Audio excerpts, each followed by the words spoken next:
OhaHyou, everybody, hello, hello. Hoshiuta Yukihyou here, hello, hello. I totally didn't forget to mute the BGM, or mute my actual BGM. Well, there's a game BGM going on, totally didn't forget to do that.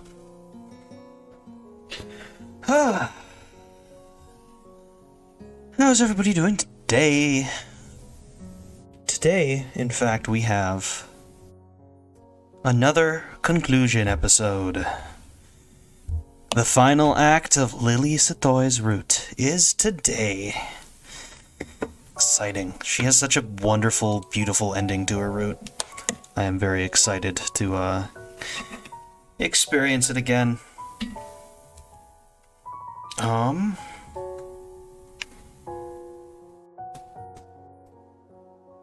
So today, I'm just looking at my at the wiki. Go through all the scenes. So yeah, we know we have slow steps before a waltz. Then after that we have pajamas and suits. Correct procedure. Out and about. A morning's reverie. Which, that is a scene I have to censor, I believe.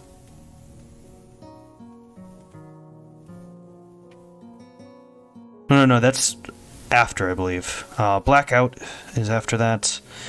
Context. A faraway future. Farewell. Farewell is the last scene if I don't make the correct choice. It's a long scene as well. Let me actually see. Okay.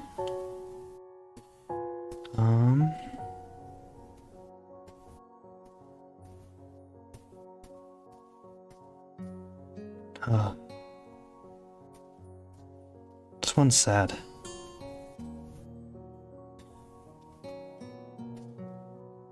Okay, so that's the part where it ends badly. That's where we'll... Not badly, it's a neutral ending, not a bad end. I should have looked at this earlier, but I'm really dumb. I spent my day... So I woke up early today, actually. I didn't wake up at, like, noon, or 2 p.m. No, I woke up at, like, 8:30, and I had a nice day. I woke up, I watched Callie beat Elden Ring, which was awesome. That was super, super fun. That was most of my morning.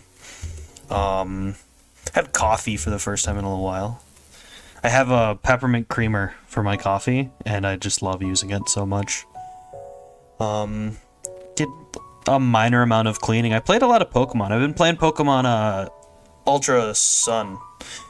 As probably evident from my tweets. I was trying to catch a Bagon. I actually fell asleep on the couch trying to catch a Bagon, but I was also, I watched, Shiro Tamaya play, Pixelmon as well, which was super fun. It's very relaxed Friday with kind of my first experience of, like, not having anybody else in the apartment. It was nice. And now, of course, we're here, playing Katawa Shoujo, getting ready to wrap up our third route. Over halfway done. It's crazy. Hi, Alicia. Lonely would be... No, not... I don't think I have to agree. I don't think I agree with that. So yeah, out and about is where I need to make my decision. And I think I know exactly how I'm gonna do that, too. I know exactly what I will do.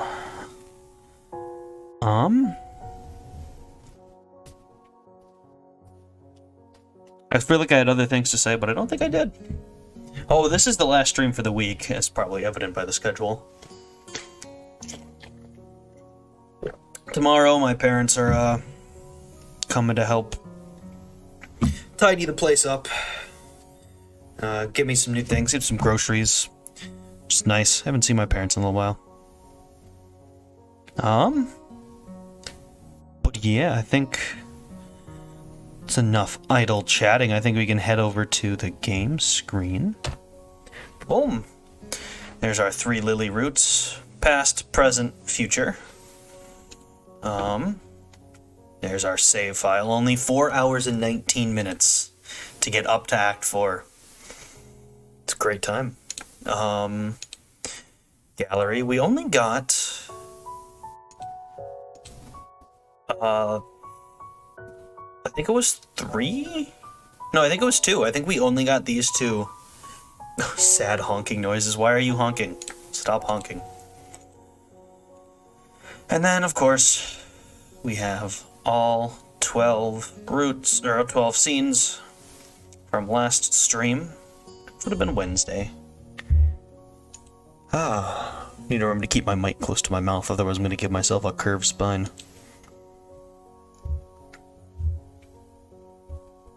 Try not to adjust it so much that it's audible on the mic, but... Alright. I think we should start. Slow steps for a waltz. After the excitement of our trip to Hokkaido, it seems strange to be right back to the usual daily routine so soon. Indeed, it feels like a normal day, the same as any other. Well, that's what I'd like to think, anyway. To tell the truth, the atmosphere of the entire class, no, the entire school, has changed. While an undercurrent of subdued trepidation had previously pervaded the class, now that the exams are in sight, it's boiled over into frantic studying, rarely seen otherwise. 1 day until exams start. It's horrific, really, that instead of studying, we went and wasted our time up north. We were such model students, too. Glancing around the class, even the bubbly, ever-energetic Misha seems oddly deflated. She sits at her desk, nervously chewing a pen while Mutoi lectures from the front of the class. Wait. On closer inspection, I do believe she's eating it. Tearing my eyes from the sorry spectacle, I turn my attention elsewhere. Hanako sits frantically scribbling in her notebook, her face mere inches from this page, seemingly trying to record every word that leaves Mutoi's mouth. Shizune is, well, Shizune. Cool as a cucumber, she sits diligently taking notes with her attention wholly focused on the front of the class. Truth be told, it's what I should be doing as well, if not for the fact that I feel like I have a pretty good handle on what's being covered already. I wonder how Lily's doing. Well, she does have a good head on her. She has plenty on her plate, unlike me. Her class representative duties, taking care of Hanako, her other social contacts, her extra English studies. That girl really does take on a lot. The lunchtime bell brings a sigh of relief from the entire class, Mutoi being no exception. I get the feeling he much prefers the more laid-back atmosphere of his normal classes to the frantic pace of exam preparation we're subjected to right now. Hee-chan. Help me. I lower my eyelids to half-mast, making clear my intention of doing quite the opposite. Help me, help me, help me. Not going well. Shi-chan's going to be fine, but I think I might die. Am I gonna die, Hee-chan? Will you let me die from all this work? How maudlin. Given that she's neither the brightest student in the class nor the most diligent, it isn't a great surprise that she's finding it hard to cope with the workload. Sorry, Misha, but I've got my own work to do. I thought you and Shizune would be studying together over the long weekend anyway. Studying's too boring to waste a holiday on, Hee-chan. Shopping together was much more fun, wasn't it, Shi-chan? It's only now that I realize Shizune's been looking over to us and that Misha's arms have been moving likely all this time. I must be really zoned out to not have noticed. What is it with girls and shopping, anyway? Even Lily and Hanako have dragged me out with them a couple of times. But you win anyway. It's so rare to see a guy that likes going shopping. Well, my role would probably be best described as pack mule. I can't say I share your enthusiasm about the experience. Back to the exams. You studied after you got back from the days off, didn't you, Shizune? Of course, Hee-chan. It's only sensible to study in the days before. Misha makes a sound vaguely similar to a dying cow. She realizes her folly and unceremoniously flops onto her desk, betrayed even by her best friend. Judging from Shizune's quite frustrated look at Misha, she probably told her to study as she did. Don't worry, you can still gain some grades if you start studying now. Maybe. Misha does not seem overly amused. It seems the bubbly balloon of everlasting cheerfulness has been cruelly popped. Shizune's signing goes unnoticed by the moping Misha, earning her a quick poke in the shoulder. It takes barely a moment for Misha to get back into form. Oh, so what did you do over the weekend, Hee-chan? Just took a trip up north with Lily and Hanako. It was pretty nice. I see both of them narrowing their eyes at me, their minds surely in the gutter. The fact that their suspicions are founded makes the situation all the more awkward. We just studied and went sightseeing. There's nothing more to it. After such a flagrant lie, I realized that it may not have been the best step, considering Shizune's connections and her total lack of restraint when it comes to questioning someone she suspects of telling untruths. I really have no idea how she's going to take it, but she'll find out eventually anyway. It isn't as if it's really her business who might date, in any case. And yes, Lily and I are going out now. While Misha receives the news with an enthusiastic smile, Shizune gives a look of mild surprise, somewhat masked by her cool demeanor. Whoever you date is your business. I hope you two go well together. Misha gives a look that says this is the most quarter I could possibly receive on the matter. It's all I wanted, really.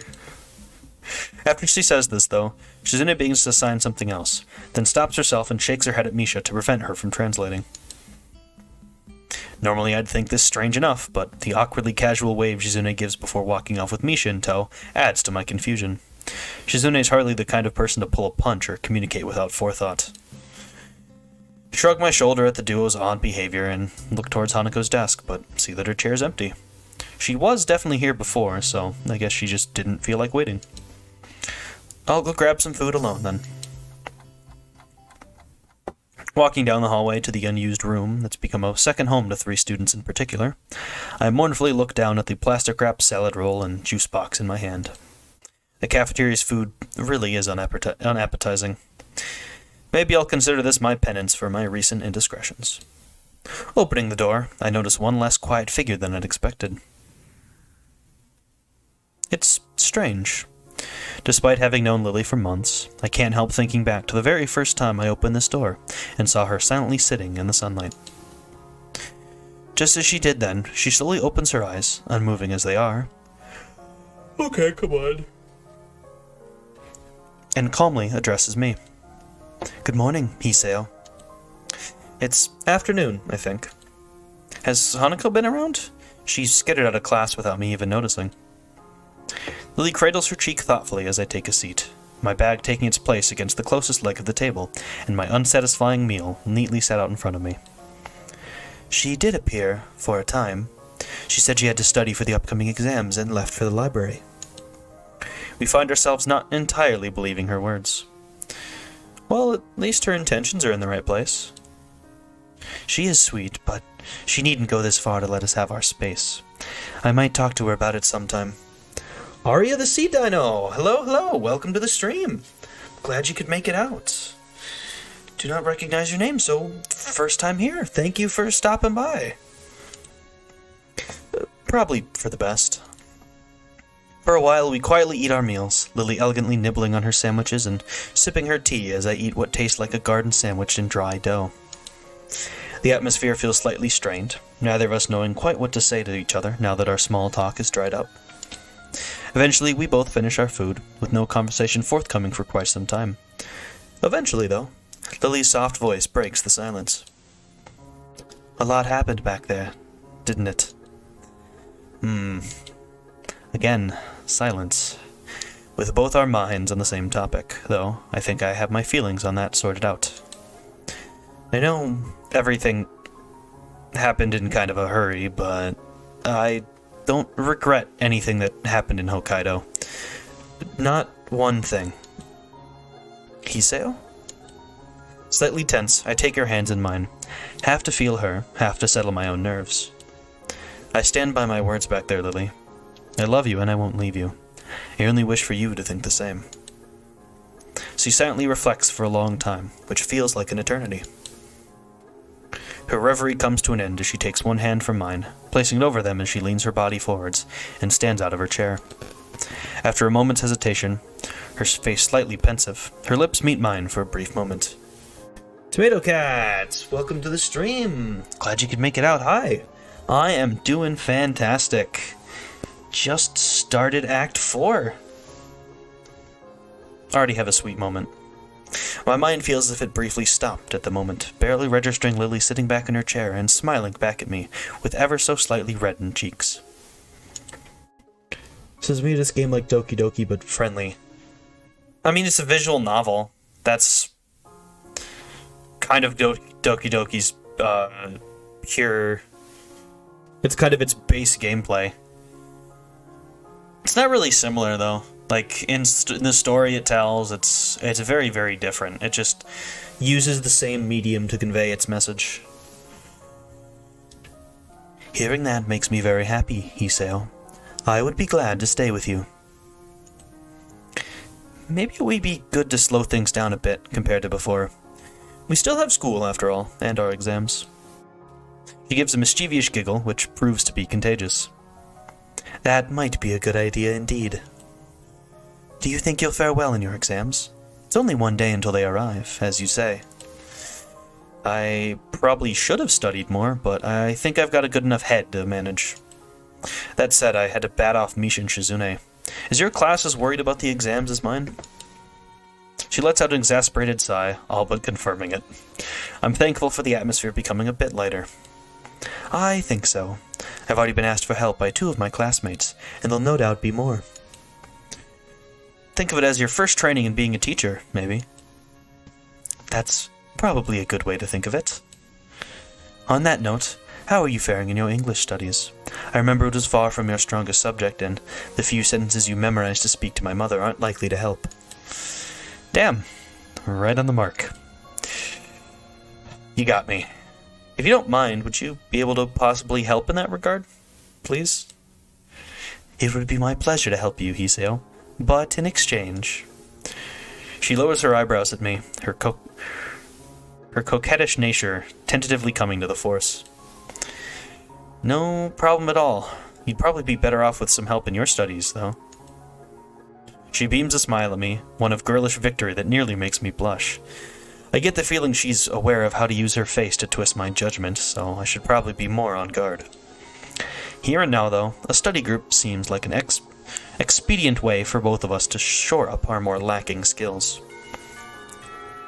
The school bell rings out, reminding us that time isn't going to stand still. Lunchtime's over already. Sure is easy to lose track of the time here. This room's so far from the other clubs and activities, not much sound can reach us. That's probably most of the reason why. A place far from all the others, alone with just one person whom she loves. As Lily stands and collects her bag and cane, my thoughts are cast back to the time we spent in Hokkaido. Before I go, Akira and I are having a homecoming party in my room tomorrow. Will you be able to come?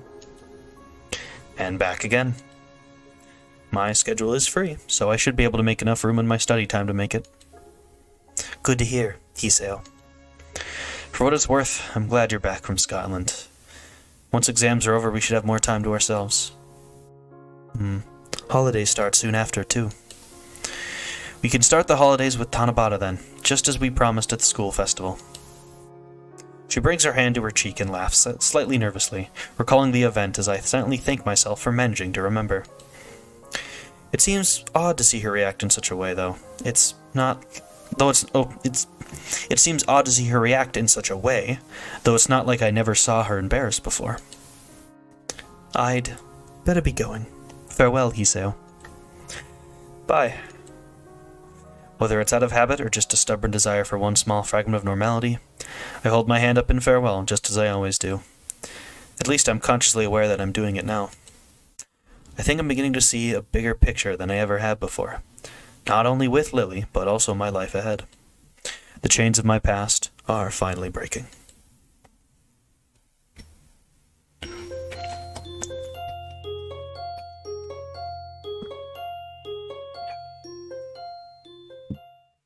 Don't get ahead of yourself, Hiseo. We still have many, many scenes.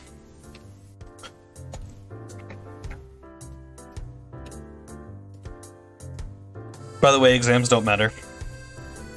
Walking up the now slightly more familiar corridor of the girls' dormitories, I can hear the faint sound of laughter coming from up ahead. It doesn't take long to identify the source as Lily's room, though the deep timbre of the female voice unmistakably belongs not to her, but to her sister. I rap my knuckles on the door with the usual 3 light taps, my hand barely retreating as the door swings open. Hey, Hiseo! Hey, hello Lily. Hanako? Hanako looks up tentatively, her hands buried in her oversized pink nightgown. From her side, Lily turns sideways towards the direction of my voice and smiles. It would be a flagrant lie to say I dislike the sight of her in those pajamas. I catch Akira giving me a sidelong look with a knowing grin, to which I reply with a sharp glare. She takes the hint, shrugs, and walks back to the low table in the center of the room. As I go to join her, Lily gives me a nod of greeting and starts pouring me a cup of tea. It's nice to see you again, Hanako. You've been getting around recently. Lily wears a look of concentration as the light brown liquid, carefully measured by her finger as always, flows from the teapot into the cup. It seems Hanako has taken up helping one of the people in your class with the newspaper club. Naomi, I think. Hanako gives an affirmative nod. Even after spending about 2 months in the class, I still have trouble remembering the names of those students I rarely talk with. It takes me a few mental contortions to connect the name with a face, but I eventually remember the girl that sits beside Hanako at the back of the class. Naomi Inoue, a fairly average-looking girl, except for her bleached blonde hair. Given her upbeat and straightforward personality, Naomi may have seen an opening to poach Hanako for her club when she inquired about joining one.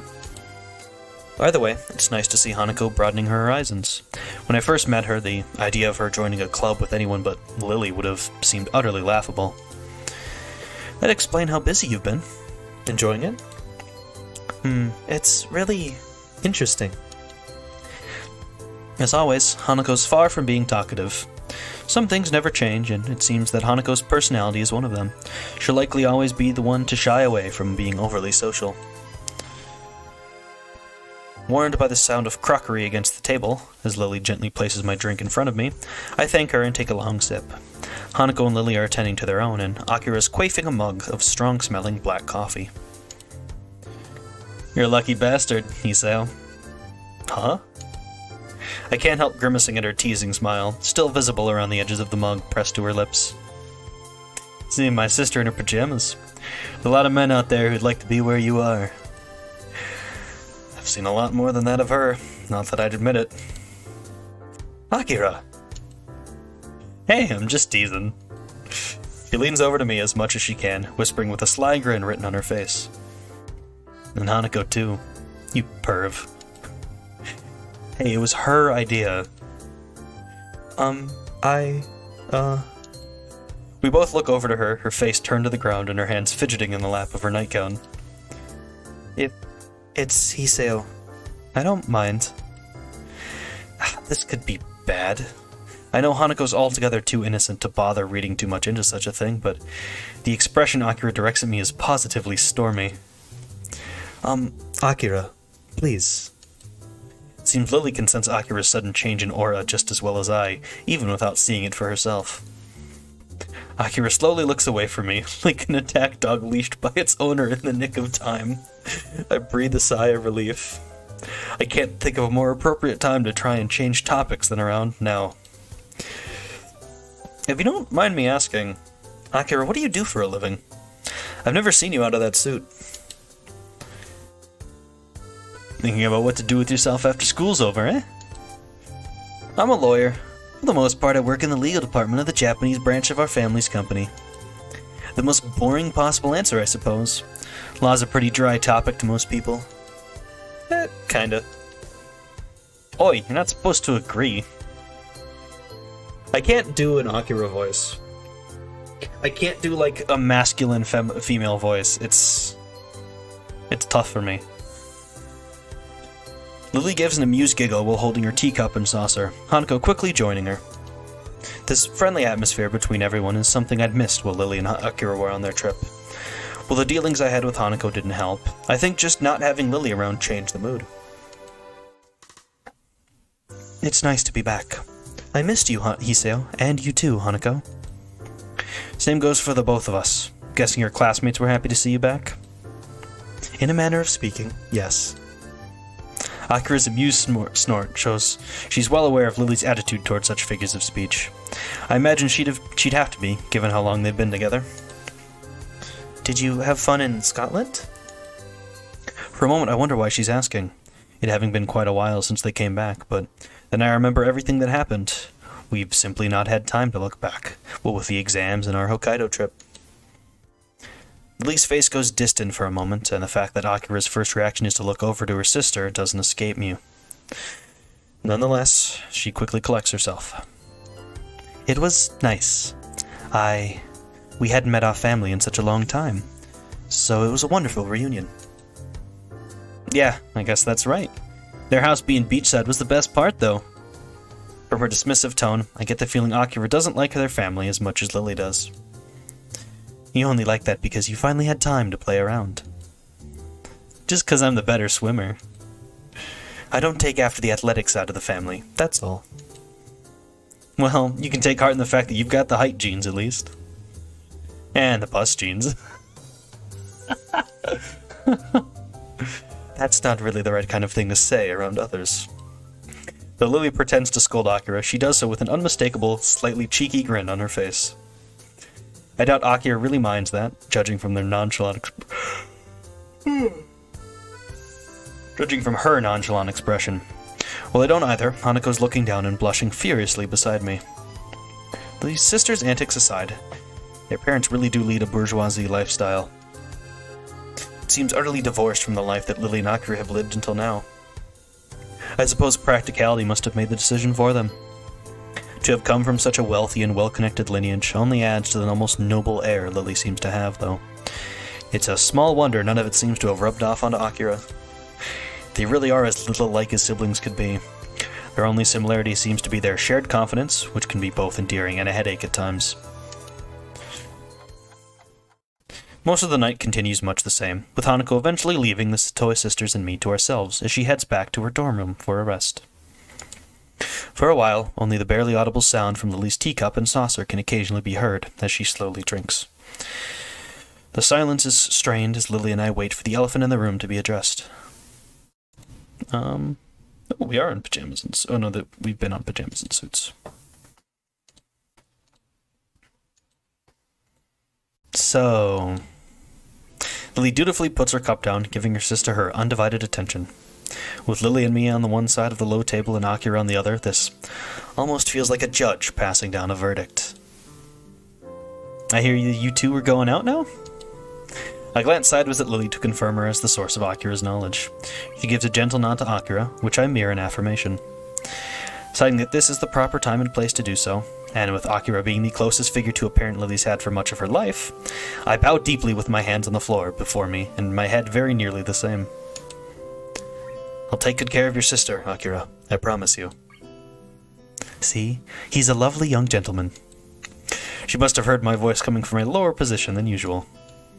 I slowly bring myself back up, my eyes tentatively looking to Akira from under my brow. To tell the truth, I very much doubt my suited judge will raise any objections. She's definitely the type to make her disapproval with others well known, something that lends her a measure of respect in my eyes. The old-fashioned kind, huh? Well, he's the kind of person I guess you'd go for. I don't have a problem with it, and I wish you two the best. Even if I didn't like it, I couldn't really do anything anyway.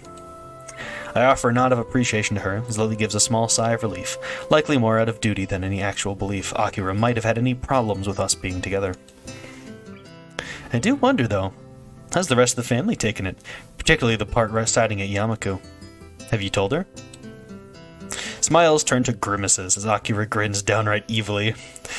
Those closest know how to twist the knife best, after all. Putting up with it may be the best term for the situation. Don't you agree, Hiseo? Yeah, that sounds about right. At least she's being reasonable about it. Good to hear. That girl can be a handful at the best of times. We sent a few messages back and forth during and just after the trip, and she was already busting my chops for seeing my boyfriend when he came back after leaving Hideki for so long. She really does care for the little guy. I cast my mind back to Shizune's odd reaction after telling her about our relationship, but decide not to bring it up. It's no doubt simply born of their mutual antipathy, and Akira's comments only back that up. Well then, that's settled. Gotta get to work early tomorrow, so I'd better be off. She rises from the table with a grunt, her hand on her knee to push herself up. I just notice Akira's eyes linger on Lily for a couple of seconds before turning away, as she begins to take her leave. After she walks out the door, she stops and looks up thoughtfully before turning to us one last time. Oh yeah, I almost forgot to tell you. Use protection. Every time.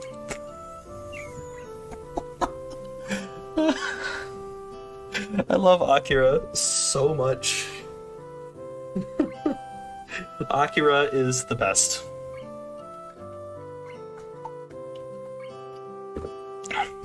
I gag violently on the tea in my mouth. Contrary to my own, Lily's composure holds perfectly, as she seems entirely unfazed. I'm kind of impressed. We are. Don't worry. Atta girl. See yas. And with that, she turns and strides away, a hand held high as she disappears into the darkened hallway, closing the door behind her. The most reaction I can muster is flopping forwards onto the table, completely drained of energy and truly exhausted by her. Lily's ability to hold her own against that suited devil is something I admire. She really is incredibly blunt. I don't think I'll ever be able to keep up with your sister's energy. As I feel Lily's soft hand come to rest on my own, I roll my head to the side to see her gently smiling. For a long time, we simply sit beside each other silently. Given her unquestionably unusual height, she's pretty much exactly as tall as I am. Probably a couple of centimeters higher, if anything. Like this, she appears even taller. The feeling of her pale, soft hand against mine is a pleasant one, as is the sight of the thin silken pajamas she wears, showing her curves and collarbone. You do get on well, though, even if you do say that. I guess, you two are a lot more alike than I first thought when I met you. Then it's a good thing I quickly stopped you from going after her, isn't it? Though she jokes about it, my assessment of my inability to keep up with Akira, either physically or mentally, was quite in earnest. Lily's slow-paced and ladylike, almost motherly nature is perhaps the single thing that helped me most in my first weeks at Yamaku. Come to think of it... Wait. Since when were we using protection? As I give a curious look to my side, Lily's cheeks puff out as she huffs at me. Unlike you, I remembered. The packet is in the cupboard next to the sink. So I'm not the only one of us that takes a pill. In hindsight, I feel rather thoughtless for not remembering it all and leaving it to Lily. Looking over to the cupboard she mentions, I noticed, the knee-high piles of books around us that were here the other times I'd visited. For the most part, they're lined up against the wall to give a little more room around the table. Why don't you get a bookshelf for your books? It's odd to see books just piled around, especially given that your room looks so neat and orderly otherwise. They're easier to find this way. I know exactly which pile each book is in. Wouldn't you still know that after putting each set on a different shelf? That may be, but... So she's not immune to bouts of laziness after all. You have so many of them, it's kind of a shame we can't share our book sets despite both of us reading so much. She gives a short giggle. Come to think of it, why do you order your books through Yuko? I imagine there'd be plenty of sites that you could order books in Braille from, especially in English Braille. There are a lot of text-to-speech programs, too. She turns her head slightly away from me, which strikes me as somewhat surprising. I'm just not all that good with computers. I'm alright with typewriters and braillers, but that's about it. Her tone almost makes me chuckle. She's a prideful person, so admitting something like that must be difficult. So Lily's the low-tech kind of person. Given her old-fashioned personality, it's not really a stunning surprise. I wouldn't worry about it. A lot of people aren't really that good with them, so it's not that unusual. That unusual. Now she's even more depressed. Feels like I'm twisting the knife rather than healing her wounds. Hard to believe this masterpiece was conceived from 4chan. Yeah, it's... I think even more than that, I'm more surprised at just... Well, not surprised now. This is my third time playing the game, but when I first played it, I was really surprised that this was a group of like 4 or 5 people. Also, hi Matma, welcome to the stream. I don't think I've seen you in my streams before, so thank you for stopping by. Glad you decided to stop by. I appreciate it. Yeah, the fact that this was just like 4 or 5 people with like a couple people doing the music, a couple people doing the CGs, and then I think it was just 1 or 2 people writing. It's really impressive. Yeah, I really do respect it.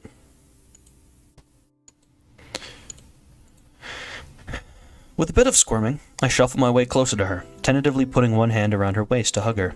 I'm still not really used to this kind of physical affection, but Lily seems to like it. Oh, the CG. Lily smiles as she turns to face me, a kiss being the reward for giving in to her. She draws me in, brushing my upper lip with hers before pressing against both. This way, every one of my senses is filled with her. The barely perceptible scent of her hair, her taste as her tongue fleetingly touches mine, the tenderness of her lips, the image of her filling my mind, the total silence apart from her faint breath. We may have kissed before, but even if this is more a kiss of simple affection than anything, it's still a new and pleasant sensation. Judging from her vivid blush as she pulls back, it's obvious she feels the same as I do. Even if we're entirely alone, it still feels a little embarrassing to open up to each other this much. If we take everything day by day, I think that would be for the best. Small steps, right? Yeah, just small steps. We have plenty of time to be together, even after the school year is over. As long as we move together, I think everything will work out okay. Neither of us is going anywhere soon, after all. For now, I'm just thankful for the small moment in time we can spend together. Aww.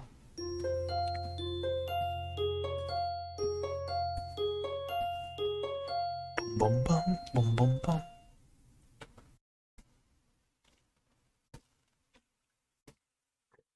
Oh, the nurse's office.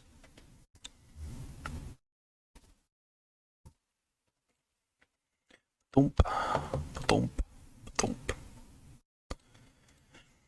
I stand unmoving in front of the door to the nurse's office for what feels like at least a dozen minutes or so. It's not like I never entered the small beige room before, nor is it because of any feeling of childlike anxiety over the visit. Maybe it's because the nurse's office is akin to a confessional, an admission that my body is flawed. The knowledge that such a fact is kept entirely confidential between the nurse and me hardly lessens the feeling. Remembering that the bell to signal the end of lunch break will sound soon, I give a sigh and open the door. The burden will stay with me just this while longer. Well, no, if it isn't Nakai. Good to see you. Or bad, I guess, considering that I'm a nurse. He gives a small laugh, amused at his little joke. I find his humor lacking and somewhat off, but the fact that he can make light of such a situation is perhaps comforting, or at least distracting. His brief episode of entertainment over, he claps his hands together and gets down to business. I take a seat as he gestures for me to do so. I wish the classrooms had seats this comfortable. I can feel my mind wandering as my eyes quickly scan the room, distracted by all the small changes since I last came. Alrighty, so what brings you here? I haven't seen you often, so I assume your health's been good so far. Well, mostly. I see. Smile drops as I trail off. I feel slightly guilty about it. It's these moments where I can't rationally call myself normal that make me so reluctant to see the nurse. They're an admission that I'm different from everyone else. While I was on a trip during the long weekend, I had a few problems with my heart. He hums very seriously and nods as he does so, urging me to go on. I think it was as I was walking a fairly long distance.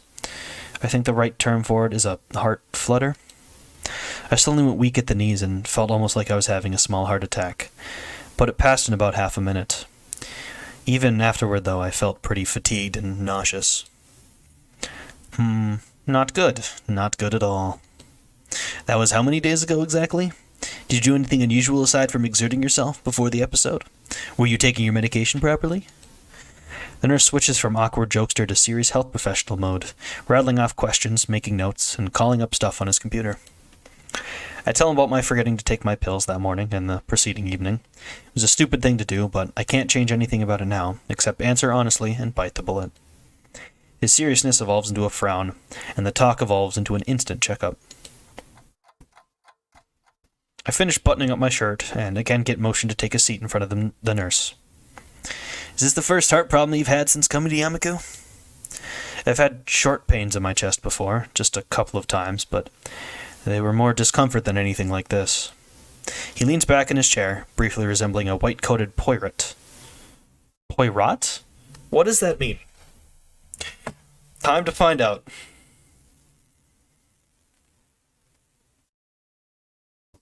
Oh, okay. It's a British TV show? British/Belgian. So it's Agatha Christie's Poirot. Hercule Poirot. He's a Belgian detective, puts his skills to work as he travels the world solving difficult crimes. Started in 1989, ran for 13 seasons. All right, then. You learn about new things every day. And as he mulls over the mysterious case of the heart flutter, moving his lips from side to side to show he's thinking, his non-existent mustache wiggling, he eventually comes to a conclusion. Well, you survived. That's always on the plus side. I blink at this one, then notice the nurse wearing his got you face. It's actually somewhat reassuring. I don't think he would crack jokes if things were really serious, so I keep silent and take my lumps. I'll have a talk with your doctor, but right now I suspect it's simply due to physical exertion. Have you been keeping up with regular light exercise like I directed you to? I make sure to walk a reasonable amount every day. It's usually enough to work up a bit of a sweat, but then again I'm not really as fit as I used to be. That should be enough then. The main thing to keep in mind is to do regular, low-stress exercise, not short bursts of sprinting and such. I understand. Since leaving the hospital, I've been a lot more focused on my studies, partly to take my mind off not being able to do more physical things. It's good to hear you coping well. Sudden lifestyle changes can be hard at the best of times, so I'm pleased to hear that you sound like you have everything in order. Almost everything, that is. Nevertheless, I want to keep a close eye on you for a while, just for observation's sake. Just to make sure things aren't going downhill, you understand? It's something I really didn't want to hear. Since coming to Yamaku, all I've wanted to do is live as normal a life as possible. Observation was one of the words I came to hate during most of my hospital stay. For so long, I felt as if I could have just walked straight out of the hospital doors, if not for that observation the doctors wanted so dearly. Sure, should I come in more often? He checks the calendar next to his computer, which seems to inflict on him a nasty case of furrowed brow. He spins back towards me after that. The summer holidays are a bit of a pain, considering the timing.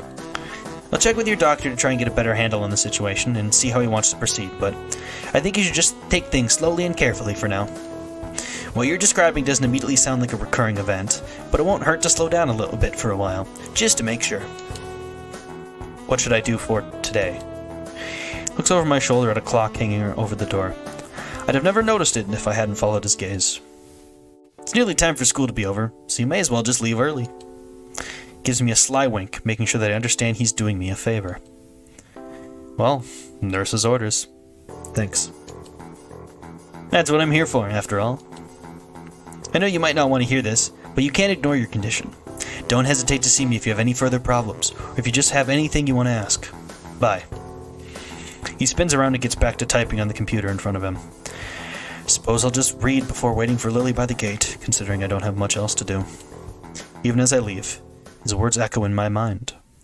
My condition isn't something as limiting as many of the others here in Yamaku, and I don't want to burden Lily with thinking about it. If I just live life normally and avoid any short, sharp shocks, I should be okay. I won't let my condition rule me.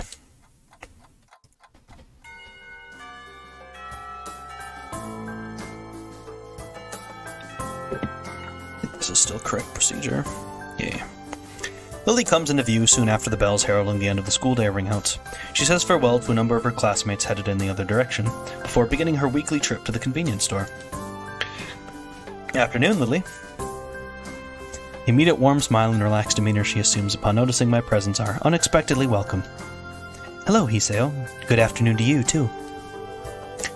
She hesitates for a second, but eventually deigns to tilt her face forward and close her eyes. My lips meet hers with a measure of slight trepidation before I move off, hand in hand. Hand-holding, lewd. The fact that we're so close in height is somewhat useful at times, there being no need for either of us to turn our head upwards nor downwards in order to meet the others. It doesn't take much time to leave the noise of the other students far behind us, the tapping of Lily's cane in her free hand the only sound to be heard. Silence, blissful silence, is all that greets us while we slowly walk in the setting sun's light. I think I'm coming to really like this town. The huge green hilly expanse, the trees everywhere, the somewhat rustic little buildings. So, you've come to appreciate the tranquility of it as well. I think so. I came from a metropolitan city near Tokyo, so the quiet of this town really alienated me when I first arrived. After a while, it became really nice though. I think I prefer it to the hustle and bustle of my home city now. Well, I preferred the quiet of such a rural town even when I first arrived. I suppose I had the advantage of growing up in a quiet area before I came. Hanako said the surroundings are very pretty too. Lily may say such a thing quite easily, but each time she mentions how others describe sights around her as beautiful or pretty, I feel a little put off. I notice her expression becoming one of anticipation for some question or another. She always had a good sense for when somebody's not saying something that's on their mind, so I may as well speak up. I was kind of wondering, how to put this. Do you ever regret that you can't see what things look like for yourself? It's just something I've been thinking about. She thinks carefully for a time. Do you ever regret that you can't hear people whispering on the other side of a room? I can only speak for myself, but the fact that I can't see is the only way I've experienced life. Just as I cannot do something you cannot do something that I'm capable of. The fact that the world is made for those who are sighted can be a pain sometimes, but there are many, many people who suffer much more than I because of the way the world is. That does make sense, but still it just feels kind of bad to describe something that you can't experience to you. She tilts her head quizzically, as if I just said something that makes very little sense at all. But I can experience it. You just said yourself that you like this area because of the way the surroundings are. I like this area for the very same reason. Thanks to the fact that this is a small rustic town surrounded by trees, it gives some peace and quiet away from the din at school and the bustle, not to mention the smells of the city. I suppose it would also be much like the home she shared with Akira as well. Her outlook on it seems pretty sensible, and I'm not surprised that she's got a much better handle on her particular condition than I do on mine. Just like how her coming from a location somewhat similar to Yamaku's surroundings let her become more acclimated in a shorter time, being born blind affected her stance, by her own admission. I should stop being so annoyed with myself over it, but I can't shake the feeling that I've depended on Lily far too much, given the circumstances most have had to deal with in Yamaku. That makes a lot of sense. You're pretty good at explaining, as always. Come to think of it, where is Hanako anyway? She was with us for lunch. It seems she's busy studying. The exams are far from over, and she said she wants to do better than this year than the last. Well, I admire her work ethic. She's really been trying to give us a lot of room alone recently. She's that type of person, I think. The kind that puts others' needs above her own at every chance. She's a sweet girl, even though so much has hurt her in the past. I don't know. I feel like it's only now, when she's less close to me than ever, that she's truly finding herself. It was thanks to you that she began to become more confident, after all, not me. I take my hand from hers and gently place it on her head. The important thing is that you were there for her. I can't even imagine what she'd be like without having found someone like you. That much became obvious while you were in Scotland. This is one of my favorite games of all time, no doubt. Absolutely same. This is easy top 5 for me. Nirigami, welcome to the stream. I don't think I've seen your name in chat either, so thank you for stopping by. I appreciate it. Yeah, this is just absolutely one of my favorites. It's so beautiful. This is the 3rd time I've played it, actually. Every time, it all feels so... I'm just a friend of Athy and saw you streaming. Oh, okay. Nice to hear. Athy is wonderful. Not only is she wonderful as a streamer, her Discord is very wonderful too, so... I'm glad you decided to stop by, yes. Yeah. No matter how many times I play this game, it always just feels wonderful and new? Not new, but like the level of emotion doesn't change, I'd have to say. It's there. Like, it's always, you can always feel it. No matter what number playthrough you're on. And each route is so well written. Oh, I love it. I love it. I'm glad to be able to be able to stream it and all that, so. Yeah. Nobody told me about this game, and I found it on my own in 2018. Oh. I had a friend in high school who had a messenger bag with the logo on it, and I asked him about it one day, and so he told me about it. I think it would have been my freshman year of high school, actually. And so I found it, I played it then, and then I didn't play it until I didn't play it again until about exactly a year ago. And now I'm playing it again for the second time in about a year. Played this during my first semester of college after losing a bunch of friends from high school. That is about how it... Yeah, that was kind of what framed my second playthrough. Just the perfect... Exactly, yeah. I hadn't had the experience of anything like it when I first played during high school, but then last year, similar circumstance, I played it again, and it really...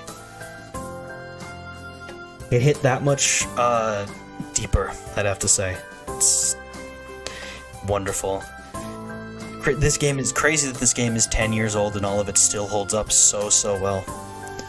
A real testament to the writing, the art design. Plenty of visual novels, but I still think none of them stuck with me as much. Yeah,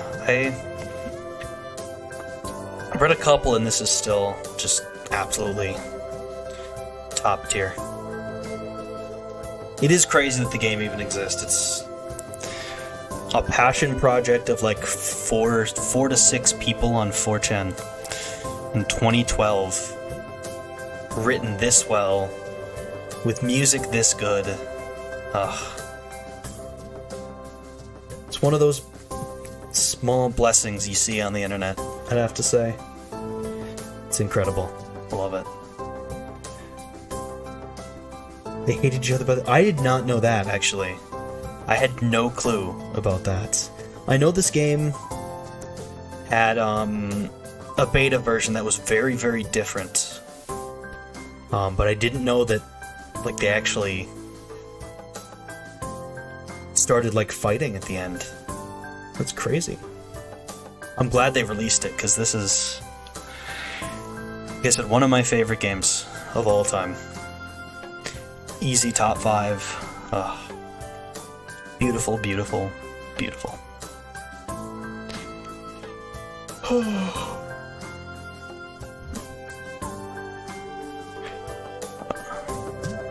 You got what? Let's act between 6 to 10 scenes left. We're all still friends, so we've just got to have faith in her. I think she'll become a good person, and that much is thanks to you being there for her when she most needed it, just as you were there for me. It makes me feel a bit childish when you sound so wise. Well, I try. Are you doing anything on the weekend, by any chance? Nothing that comes to mind. Why? And how about a date on Sunday? It'd be something to do besides exam preparation. Countering my rapidly beating heart, she simply smiles and nods. That would be lovely. Where would you like to go? Her face suddenly changes to one of disapproval. You can't do that, Hiseo. That's cheating. Do what? A gentleman should never ask a lady where to have a date. Oh. Her smile quickly comes back, assuring me that she's far from serious. Don't worry about it. I'll think about where we could go. I'll leave it to you then. I promise to decide on the next date, though. With our plans for the weekend made, the rest of the walk down the hill continues in silence. The prospect of that lasting for any length of time, however, is shattered as I catch sight of a familiar figure waiting for us, her hand held high. Yo. Thank you. Please come again. The change in temperature as I step outside from the convenience store sends a chill up my spine. It feels like summer's starting to wind down. Looking to my side, the same feeling seems to affect Lily as well, though unlike me, she doesn't manage to hide the fact. Something I didn't realize at first was how physically delicate she is, even compared to the likes of Hanako. If I had to describe her, I'd have to say that she reminds me of a China doll. Akira walks up behind her and gives a couple of hard pats on her shoulder, much to Lily's consternation. For a moment, she looks as envious of my status as an only child as I am of their close relationship. They talk between themselves for a few moments as I sort out my bags. Their voice is too low for me to catch, but eventually they break off and we begin the walk back to school.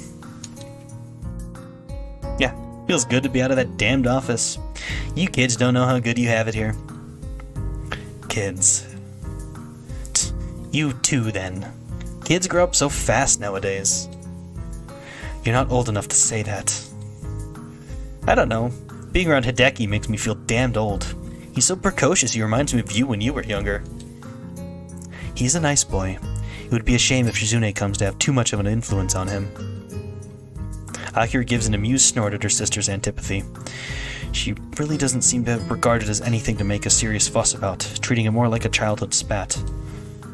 She looks over to me, apparently only just remembering that I'm here, and gives a small grin as she reaches towards her back pocket.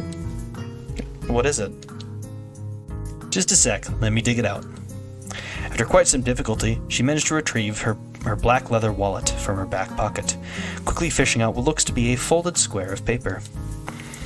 With Lily all but unaware of what's happening, Akira unfolds the scrap and hands it to me. An old photo of what looks to be a younger Lily and Shizune operating a noodle stall, with some other girl in the background. She looks vaguely familiar, but I can't quite pinpoint why. Any guesses? Anybody who stuck around and seen Shizune's route know who that girl is? What is it, Akira? I think you know. Lily mulls this over for a few moments before realization dawns on her. Akira, you really needn't. It's fine, isn't it? Besides, like the only photo I have of you two since you entered Yamaku where you're not at each other's throats. I look back down to the photo in my hand. It does seem strange to see Lily and Shizune working together so diligently without any sign of animosity. If the photos of them during Yamaku's festival, that means it must have been taken 1 or 2 years ago. In other words, the time when they were both in the student council together. Who's the girl in the back? She looks kind of familiar. I knew you wouldn't recognize her. It's Misha, before she went and dyed her hair pink. That's Misha? No way. Feels extremely strange to see Misha without her so distinctly, without her so very distinctive hairstyle. Judging from Akira's tone, she doesn't take favorably to Misha's idea of fashion. I suppose that fact just accentuates how odd the situation looks. To think they were so friendly in the past. I wish I could do something to mend their relationship. You're being very quiet, Hiseo. Just feels kind of strange to see you all so friendly like this. Lily moves to say something, but stops herself. In the end, this isn't a matter for me. It's between Shizune and Lily, and nobody else. Things change, unfortunately. I hand the photo back to Akira, who sighs as she folds it up and slides it back into her wallet. A little memory, quietly hidden away, to be pulled out again sometime later. Yeah, that they do. Initially, I think Akira's reaction to be simply in response to the situation between Lily and Shizune, but she looks oddly glum compared to what I'd expect. Lily's expression has clouded as well. What's wrong? Just I'll be going to Scotland fairly soon. You're leaving for Scotland again? For a long moment, Akira looks surprised. It's an ill-fitting expression for her. After a glance at Lily, she turns back to me as if she'd never done so. Yeah. In a couple of weeks, I'll be leaving for Inverness to work at the company's headquarters. It's a pretty big jump in corporate position, and it's not a chance that's going to come again. So Akira's going to leave Japan, on what seems to be a permanent basis. I can't help feeling that my assumption that we could all happily while away our days, having fun in this isolated little world, is coming to an end. It's unsettling. I look at Lily, mildly surprised that she hasn't told me such a thing, despite usually being so forthcoming. She continues to walk with her face fixedly pointed ahead. I can't read her expression, nor can I even guess what's on her mind, which is discomforting, given how it's usually easy for me to do both. It reminds me of the time when we met at the Shanghai, just before what could be called our first date. At the time, all I could do was comfort her without knowing the cause, and now feels no different. As we finally reach the school dormitories once again, there's a somewhat awkward silence. I don't think I'm the only one who feels it. See you tomorrow then, Lily. Bye, Akira. Good night, Hiseo. See ya. And with that, they walk to the female dormitories. Opening the door to the male dormitories, I stop and look back at them just moments before their figures disappear behind the heavy wooden door. That was a strange moment when Akira said she was leaving. While that wasn't the first time when my thoughts regarding my new life have been called into question, it's perhaps the first time to do it quite so profoundly.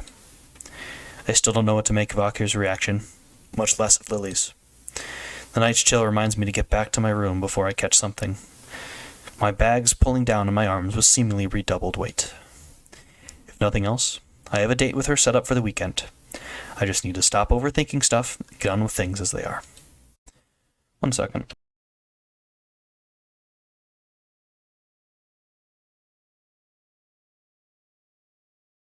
I thought I could make it to the end of the scene without coughing, but I couldn't. The exams are still ongoing, after all, and with the trimester's end and the summer holidays beginning soon, there'll be plenty to keep me busy for a while.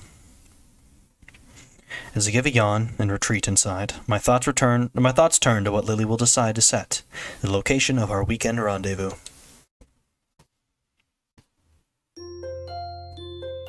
Damn. Akira's gonna leave.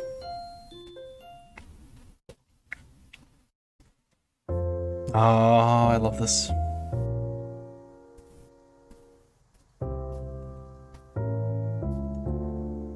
The best song in the game.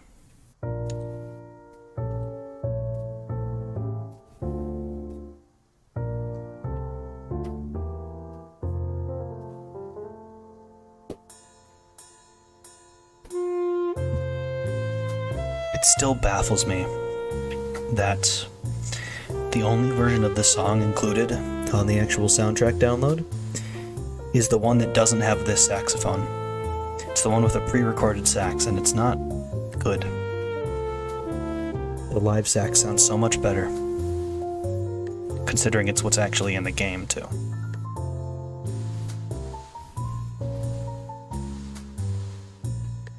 I could actually listen to this song all day.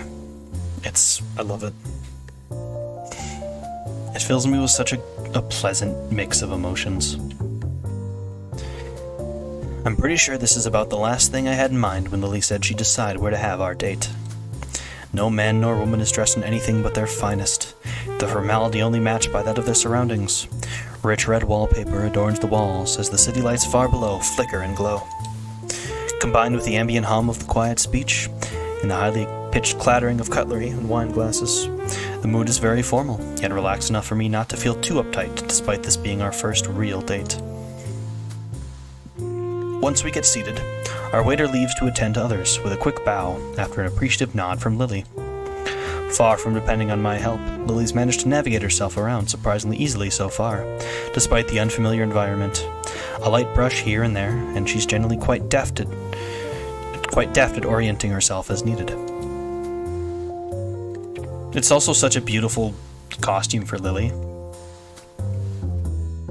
My eyes look to Lily's.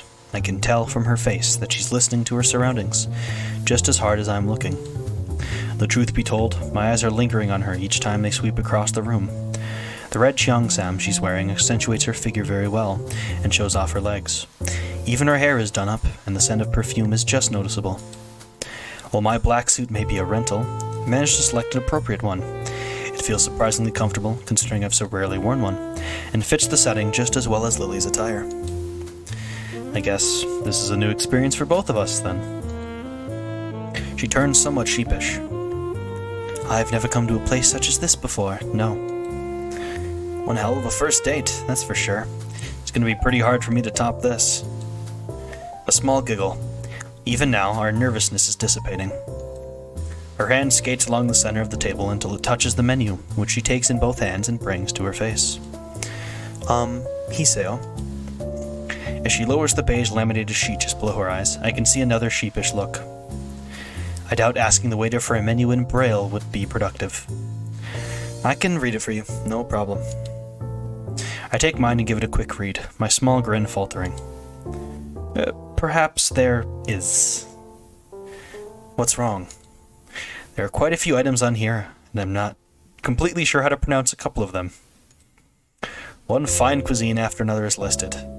Most may be in Japanese, but a few are in English and French. I guess it's to be expected, but I have no idea what's in some of these. Oh, this one I recognize. Wait, hang on. You can cook that? A small giggle of amusement comes from behind the paper sheet. Well, I could read them all out, but it'd take a few hours. Is there anything with some kind of fish in it? Let's see... No. Aren't those poisonous? No. They eat that stuff? No. Ah, here we go. A tuna salad seems to be a good bet. From the picture, it looks like it'd be pretty filling as well. That seems to be a reasonably safe option. Let's order two then. Pretty sure a couple of these dishes are from poisonous animals. I've had enough deadly run-ins for now. Lily maintains a smile. There's distinct lack of laughter. Black humor mustn't be her cup of tea, though to be honest I don't find it exceedingly funny either. There are certainly quite a few interesting smells wafting about. The same is true of the sights, I assume. I've never been anywhere quite like this. A fancy Japanese tea house on an occasion or two, but never anything this lavish nor European in styling. Before another word can be said, a portly waiter in a distressingly tight vest appears at our table to take our orders. Provençal tuna salad ni quoi, please. 2. Hope I didn't mess up the pronunciation of that too badly. Even if I did, he doesn't show it. And may I have a glass of Chardonnay, please, Hiseo? Oh, the same. This is the underage drinking route. This is what, the third time? It's pretty funny. See, it's the confidence you need. If you look the part and you have the confidence, you'll do it. Don't go and order underage, though. Be of age if you're gonna order alcohol. At least at a restaurant. If someone gives it to you, whatever. I'm not a role model. I am not a good role model at all. As the waiter nods and leaves, I suddenly realize what I said by absent-mindedly mimicking Lily's answer. I regret it pretty quickly. Alcohol. Only a bit. This girl has an odd propensity to getting hooked on things, I swear. It's surprising that they didn't ask for identification. Then again, I guess we both do look mature for our age. I'll have to take your word for it. I'll add that this isn't what I'd call the type of place to ask such things, though. Very true. If you can get into a place like this, they'll probably just give it to you because you'll look the part. It's not like you're going to a Buffalo Wild Wings and ordering a cocktail. They'll ID you for there. They won't ID you in a fancy restaurant. It would be, how you say, très gauche? I think that's what it... Is that how you pronounce it?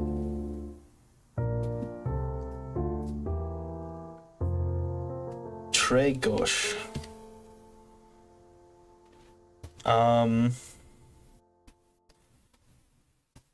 Okay.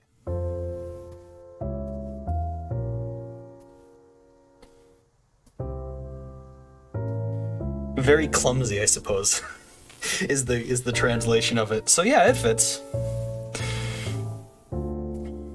I feel like my French has been like on point this episode, which is surprising to say in a visual novel, but we both relax a little into our seats, trying to take our minds off the choking formality of the surroundings. As soon as we do, the same waiter reappears at our table with 2 empty glasses and a bottle, the contents of which are quickly and professionally poured into the former. We both nod politely as he leaves, Lily taking her glass and gently moving it from side to side. The liquid inside glistens as it moves around in the glass, and I have to admit it makes me a little less regretful for ordering the same. I guess it must take effort to judge how the liquid inside is acting based only on its center of balance. Maybe it's like her origami, taking every little chance to practice her dexterity.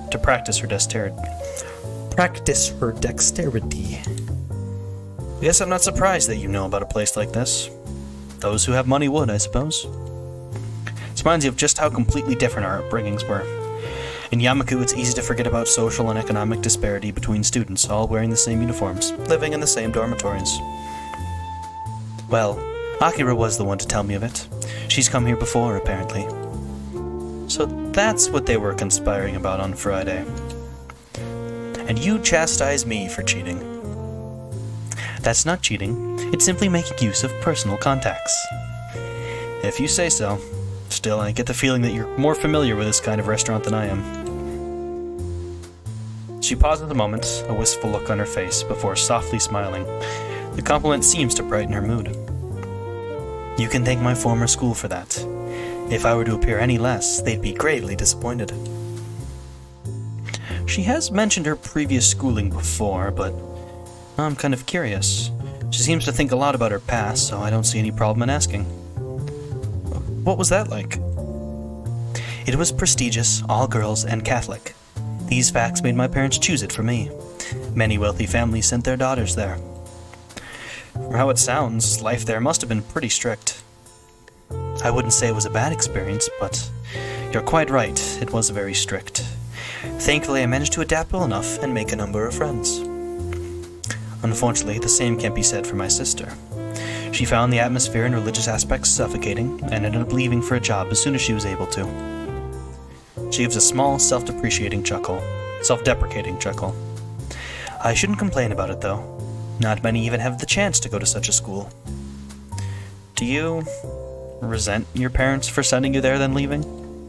She gently shakes her head. My family is highly patriarchal. My father, business always on his mind, was entirely lost as to what to do with me. In the end, he made the decision that my education was of higher priority than staying with the family. He simply did what he thought was best. To say such things so easily. What an unbelievable girl. That said, I'm a little surprised she doesn't think her blindness played any part at all. Though maybe I'm being too harsh on her family. You're too kind-hearted, you know that? Most would hate their parents for something like that. Well, some do. Oblivious to my raised eyebrow, she takes a sip from her glass. The wine slips down effortlessly, her fondness for it evidently helping her deal with the flavor of alcohol. I can't say the same goes for me. What of yourself? What was your schooling like? Mine? Let's see. It was a fairly normal public school, I suppose. Maybe a bit busier than the norm. I did quite well in class and played in the soccer club. Since I'm an only child and my parents both worked a lot, I wasted most of my free time and money at the arcade with my three friends. No matter how much I played though, I never did manage to beat Mai at any of those machines. Even Takumi and Shin lost to her whenever they tried. And I'd be left trying to be the responsible adult while Shin and Mai fought. Again. Just the four of us, aimlessly enjoying our childhood. Those were some pretty silly times. I catch myself as I realize I'm starting to zone out. The days of my old school disappearing to the night sky and bright city lights outside the window. Lily's face is an odd mixture of curiosity and sympathy. Given her strict upbringing, I suppose something like this would seem an interesting contrast to the only life she's known. It sounds like her previous school was a lot of fun. I'm not really sure how much of it is nostalgia, but there are some nice memories. That's in the past, though. I can't go back there now, but through my accident I found a new life I'd never have imagined leading. The peace and calm of Yamaku, a new direction for my future in science, the friendship of Shizune, Mish, and Hanako, and most of all, you. She gives a deep, genuine smile. She moves her hands toward me, her fingers just lightly searching out my face before softly caressing my cheek. Her hand reluctantly retreats after a second of warm silence as we notice the waiter arriving with our meals. Lily does a deft job of covering her condition, except for the fact that her nod to him is slightly misaligned due to his silence.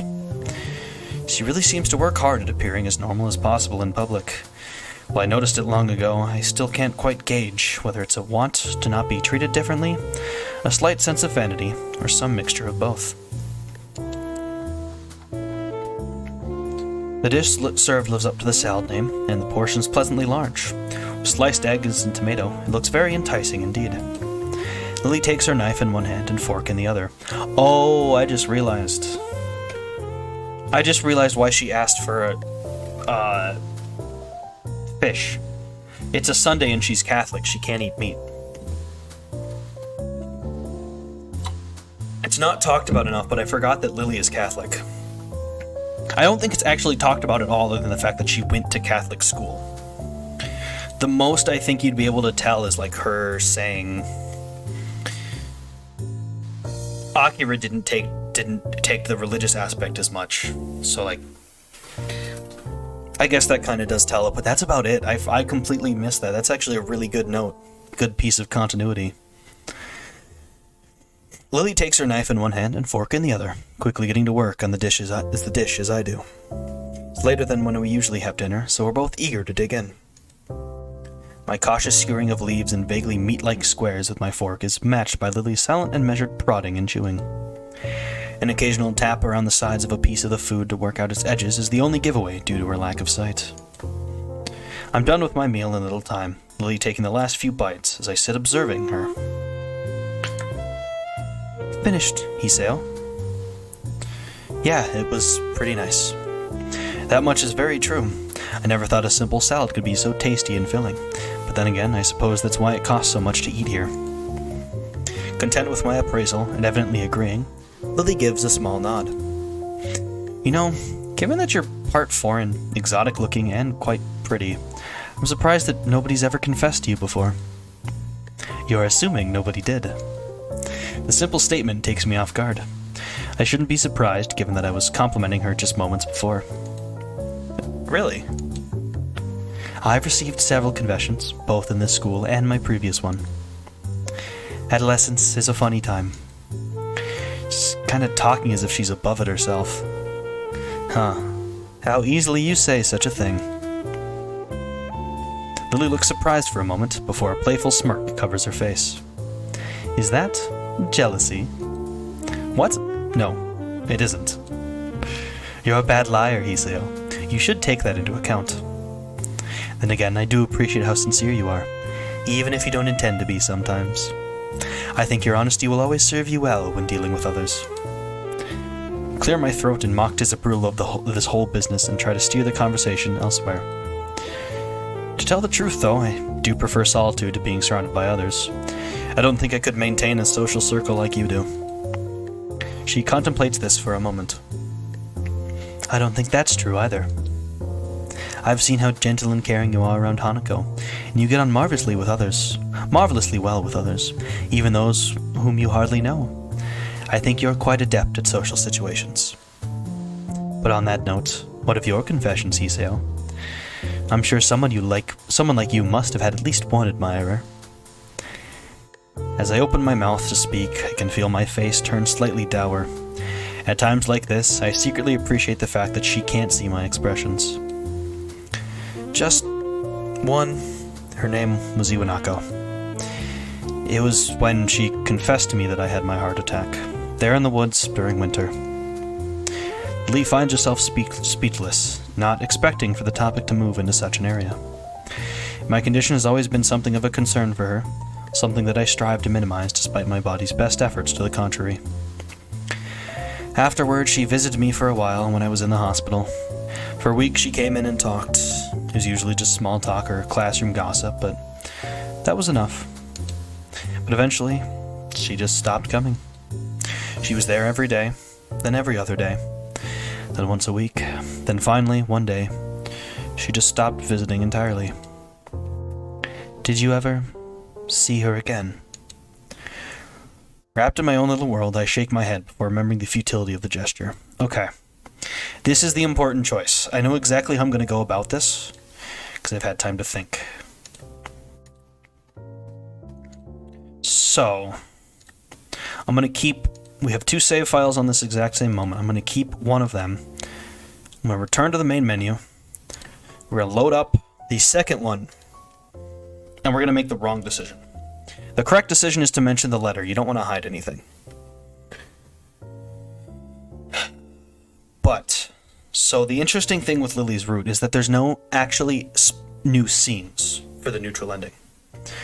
So what I'm going to do, I'm going to select drop the subject here. I'm going to go through to farewell. Farewell is the final scene that, is the scene that becomes the ending if you choose to drop the subject.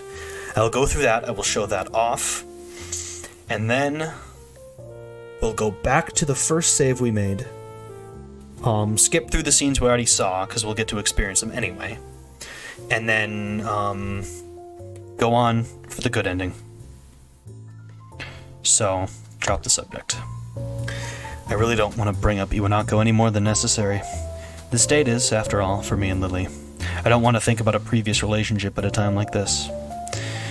No, that was the last I saw of her. We never talked again, either. Seconds pass in silence before Lily speaks again. Moving to Yamaku must have been hard for you, having your friends and even your girlfriend taken from you for no fault of your own. The worst of it passed while I was in the hospital, when all that surrounds you is 4 white walls and a small television. Your mind takes on a life of its own. It's like my old school, I guess. Just try not to dwell on what's happened and keep thinking ahead. All that reminiscing does is get me down. It's largely thanks to you that it feels like things are finally getting back on track. That's pleasing to hear, Hiseo. She lowers her face slightly, her expression pensive. I guess I went too far and embarrassed her. I suppose you went through something a little bit like what I did when you entered Yamaku anyway, right? I imagine the vast majority of our school students did, after all. You said yourself that you made friends in your old school. I can't imagine many followed you. Lily's deep smile drops, her expression unexpectedly darkening. Even her hands retreat to her lap. After a long while, she speaks. Hiseo, can you promise not to tell anyone else what I'm about to... I promise. She looks slightly taken aback by my serious tone, but then relents and smiles weakly before continuing. When I moved to Yamaku, I did regret losing the friends I'd had at my other school.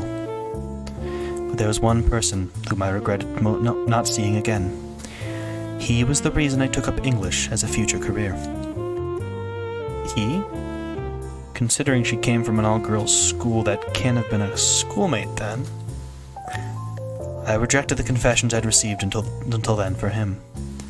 Every time I improved my English skills, his praise was my most treasured reward. It's funny, isn't it? Someone like me, able to boast about the people who have set eyes on me, liking someone so utterly unobtainable as my tutor.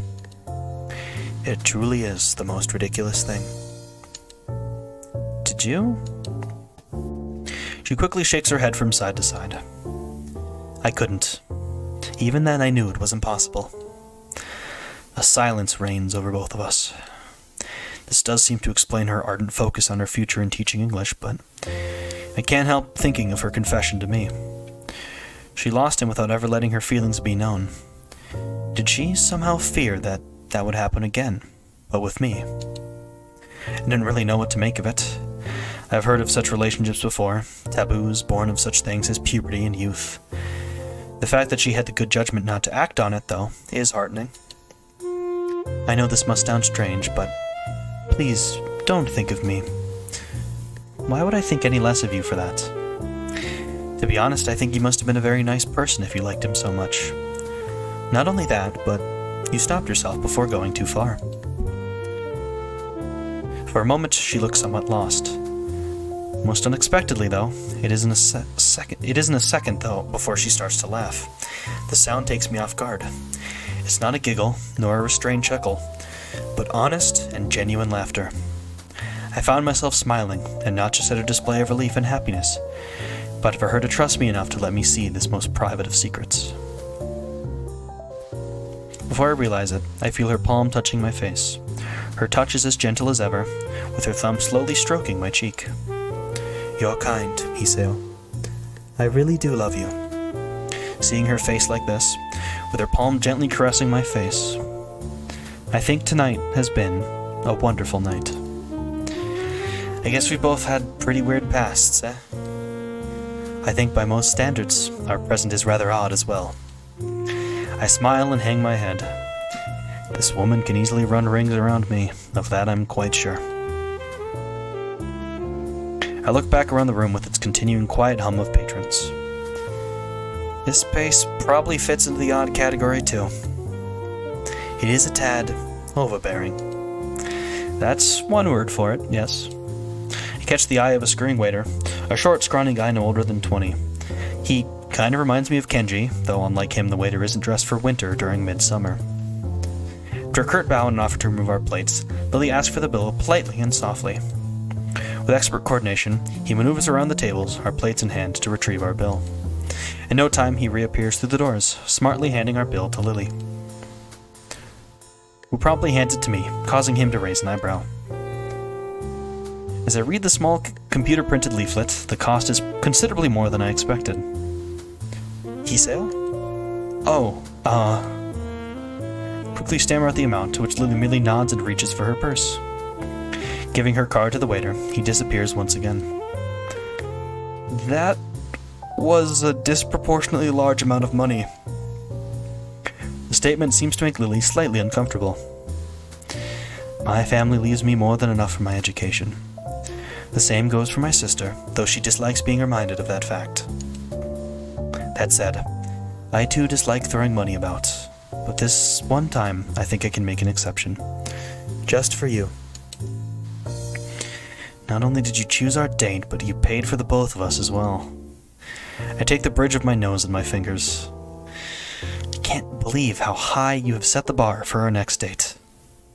She gives a small giggle. I'll be looking forward to it, Hiseo. The waiter reappears beside us as if by magic and hands Lily's card back to her. Evidently picking up on her lack of sight, he places the card in her hand with an extra, perhaps unneeded amount of firmness to make sure of her grip. Leaving, he exercises a measure of diplomacy by keeping a neutral face despite my own expression. Clapping my hands together, I stand up from my seat in order to bring to an end our night out. Shall we be off then, milady? He fucking miladied. I do like that scene. That is a very, very nice scene.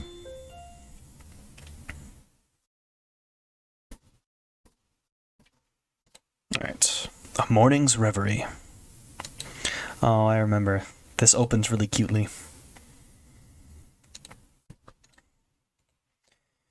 Yeah! I snap upwards out of my sheets and sit bolt upright in bed, as if an electric shock had just run through my entire body. The night air feels cold against the sweat on my bare skin, my breathing short and rugged merely to the point of hyperventilation. Mind racing, I bring my hand to my head and attempt to soothe my body's panic state.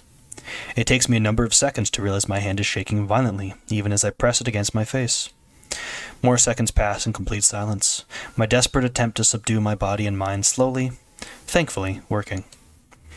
Gathering myself, I start taking measure of the state I'm in.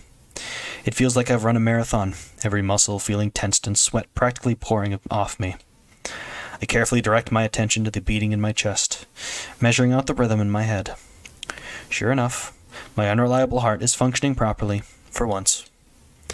Just, what the hell was that? A heart attack? A bad nightmare? Medicine side effects? I've heard about panic attacks, and this does seem to have the hallmarks of one. I can't even be bothered thinking about it right now. I feel utterly exhausted yet completely awake after this experience. I look over to the other side of my bed, the pale white of the silent figure's face almost glowing in the nighttime darkness of the room. Just the sight of her is enough to calm me down significantly. Her graceful demeanor persists even while she's asleep, her perfectly measured breathing and gentle face making it impossible to tell whether she's awake or truly sleeping. Giving in to temptation, I delicately run my fingertips over her hand. Her skin is soft to the touch, as it has always been, yet warm even in the cold night. It's at times like this silently appreciating each other's presence, that I feel we're closest. My fingers stop at a wrist, and I bring my hand back down to the bed beside me. I'm not entirely sure why, but as we become ever closer to each other, it felt as if something grew between us. I'm not entirely sure what it is, nor whether it existed before we'd fallen in love. Everything is moving so fast. I don't mind it at all, but it feels unlike Lily to be pushing things this much. Okay, same stuff. Thankfully, there aren't any students milling around in the hallway at this hour of the morning, lest I be interrogated on why I'm carrying 2 plates of breakfast to my room, while dressed in an obviously hastily donned uniform. Isn't to say things like this never happen, of course. A single security guard patrolling between 2 sets of bedrooms situated right next to each other is a very small force compared to adolescent hormones. Come to think of it, the fact that it's Monday morning probably helps. I'm not really sure why, but Mondays seem to bother me less than they do with most others. It takes a little creative use of my hands and elbow, but eventually I manage to work the door to my dormitory room open. Stepping inside, I see Lily just getting up from the bed and tiredly rubbing her eyes. She looks a mess, just like most other times I've seen her soon after she wakes. She really isn't a morning person. Sorry, I didn't mean to wake you. She groggily shakes her head. The morning light illuminating her makes for a very pleasant sight. It's okay, I needed to get up anyway. What time is it? Put my plate down on my desk and turn the clock around to check the time. Still early. Don't worry, there's plenty of time left before school. She sits on the side of the bed and begins to sniff the air. As she does, I quickly move her plate away and put it on the desk beside mine. Yes, I got us some breakfast. Shower and clothes come first, though. She stands still for a moment with her chin pointed slightly out. I gladly acquiesce and press my lips to hers, savoring the soft feeling before breaking off. I'd love to just flash that on screen. It's like a flashbang. A kiss flashbang. With a small, sweet smile, apparently quite satisfied, she slowly makes her way to the showers. I stretch to try and wake myself up a little more, briefly looking at the steaming dishes on the desk. Rice, fish, miso soup, and some vegetables. A standard breakfast for a somewhat unusual day. I grab the bottles from my desk and start taking my daily regimen of pills. Sometimes I wonder what these things are even good for, given all the troubles I've had since the initial accident. I can't even say that it doesn't hurt to take them, considering the side effects so far. Well, whatever. Doctor's orders are that I have to take them, and the rationality suggests that it'd be well served to trust his judgment over mine. It doesn't take long for the noise of the shower to cease, a quick one apparently, being fine for Lily given the circumstances. Emerging from the bathroom, she looks significantly more awake, having had the chance to collect herself. Without a word, I gently take her hand in mine and guide her to my desk. Considering I don't have a table in my room as she does, it'll have to do. Thank you, Hisao. What did you prepare for breakfast? Just rice and some vegetables. Something fast. Her face lights up at the revelation. That's quite a breakfast. This is normal for you? No, she's just being nice. I have little doubt, considering her past, that this isn't exactly a high-class meal by her standards. Breakfast is the most important meal of the day. Just because we're students doesn't mean we can take it lightly. That's my belief, anyway. From what others I've talked to have said, I might be in the minority. I take a seat on the side of my bed and begin eating together with Lily, her chopsticks lightly tapping out the outlines of the vegetables, just as I'd noticed her do during our date. This is quite nice, Hisao. I had no idea you could cook this well. This time she's much more genuine, I can tell that much. That said, cooking really isn't anything special at all. After a bit of practice, it's pretty easy to make a simple dish. Most of the credit goes to modern technology. Still, after years of cooking for myself, I should hope so. I got bored of eating instant noodles and ordering pizza every time my parents were both working, so I taught myself how to make a few meals. I'm still trying to get the knack of it, though. You'll make a good wife someday, Hisao. I take a grain of rice and place it onto my thumb, before carefully taking aim and giving it a good flick. Lily jumps a little as it hits her cheek, right on target. I can't help chuckling a little at her expense as she lowers her brow and tries her best to assume a harsh and serious expression. Oh, that's right. What is it? Did you have any problems sleeping last night? You seemed restless. So she was awake back then, or at least partly so. Whether it was my heart or a nightmare caused by the side effects of my medicine, the last thing I want is for her to be worrying about me even more. Even before my relationship with Lily, I'd felt my body was a drag on everything I did. My body is my burden alone, so as long as I'm with her, I'll continue to act as normally as possible. No, not particularly. Is that so? That's good, then. Luckily, she seems to take me at my word. Come to think of it, there was something else I wanted to ask. Oh? How should I put it? When you dream, do you see people and objects? Yes, of course. Oh.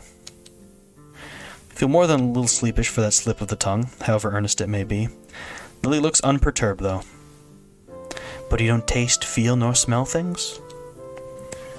Move to answer, but find myself stuck before thinking about it. The more I mull it over, the more I realize that her hypothesis is correct. That's true, I guess. I never looked at it that way. Are you saying that you do? For the most part, I only hear in dreams, but yes, sometimes I touch and smell things as well. I'm just asking since Akira thought it very strange that I did when I brought it up with her. If you don't either, then maybe it's due to my blindness. That would make sense. You rely on your other senses more than me, so maybe that affects your dreams as well. The wonders of the human body, I guess. That's correct. Funny thing with dreams. Dreams are such a weird and still mostly undiscovered part of the human psyche. And there's been a couple weird things with dreams, like before color TV existed, people didn't dream in color. As Lily said, people who are blind don't dream with sight. I know there's actually a plot point in that in a Warrior Cats book. The third series, Power of Three. One of the main characters, Jay Feather, he can't see outside of dreams, but he can see in his dreams. But yeah, like, people who are blind don't see things. I'm pretty sure people who are deaf don't hear things in their dreams. You can hear, because, like, everybody can hear things in their dreams, actually, except if you're deaf. But yeah, dreams are such a weird, interesting part of the human psyche, and I don't know if we'll ever fully figure out what's up with them. The most we have is like a baseline hypothesis that dreams are the body or the brain's recollection and refitting of the things that have been experienced. But even that is so vague in scientific terms that nobody really knows for sure. It's very interesting.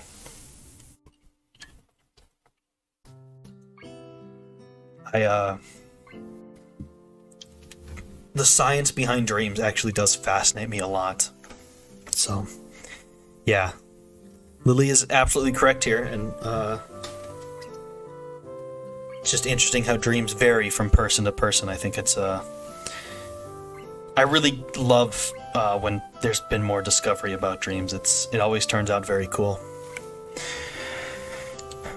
For the rest of the time before school, we quietly eat the hearty breakfast in front of us, exchanging a few small pieces of small talk as we do. A quick peek out the door assures nobody's looking directly at the entrance for the boys' dormitory, so we walk out with the path clear. The weather's good today. I stretch as Lily and I make our way outside, the bright morning sun beaming down on us. By now, a few students can be seen doing the same, making their way to the main school building, either from the dorms or through the main gate. It does feel nice and warm. Our hands linked and our cane tapping the ground, we begin in earnest our trip to the school building, enjoying the chatting throngs of students around us. This would be the last day of exams, no? Yeah, how are you going in them? Fairly well, all things considered. You seem a bit stressed by them, though. It's that obvious, huh? I don't think it's just the exams, though. A lot of stuff's been happening in a short amount of time, and I'm not doing that well in the humanities subjects. You're doing well in science, though, aren't you? Well, it would be hard not to do well in science for me. Come to think of it, didn't you say before that you weren't good at science and maths? She suddenly looks very sheepish, my remark no doubt hitting home. Lily's sense of pride really can be a double-edged sword. Well, aside from that, have you ever given thought to what you might do with that ability? It seems a pity to waste it. A bit, mostly at Matoi's prompting. In any case, I'll probably end up doing science as a career in some form. That's good to hear, Hiseo. Okay, I remember this scene. As we enter the gardens, I suddenly receive an unsolicited pat on the back. The green-dressed culprit dances around to meet me, evidently not paying any heed to Lily at my side. Hey man, what's up? Haven't seen you in a while. Hey, just been busy lately with exams and stuff. Exams, schmams. A true Renaissance man needs no study. I was almost about to do the fucking Adam Sandler Waterboy voice for Kenji. A true Renaissance man needs no study to excel in such things. Kenji does strike me as the kind of person that does well in school, even if he has a horrid attendance record and poor work ethic, so I have little reason to doubt his ability. To be honest, I'm a little envious of him. Between studying for exams and my time with Lily, I've had practically no time to myself. Maybe this is a bit like how Yuko feels. Good morning, Satoi. It's good to hear you're doing well. It feels slightly odd to see Lily speaking so formally. She's come to address me more casually over the months, though I have seen her speak more formally to classmates from time to time as well. Some people never change, I guess. Not that I'd say her calm and polite manner is a bad thing. It was one of the reasons I liked being around her to begin with, after all. Kenji seems to take a moment to work out who it is beside me, and probably hasn't noticed us holding hands either. I wonder if those glasses of his actually do anything. They stop him from being a Tumblr sexy man. Which means we need them. He needs to keep them on. Like, we can't deal with sexy man Kenji.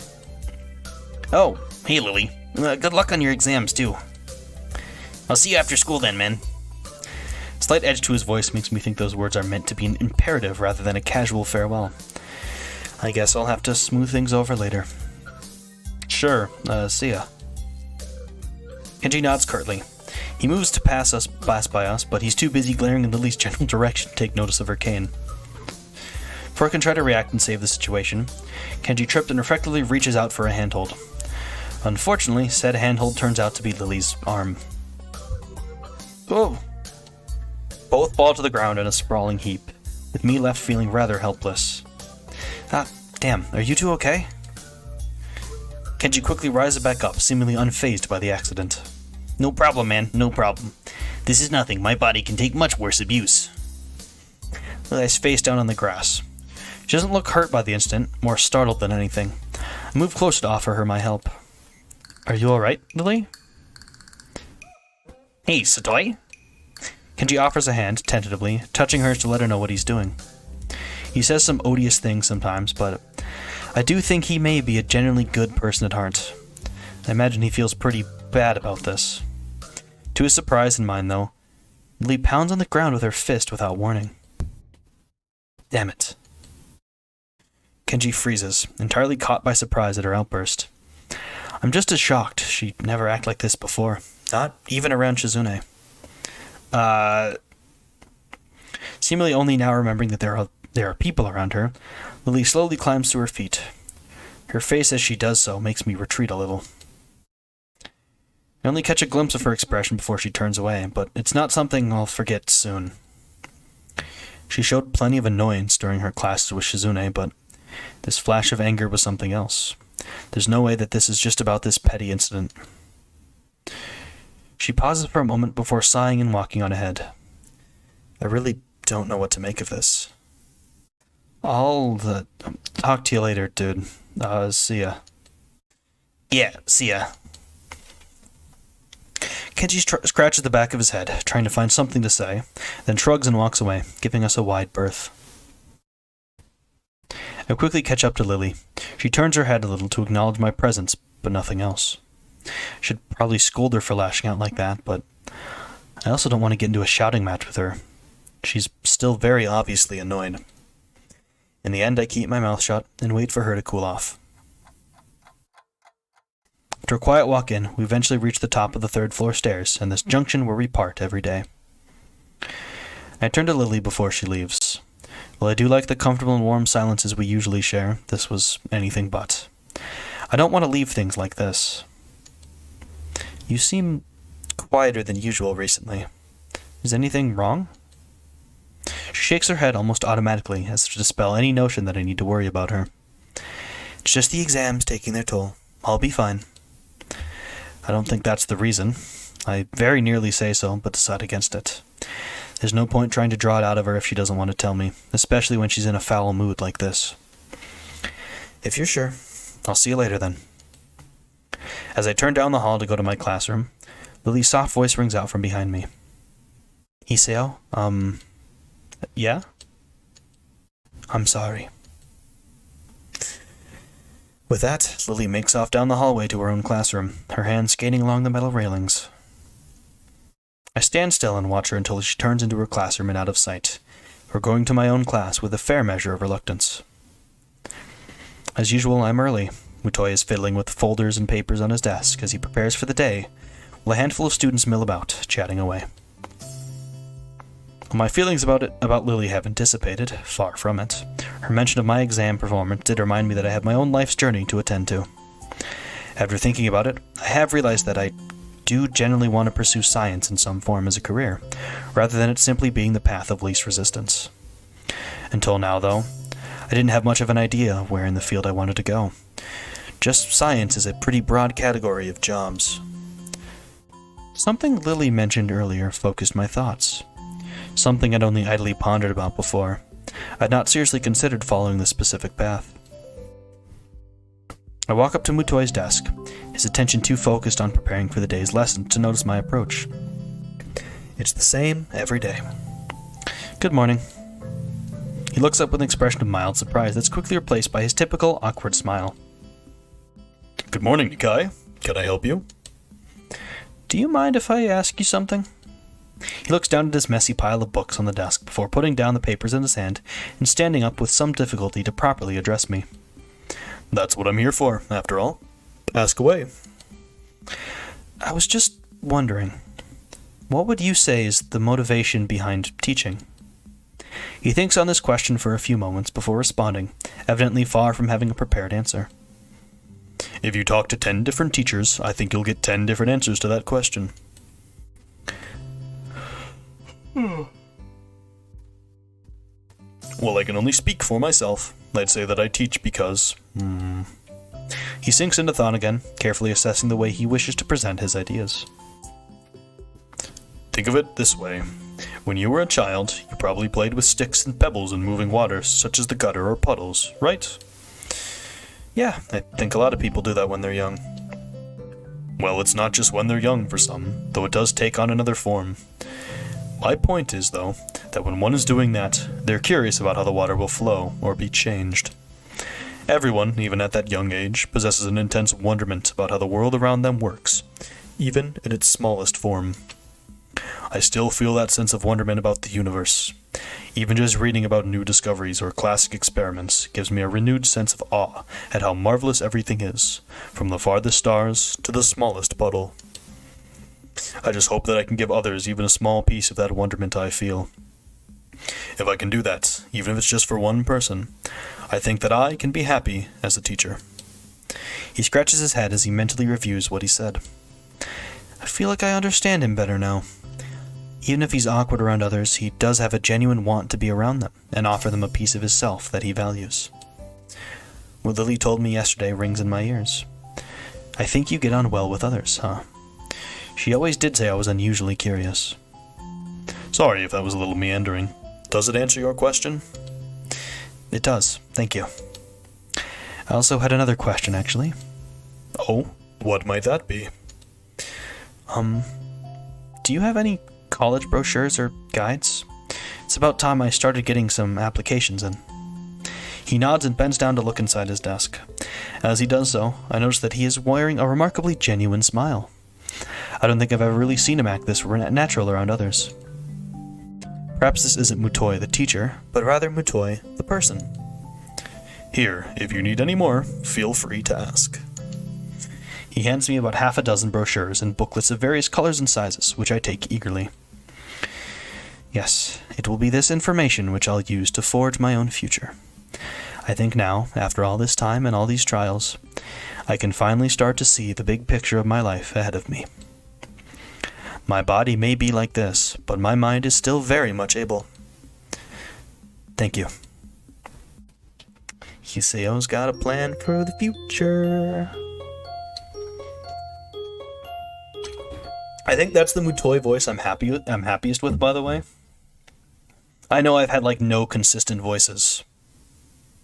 But that is one I was happy with, that Mutoi voice. It almost, like, at some points it almost got to the Polar Express conductor levels, which I thought was awesome. I love the Polar Express, by the way. It's like my favorite Christmas movie. But I love the conductor in that, and I love his voice. This is the Polar Express.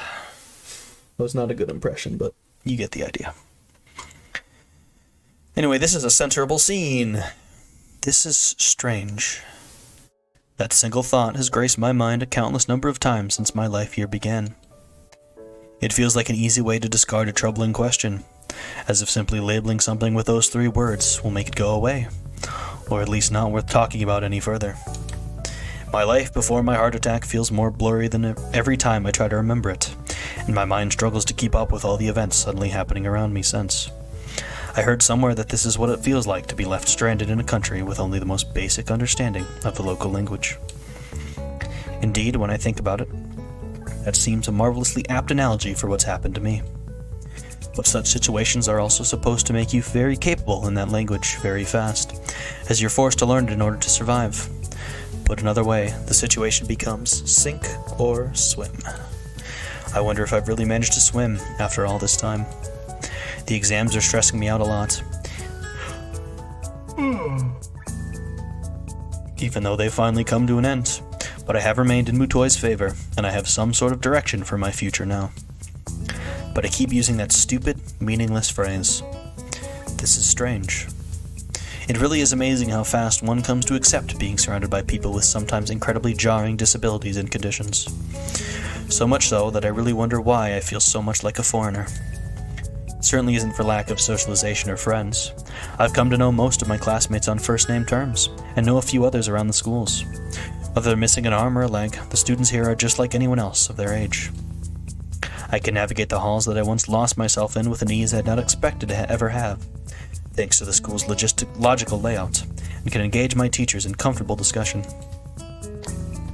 I swirl around gently the tea in my cup, the reflected image of my face becoming distorted by the moving liquid. This is strange. I used to hate drinking tea. Maybe I'm thinking too much. The familiar sound of china rattling from a teacup touching an accompanying saucer rings out. Is something the matter? Don't worry, it's nothing. I take a long sip of the tea in front of me as the girls do. Just whiling away the time in Lily's room, sipping tea with her and Hanako. It feels familiar, almost nostalgic. So, how's your work in the newspaper club going, Hanako? I want to know too. It sounds like it would be quite interesting. Hanako's face turns down at the attention placed upon her, though her smile belies the fact that she genuinely likes being the center of interest for the two of us. It's good, I think. I'm getting better at it. Naomi and a couple of her friends handle most of the jobs, getting stories and stuff. I just do the computer things, like putting the stories together and getting it printed. It's nice, since I can sit and concentrate. I see Lily's low-tech nature isn't shared by Hanako. While sitting in a room compiling other people's newspaper articles into documents doesn't strike me as overly outgoing, it is heartening to see her widening her circle of friends. Baby steps, I guess. It's probably a bit much to be expecting her to become a socialite like Lily. How are you finding Naomi? I've heard she can be quite troublesome at times. And Lily's going into her mothering mode over Hanako. Letting go of her is something she's had to learn. Hanako scratches her cheek, thinking on her answer. Naomi's nice. She's a bit loud sometimes and a bit tiring, but she's really helpful. Her friends are nice, too. That's wonderful to hear, Hanako. I'm glad you found a source of such enjoyment. Lily's smile is warm and genuine, but I can sense a touch of wistfulness to it as well. Hanako seems to miss that entirely, but I don't think for a second that I'm imagining it. I suppose it's because I've slowly come to pay more and more attention to everything going on around me. With things seemingly happening faster and faster, it feels like I'll miss something if I'm not as observant as possible. With the exams, my newfound love life, trying to fit in some studying regarding my options for college and university, and my heart condition applying the brakes on everything at irritatingly random times, my brain's been in overdrive recently. It makes me appreciate the rare quiet times such as these. I guess this is why Lily came to appreciate her weekly walks to the convenience store and her tea parties with Hanako, despite her like of being surrounded by others. They gave her a moment of peace in a chaotic and busy life. Thank God the exams are over, eh? The comment draws an earnest chuckle from both of the girls. It seems like everybody's been a lot happier since the exams ended last week. So, what are you doing for the summer holidays, Hanako? Only... quickly count the days in my head. Today's Monday, and school finishes on Saturday. 5 days to go, after all. I was thinking of traveling, just around a bit. There's a lot of places I want to see, and I think I have enough money to pay for the bus and train rides. Naomi and one of the other girls in the newspaper club said they might come along too. Her look indicates she's given the matter quite a lot of thought.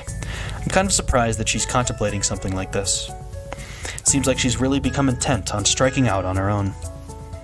Is there anywhere in particular you're thinking of going? I was thinking that Kyoto sounds nice. I think I'll try to go to a few places, though. Lily nods in approval, happy with Hanako's plans. While I cast my eyes to Lily, I refrain from asking her the same question. She's been evasive with her plans for the future for a long time now, but I never seem to get a good time to broach the subject alone with her. Every time it comes up in conversation, I feel like she's either unsure of herself or simply dodging the question. It's troubling. Be sure to call sometime while you're out and about. I gave you my number before, right? Hanako gives a quick nod, a happy smile on her face. It's strange to see how happy... It's strange to see how happy people seem to become when they have a goal to work towards. Yuko seems to brighten whenever her university aspirations are brought up, and now Hanako is just the same. So why do I still feel this uncertainty? And why Lily, too? Relationships really can be irritatingly troublesome sometimes. What time is it? Takes me a second to remember that Lily's clock doesn't have any visual feedback. I really should know, given how many times I've been in her room. Nevertheless, I take my watch from my bag and quickly check it, the reason for her asking becoming clear. It's about 20 past 10, nearly curfew. Hanako rises to her feet, dusting herself off and neatening her gown after doing so. I'd better be going. Good night, Lily, Hiseo. Sleep well, Hanako. See you tomorrow. With that, she walks to the door and quietly makes her exit. Silence. This seems to be happening more and more between Lily and me recently. After a few seconds, I finally find something to talk about. Oh, yeah, I talked to Mutoi on Friday and finally checked out some guides on college and how to apply for it. That's good news. If you're going to be applying for colleges, I assume you have some idea in mind of what you might do in the future. I think I've settled on becoming a science teacher. It's going to take a while to get through university and everything to be qualified, but I think it'll be worth it. Lily's face brightens considerably at the news. I suppose, with her wish to become a teacher, she's delighted I'd take the same kind of path. So, you've decided on a career of teaching. I think that path suits you most excellently, Hiseo. I smile and nod. This time, even if I know she can't see me doing so, I know she feels it. I imagine Mutoi would have taken to the news well. That's one word for it. Hey, Lily? Yes? I know you want to be a teacher, but for a second, I wonder whether I should really ask her the question on my mind, but that's quickly brushed aside by the fact that this is rather late to have second thoughts. Surely you don't still think I'd be offended by something regarding my blindness. Her accusing tone is betrayed by her grinning face, amused at my awkwardness in raising the topic. Some things never change. Good point, I guess. I was just thinking whether or not being blind would be a hindrance, what with your ambition to become a teacher and all. She looks mildly surprised before giving the question some thought. I refuse to think she's never actually pondered this issue before. I wonder, Hiseo, could you close your eyes for a moment? Okay. Raising an eyebrow, I do as she requests.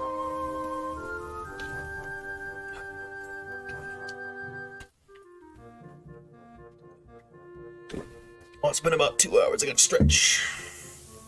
Oh. Ooh. Oh.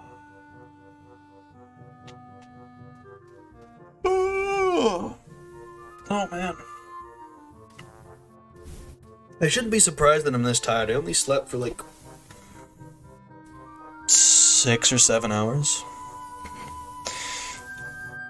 Ah, well.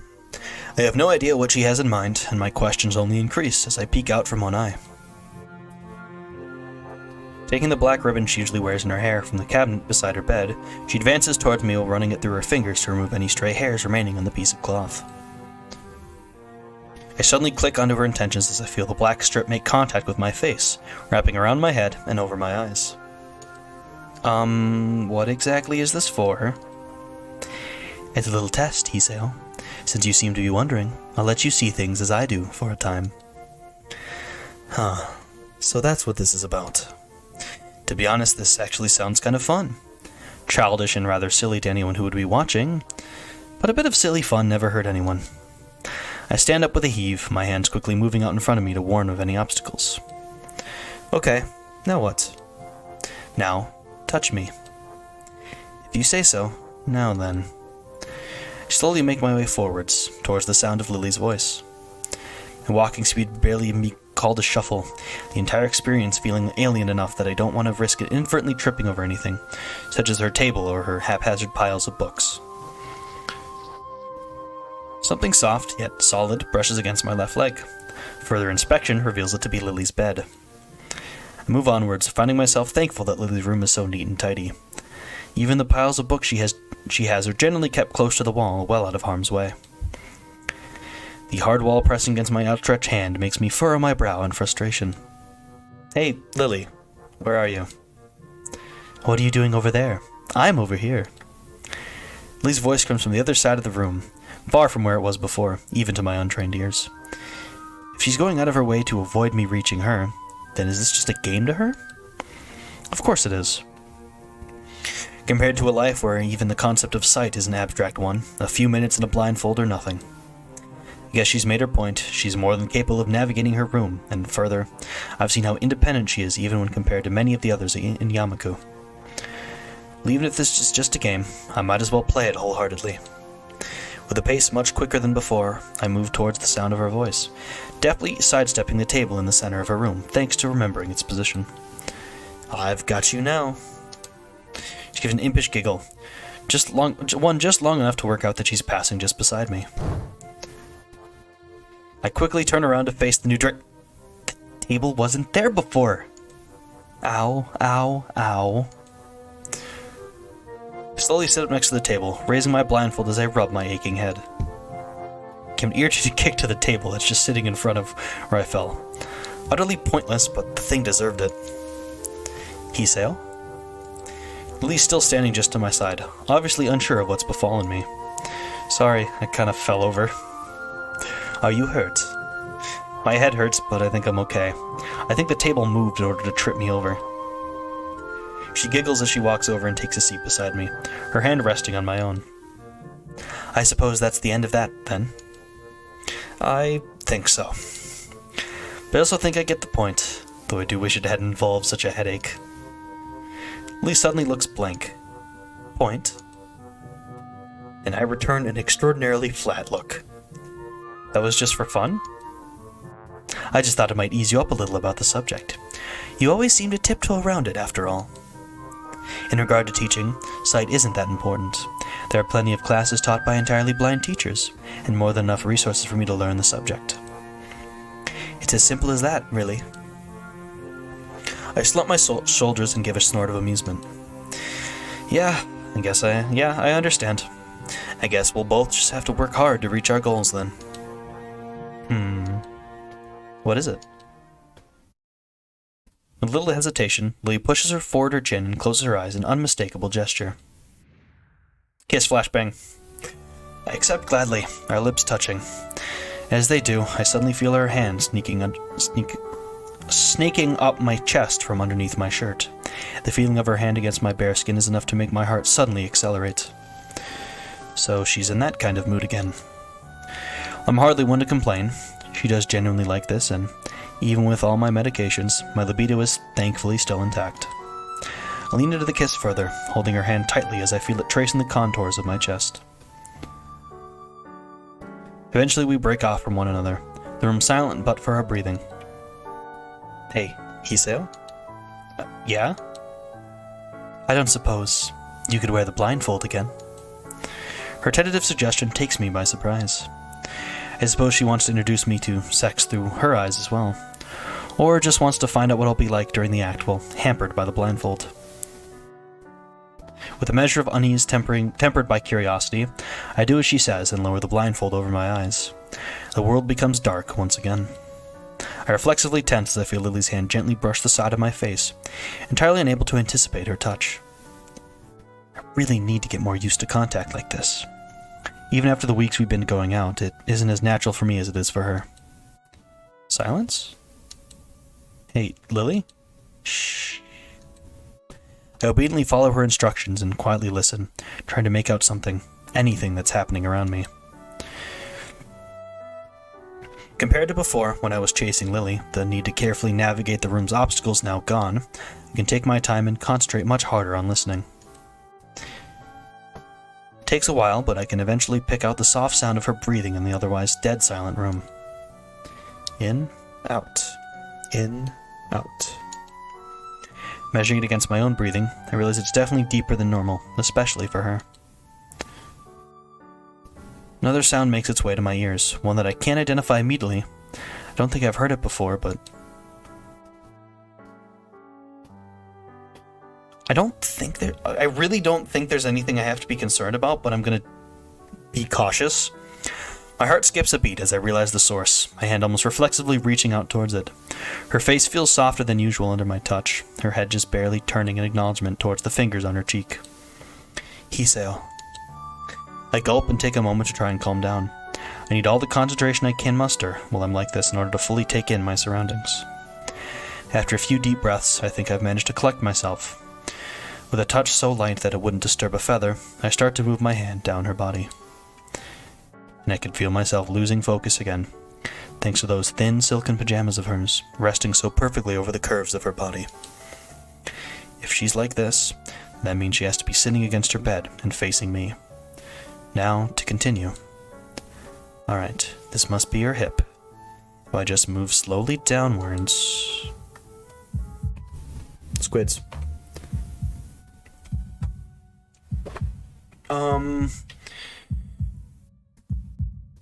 Interesting thing with this, I think we're gonna find out. Oh, I don't like reading this dialogue. This makes me feel uncomfortable. More. I want more. I can feel my chest tighten as I rock back and forth frantically, both of us entirely taken with ourselves.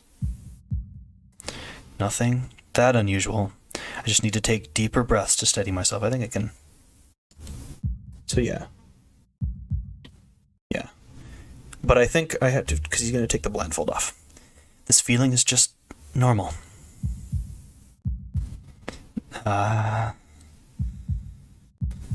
This isn't... I can't. This pain is too much. I can't scream well enough, so I'm just going to do that. I stumble backwards from Lily with unseemly haste, clumsily hitting the back of my foot against the table and falling to the ground with an unceremonious crash.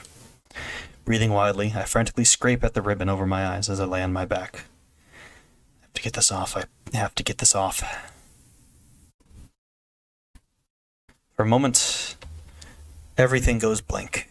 As the rush of newfound light assaults my eyes, my breathing slows from the brink of hyperventilation.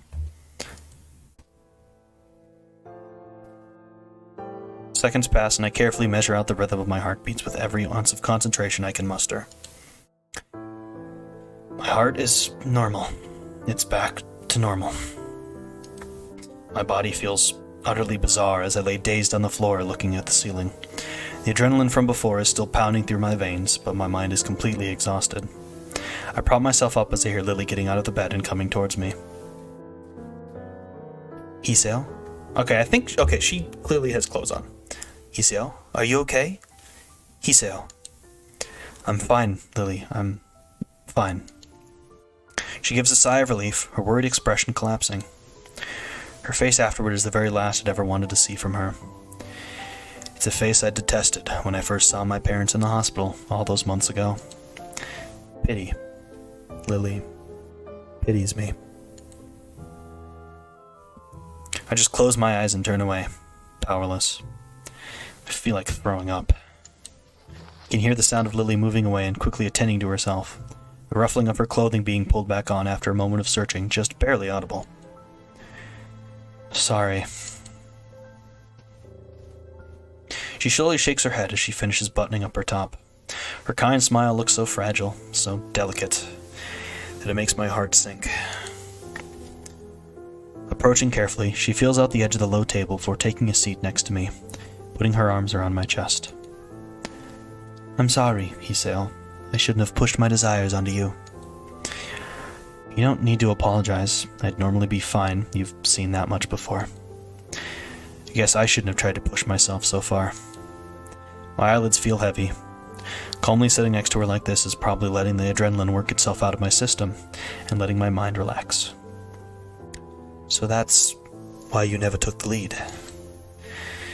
Yeah, I guess it's a good thing you like to, huh? The joke seemed to lighten her expression a little, a fact which helps me feel less unease about my unreliable self. Lily's head comes to rest on my shoulder as I struggle to keep my eyes open, with more difficulty after each blink. I feel completely drained. It's okay, Hiseo. It's all okay. No sooner does she say this than a small, quiet tune escapes her lips. Entirely too tired to think, all I can do is listen to her soft humming. It's a soft, almost melancholic tune. It sounds familiar, but the more I try to remember its origin, the less I seem to be able to concentrate. The feeling and scent of her head gently resting on my shoulder, and her warm body against my side are soothing. The soft humming of her voice, too, relaxes my mind as much as her warmth relaxes my muscles. The singular quiet moment. After all this fracas, it makes me realize just how exhausted I've become. I can feel my eyelids slowly becoming heavier and heavier. Even with the chaos of before, I wish this moment would last forever.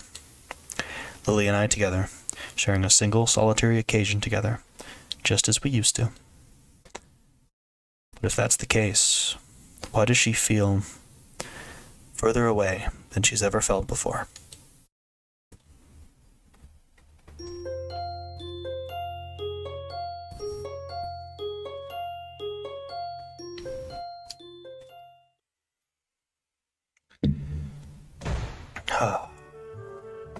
Context. We're this scene and two others away from the neutral ending. It's going to be a longer stream than usual.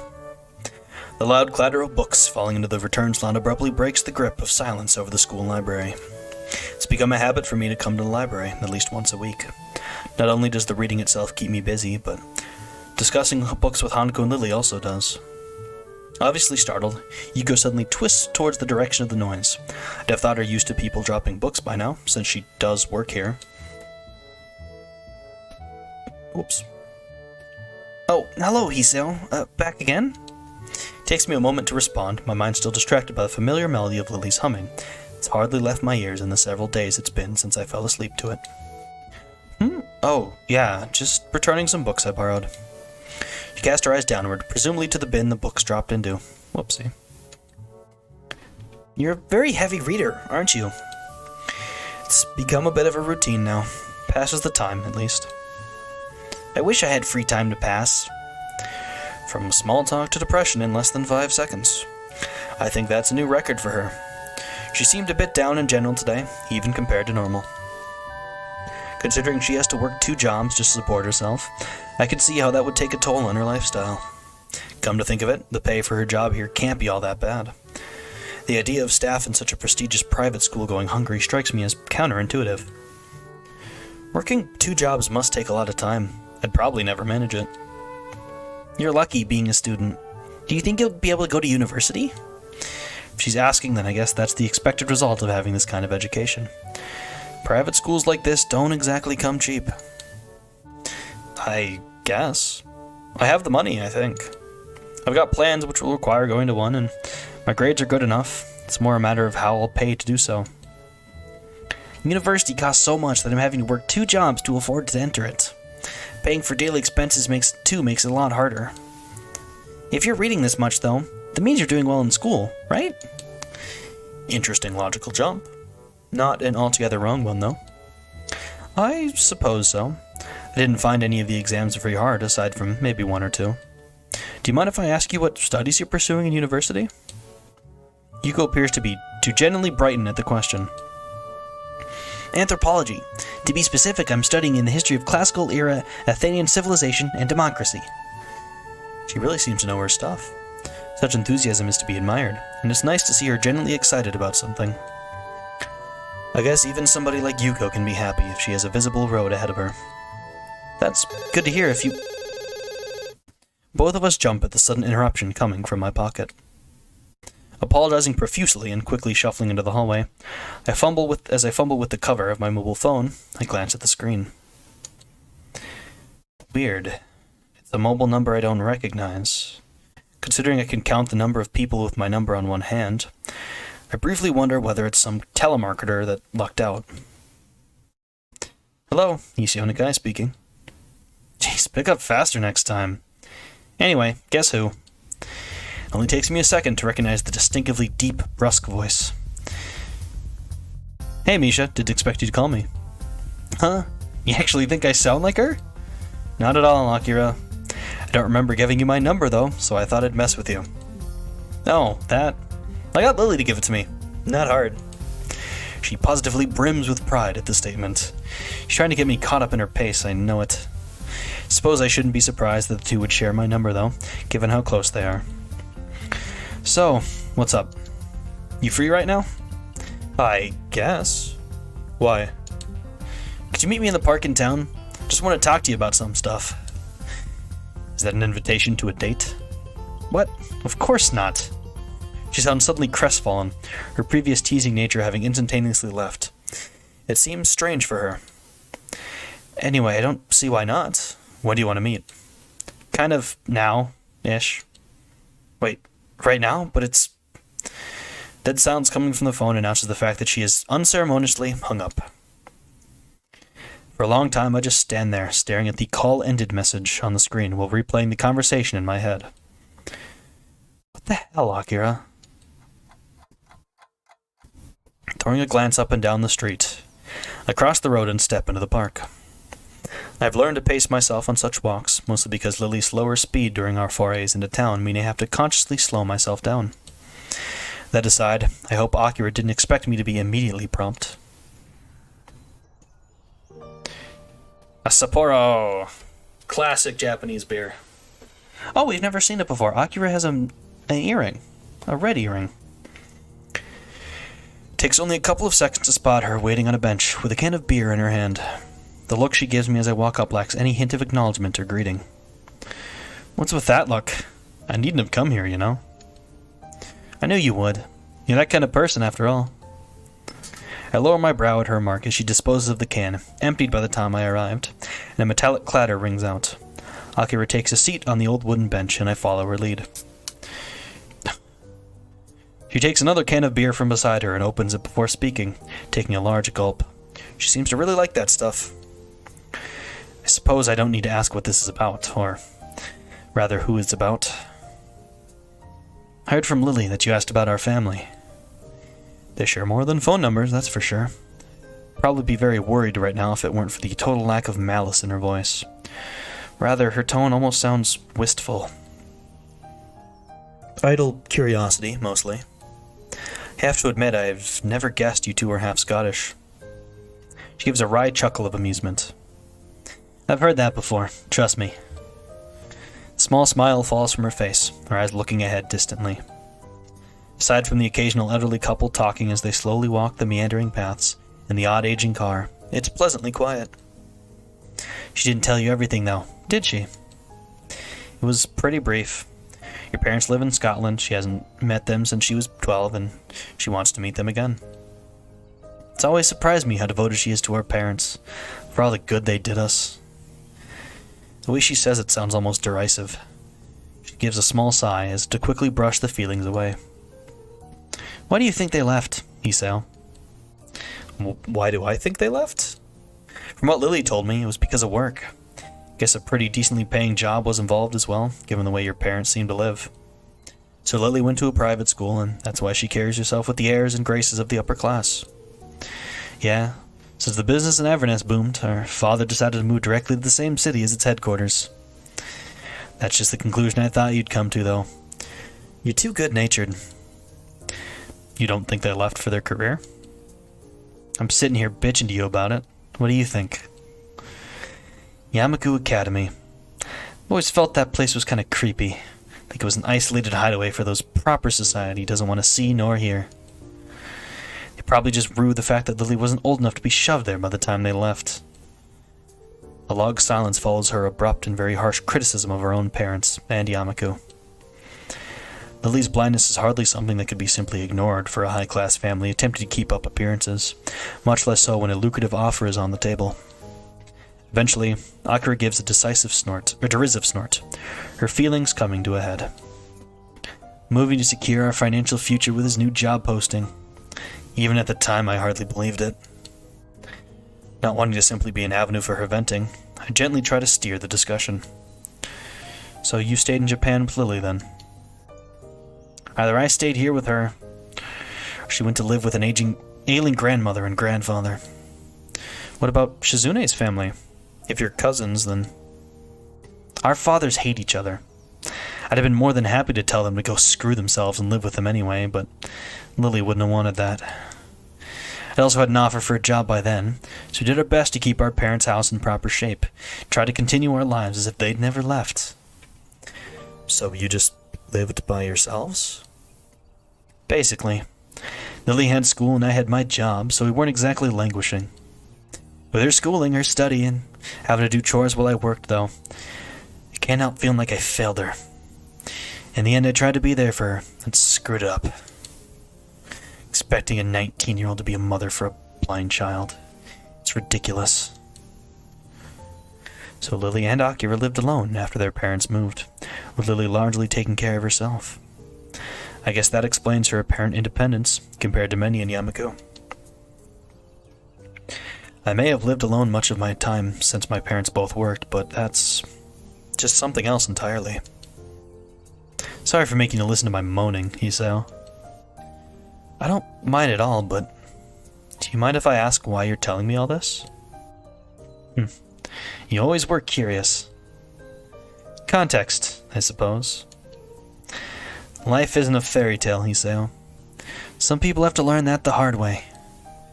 She takes a long drink from the can in her hand, her face becoming more depressed than distant. I broke up with my boyfriend a few days ago. After I leave, we're not going to be able to see each other again. But that's how life is. You can't just set your life up and expect it to stay that way forever. Sometimes stuff happens that you just have to roll with, even if it means hurting yourself or others. She takes a long breath before looking up at the bright orange sky. Damn. If I smoked, I could take a nice long drag right about now and look kind of cool. I want to respond to help her in whatever way I can, but I feel utterly useless. This kind of situation is one I've never been in, and I simply don't have the experience to say anything meaningful to comfort her. Akira looks over and evidently picks up on this, much to my embarrassment. Must look pretty pathetic right now, whining about this to someone I barely know. Hardly, and I'm pretty much an expert on looking pathetic. She gives a chuckle, the act feeling like a personal victory for me. You're a good kid, Isao.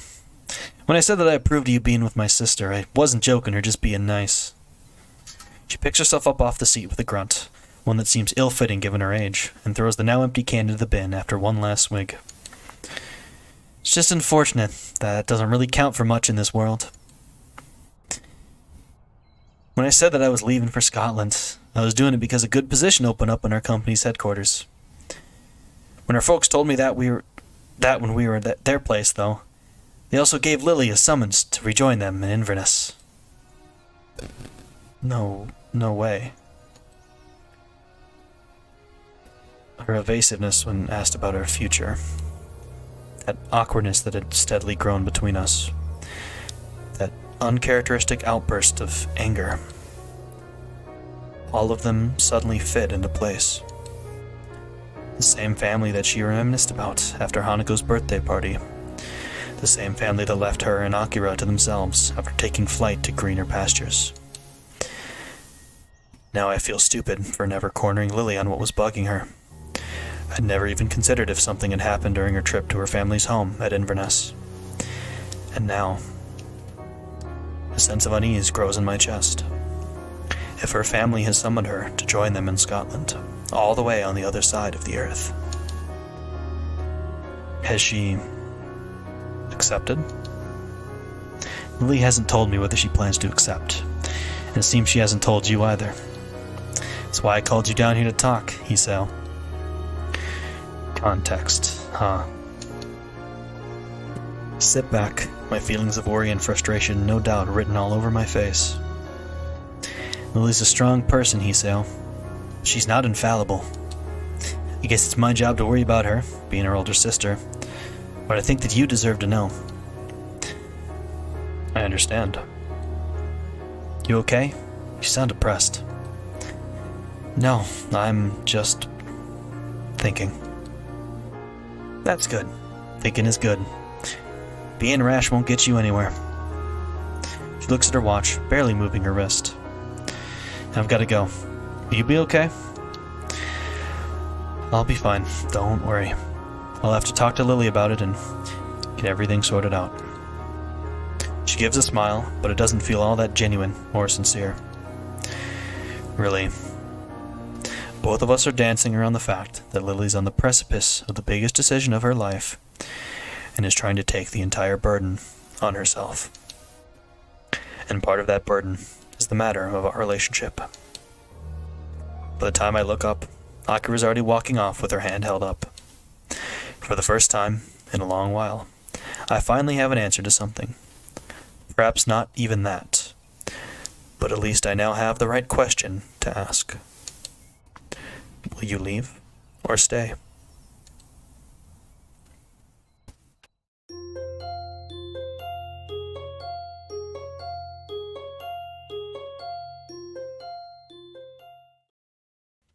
Well, that is certainly something.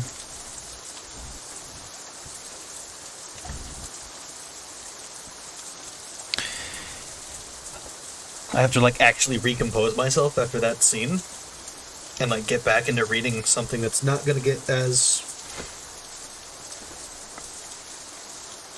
I don't know what the word I'm trying to look for is. Hurry, Lily. I'm moving as fast as I can. I can barely make out Lily's voice over the deafening pounding of the rain. Even though I dislike pulling her around, the situation calls for it. I turn forward, my free hand over my head in a futile attempt to keep at least my hair dry. My vision seems to be in grayscale. It really is rotten weather for summer, and the last kind of climate I'd... Whoops, I'm so sorry about that. Last kind of climate I'd want for a date. A pity. I'd even checked the weather forecast beforehand, one of the very few times I'd ever done so. Only for it to say that Sunday afternoon would be fine. Looking to Lily, her shoulders are by now completely drenched, with her right hand holding tightly to mine, and her left gripping her retracted cane. This horrid downpour came on just as we were between our destination and Yamaku. She decided to try rushing the rest of the distance rather than doubling back. Entirely unused to running this fast, Lily's using all her concentration just to avoid tripping over. Hisao, do you know where we're going? Even she's reduced to shouting to try and be heard over the combined noise of the wind and the rain. The rest of my voice is completely drowned out by an even heavier burst of rain. The what? The Shanghai. How far is it? Shouldn't be far now.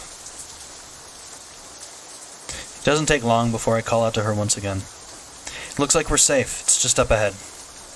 Quickly pull up to a stop just in front of the familiar exterior, the lantern outside still giving off its reliable glow, and wait for Lily to catch her breath before going in. Ladies first. The tiny bell inside rings out when I hold the door open for her, a smile and a polite nod being my reward before entering myself. As I step in behind her and wipe my feet, only a quick glance is necessary to notice the distinct lack of activity. The Shanghai doesn't seem to get much in the way of patronage, and today is no different. Only a couple of tables are occupied. Summoned by the bells ringing, a most expected person comes to greet us. Welcome to the Shanghai. Yuko looks chipper today. Trying to predict her moods is pretty hard, but it's a nice change from the norm. Hello, Yuko. Hey. Good afternoon, you two. She takes a deep bow, somewhat taken aback, as she rights herself again and gets a better look at us. What happened to you? You both look... Her eyes drift towards the glass of the door behind us. Oh. Oh dear. We're inside now, at least. I think that's the most important thing. It's nice and cozy. You're lucky to be working inside today. It has been nice and quiet. I like days like this. Oh wait, sorry, is there anything you'd like? French vanilla tea, please. I'll have the same. Right, coming right up.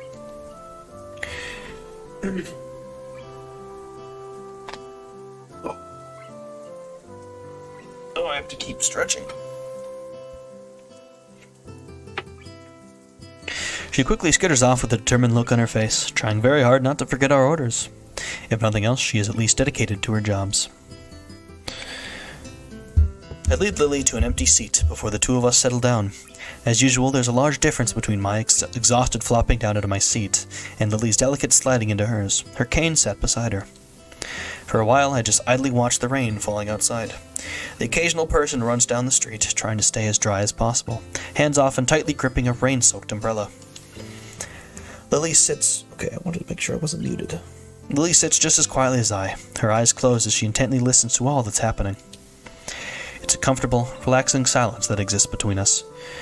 Just the type that we'd so often shared together in the past months. For Lily, at least. I can't help replaying the words of her sister in my mind, at times contrasting them to both our time spent together since I entered Yamaku, and to the way we've been since we started dating. No matter how much I try, I can't work Lily out. It's as if the harder I try to second-guess her emotions and her potential decision, the more difficult it becomes to reach a clear conclusion. It makes me doubt whether I'd ever really understood her.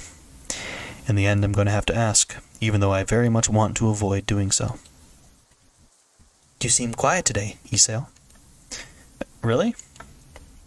You seem so enthusiastic about taking me out on a date.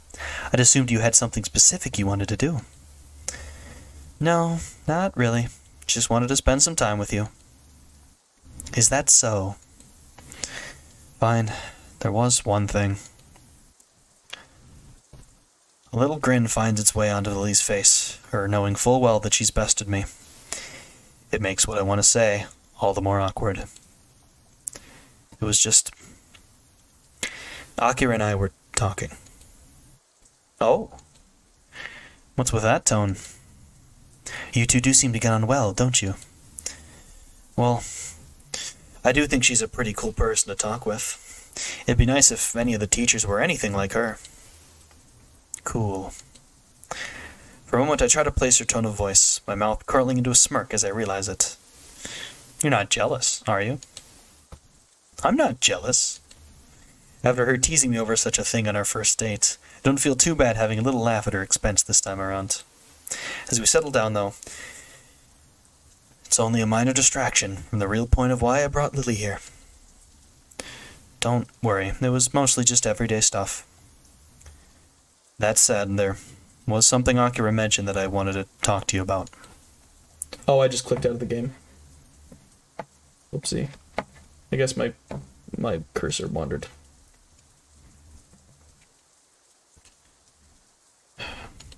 When you went to see your family in Inverness a while back, she said, Akira told you about my family's summons, hasn't she?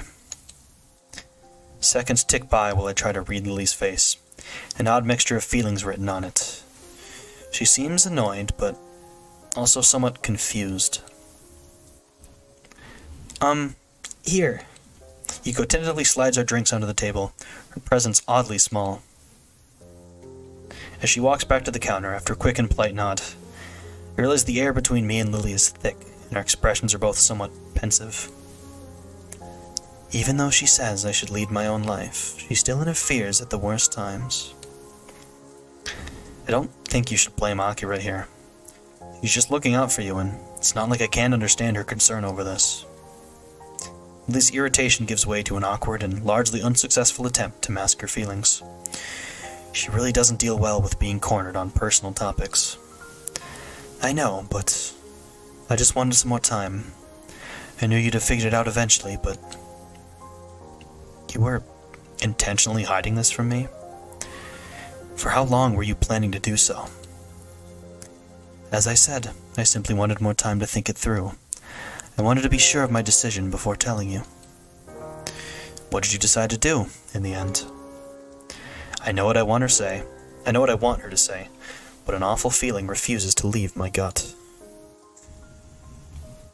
My family does dearly want me to return to them, and Akira will be going as well.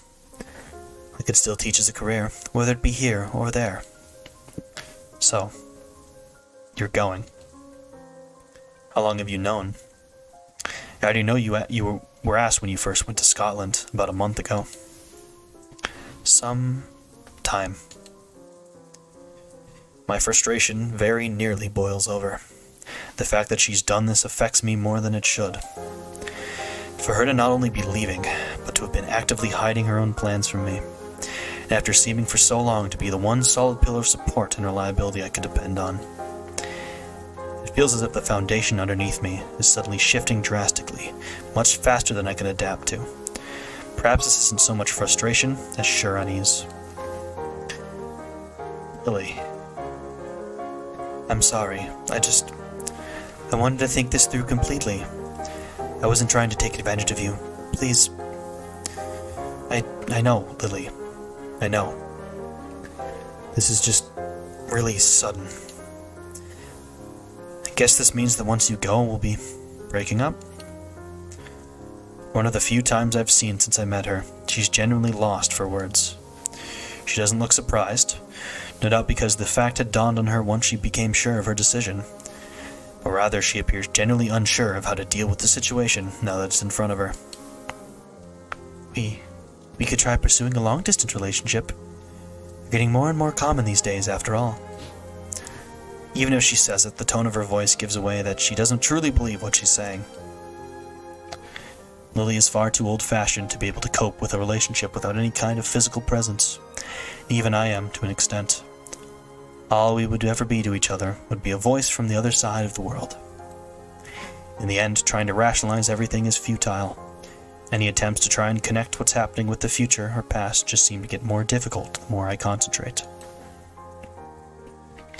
Those quiet moments when we just walked side by side, the precious time we spent with Hanako and Akira, the casual chatter we had during lunchtimes, the times we made love, the confessions of our feelings to each other. All pointless. All just a fleeting moment in our young lives. We're just two children pretending to be adults, aren't we? Long, long silence hangs in the air between us. The noise of the other patrons drinking and talking only makes the situation feel more strange and disconnected.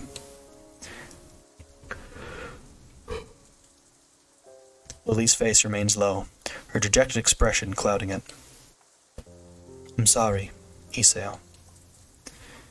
A simple apology, and no more. She's left entirely without any further response or comment. With a long sigh, I gather what's left of my thoughts and ask the final question I have for her. When will you be going? I'll be leaving with Akira, so it'll be a little less than a week. Beginning of summer holidays? Just a little afterwards, yes. Her tone is unusually slow and steady, her apologetic and depressed mood all the more written to her face, as she tries to hide it in her voice. In the end, I can't even keep my promise of going to Tanabata with her before she leaves. I look down, seeing my face reflected in the by now lukewarm cup of neglected tea sitting in front of me. I really thought I'd left this kind of expression behind. For a while I just stared down into the still surface, trying to sort through my emotions to get at what course of action I should take, whether it be right now or in the future. But, just as before, the effort is wasted. I glance up to see Lily gently sipping her cooled tea without complaint, her face drawn and shoulders slumped. She looks to be deep in thought too, a strangely cold atmosphere coming between us as we isolate ourselves to mull things over. Even as Lily's cup slowly empties, mine remains untouched. It's a long time before I notice the rain dying down outside and the few other patrons of the Shanghai having left. The chill of the rapidly darkening evening permeates the dormitory hallways. While trudging down the corridor to my room, I see an unwelcome movement from up ahead. Sure enough, the opening of the door opposite mine heralds the arrival of a bespectacled Kenji. Hey man, what's... Whoa, dude, you look awful, I think. You okay? He really has a knack for making any situation better. I don't really want to go into it. It's late. Okay, that's cool. If you ever want to talk about it, I'm, here. I look at him for a moment before surrendering my stern front and awkwardly scratching the back of my neck, embarrassed by my standoff response to him. Thanks, Kenji. Hey, it's cool. That's what friends are for, right? Yeah, you're right. See ya. I open the door to my own dorm room and close it behind me as he quickly waves me off. The solid thud the door makes against the doorframe sounds like a final call for the life I've led since coming to Yamaku. I just stand in my darkened room, fruitlessly attempting to work out what I should do from this point onwards. Just what should I do? The final scene of the neutral ending.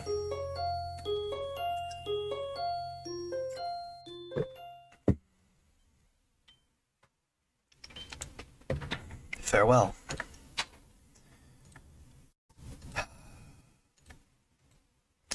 As class ends, I simply rest my head on my hand and stare out the window to pass the time. It's been a few days since Lily told me her plans. I haven't been to our ordinary lunchtime haunt since then.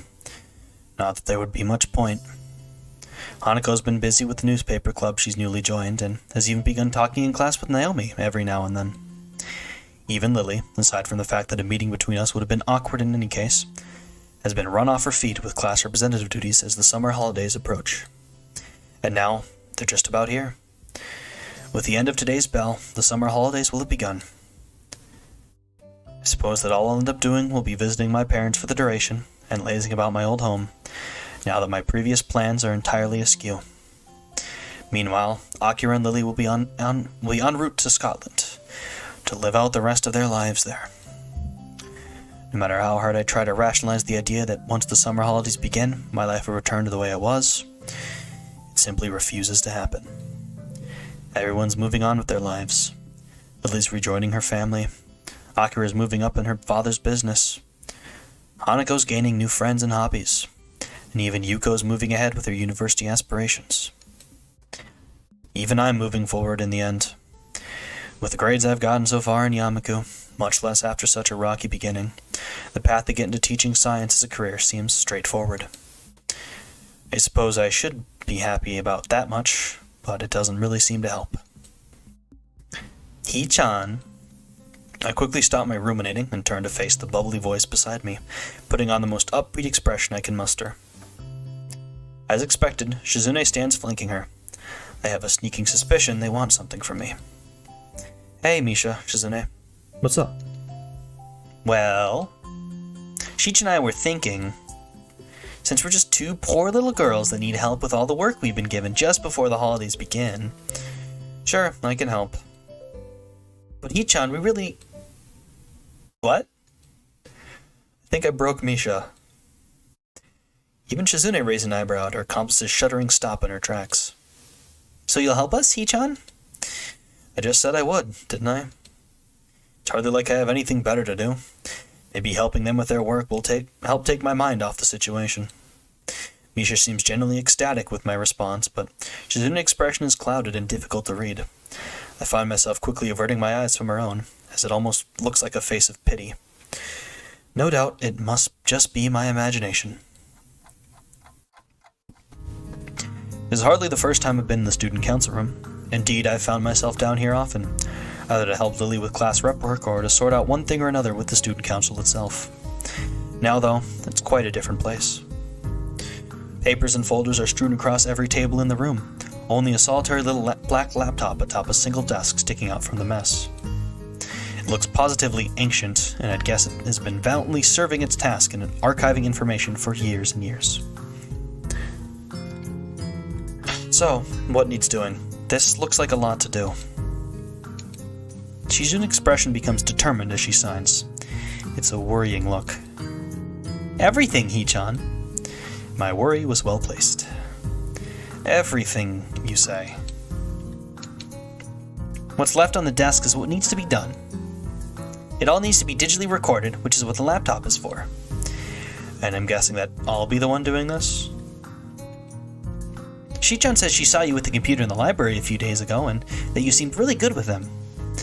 Good with computers? I can touch type, I guess, but it still seemed like an overestimation of my skills. I was just typing up homework. Wait, Shizune was watching me do that? One must know their allies before they can know their enemies, of course. Wow, that's pretty wise. For once, it's not hard to work out who said what. Nonetheless, it doesn't seem worth fighting over.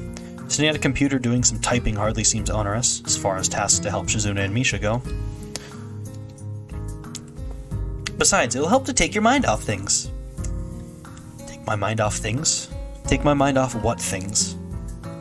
Misha's face goes blank as she translates this for Shizune, though the latter's response is only to glance away towards the window after briefly signing. Misha's face quickly returns to a smile as she translates back. She was confused, I guess, but Shizune is harder to pin down. I was just thinking you may like to eat your mind off the exams, of course. Either way, we may as well get into it sooner rather than later. I'll go along with you. That's the spirit, Hee-chan. And that's the 5th spreadsheet compiled and saved. Time for the next month's. After a little bit of fussing around, we all managed to get a bit more organized. Shizune's been gathering up the loose sheets and thankfully sorting them into a neat pile next to me. Meanwhile, Misha's been handling the manual writing work, her girly pink pen leaving its unmistakable mark on paper after paper. Once I got myself into a rhythm, this really wasn't so bad. Shizune and Misha also seem to be in the swing of things, wordlessly communicating as they go about their business with fervor. I periodically glance at the sheet beside the laptop, apparently a list of student names and matching addresses, as I dutifully enter the data written on it. I don't pay a lot of attention to what I'm typing in until I reach about midway down the page. Akamichi, Class 3-3. Huh. Her family's home is in Saitama. My idle curiosity is ended abruptly as 3 light taps can be heard rapping on the door. Misha quickly skips over to check who it is, tapping Shizune's shoulder on the way past to let her companion know what's happening. Ah, you're here. Who is it? Slight pause to enter Shizune's data into the file along with all the others. I look up to check who's at the door.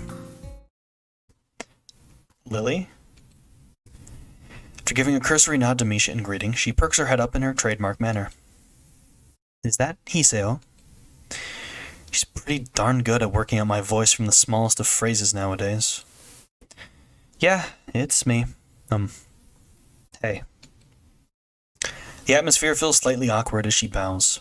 Neither of us knows quite how intimate we should be around each other, given she's leaving in just a matter of hours. This is a fact that, thankfully, neither the oblivious Misha nor the hard-working Shizune pick up on. So, you've got work to do as well? Unfortunately, I arrived as soon as I could, but my class held me up with a surprise farewell party, and I had to get changed. I glanced down at the laptop's clock. It's pretty much the end of lunchtime, so I'm guessing Lily managed to wrangle the last period off as well. I take it Shizune is here as well? Of course. And I've been here during all of lunchtime as well. That last comment was really not needed. Shizune's baiting Lily into another argument. I can feel it. I'm sorry I can't be as hardworking as you, Shizune. I'll endeavor to hire more lackeys to do my work in future, I assure you. And Lily just took the bait, escalating things further. But aren't you the one always outsourcing your work to your classmates? The difference is that they choose to help, unlike your tyrannical grip on your own class. Tyranny works. Even if we did things differently, we still got the same results, right? This is school, not a police state. You will have to remind me when you were appointed class monarch, I'm afraid. You have to seize power. It's not good if it's just handed to you. But I guess you wouldn't really understand that, right? You'll also have to remind me when the monarchs were elected into their positions. Lee positively bristles at this. Shizune's two-hit combo forces her onto defense. Yet for all your vaunted power, you cannot get one person to help you without forcing him. But Hiseo volunteered. He's such a hard worker, he's doing this instead of meaningless socialization, right? Is that so, Hiseo? This is bad. I've really ended up between a rock and a hard place. Much as it may pain me to do this, the truth has at least a chance of stopping this argument here and now. It's okay, Lily, they didn't harass me to come or anything. Lily gives me a disapproving grimace, silently radiating her strong feelings of displeasure in my general direction. She can be quite scary when she wants to be, though. Thankfully, that isn't often. Hee-chan, you make that sound like it's a regular occurrence. It isn't? In the end, it doesn't matter so long as everything's getting done at a good pace. Let's just get this work over with so we can go home. Shizune snorts derisively and gets back to marking off the sheet in front of her, while Lily sighs and finds her way along the room with her hand.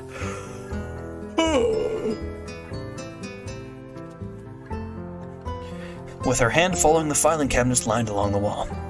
This would mark the only time I've managed to successfully defuse one of these situations. But the grudging ceasefire built around mutual fear and respect makes us feel more like the Cold War than any real peace. I can't take all the credit, though. Lily's leaving has surely affected Shizune to some extent, to make her give up so easily.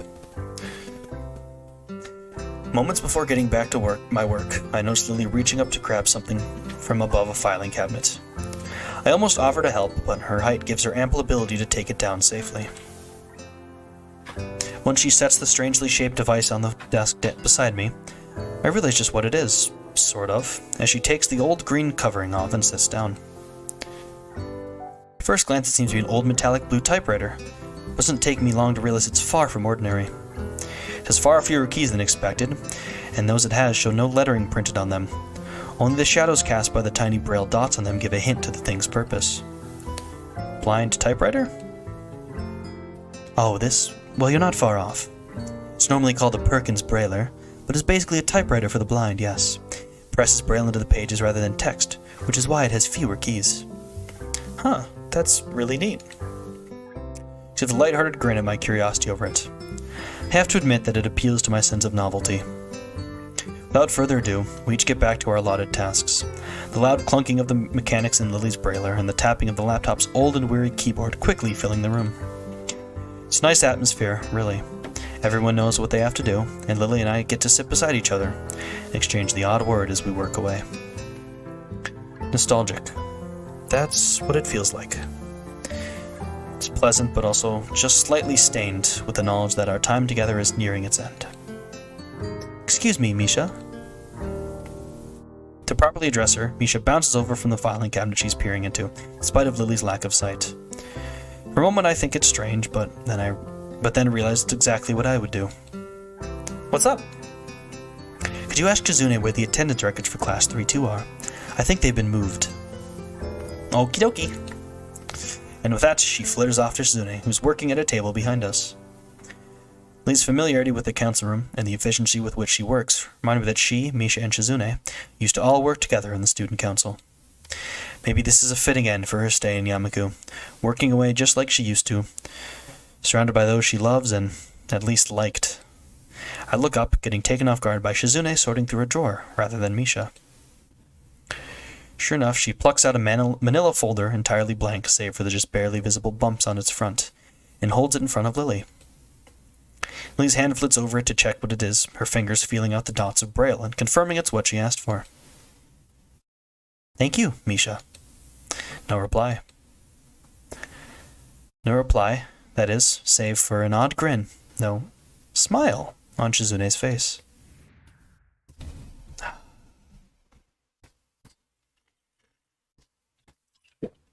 A couple of seconds pass before Lily clicks that it isn't Misha behind her, but Shizune. Her momentary look of surprise is replaced by a slightly bashful smile. For a few moments, the room is all but still and silent.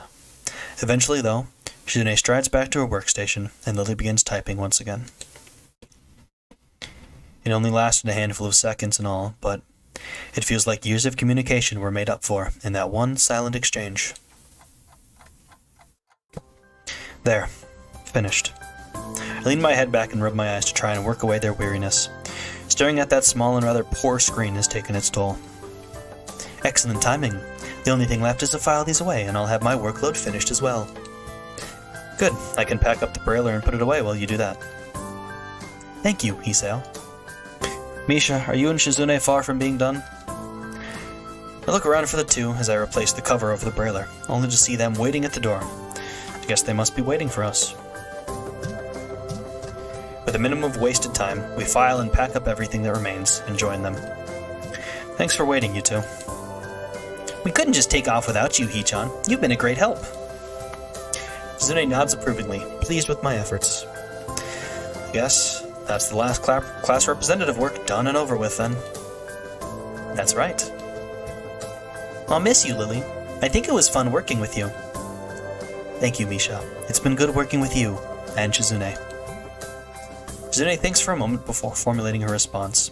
It's not that she often communicates without thinking, quite the opposite, but this time it's even more considered than usual. Misha looks a little surprised before passing on the message.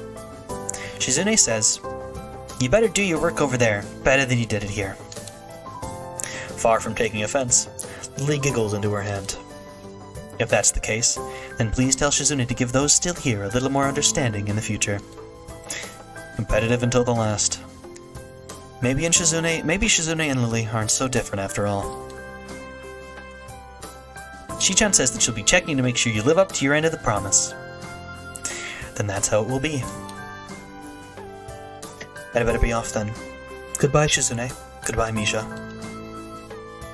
Hisao. Lily takes a hold of my arm in hers, there being no need for a cane if I'm here to guide her. With a nod of farewell to the two, we set off out the door and make our way to the school grounds. As I turn to wave goodbye to them, I notice Shizune's gaze lingering on Lily. They may annoy each other, but family bonds aren't easily broken. Got all your papers sorted then? Yes, they've all been filed out and handed in. On top of things as always, aren't you?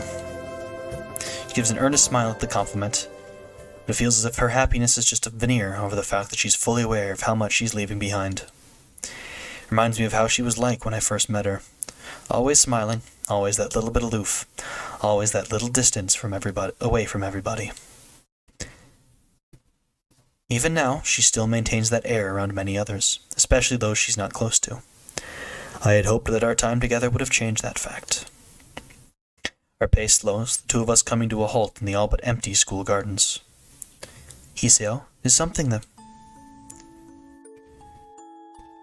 Lily's words are cut short as I turn and wrap my arms around her, pulling her tight. I may not usually be given to such impulsive actions, but I just want to be close to her, even if it's the last time I'll be able to. All the other students have retreated to their dormitories and homes, only the ruffling of leaves in their breeze making any sound whatsoever. As I draw back, I can see she has dropped her carefully maintained smile. Her hand hesitates, wanting neither to leave nor to stay on my features. She's putting up a brave show, but her slight trembling gives her away. Lily may be able to control herself well, but even she can't hold her composure together now. This is the woman I've come to love, but also the one who in all too short a time will leave the country forever. I'm sorry, Hisao. It's okay. You've got your own life to lead, after all. We walk up the hallway in the girls' dormitory hand in hand. Our emotions by now largely quelled. Nevertheless, our hands grip each other's much more tightly than before. Faint, muffled voices can be heard from Lily's room, the origins of which aren't difficult to guess. The moment she opens the door, Hanako bursts through and wraps her arms around Lily, taking her very obviously by surprise. Lily.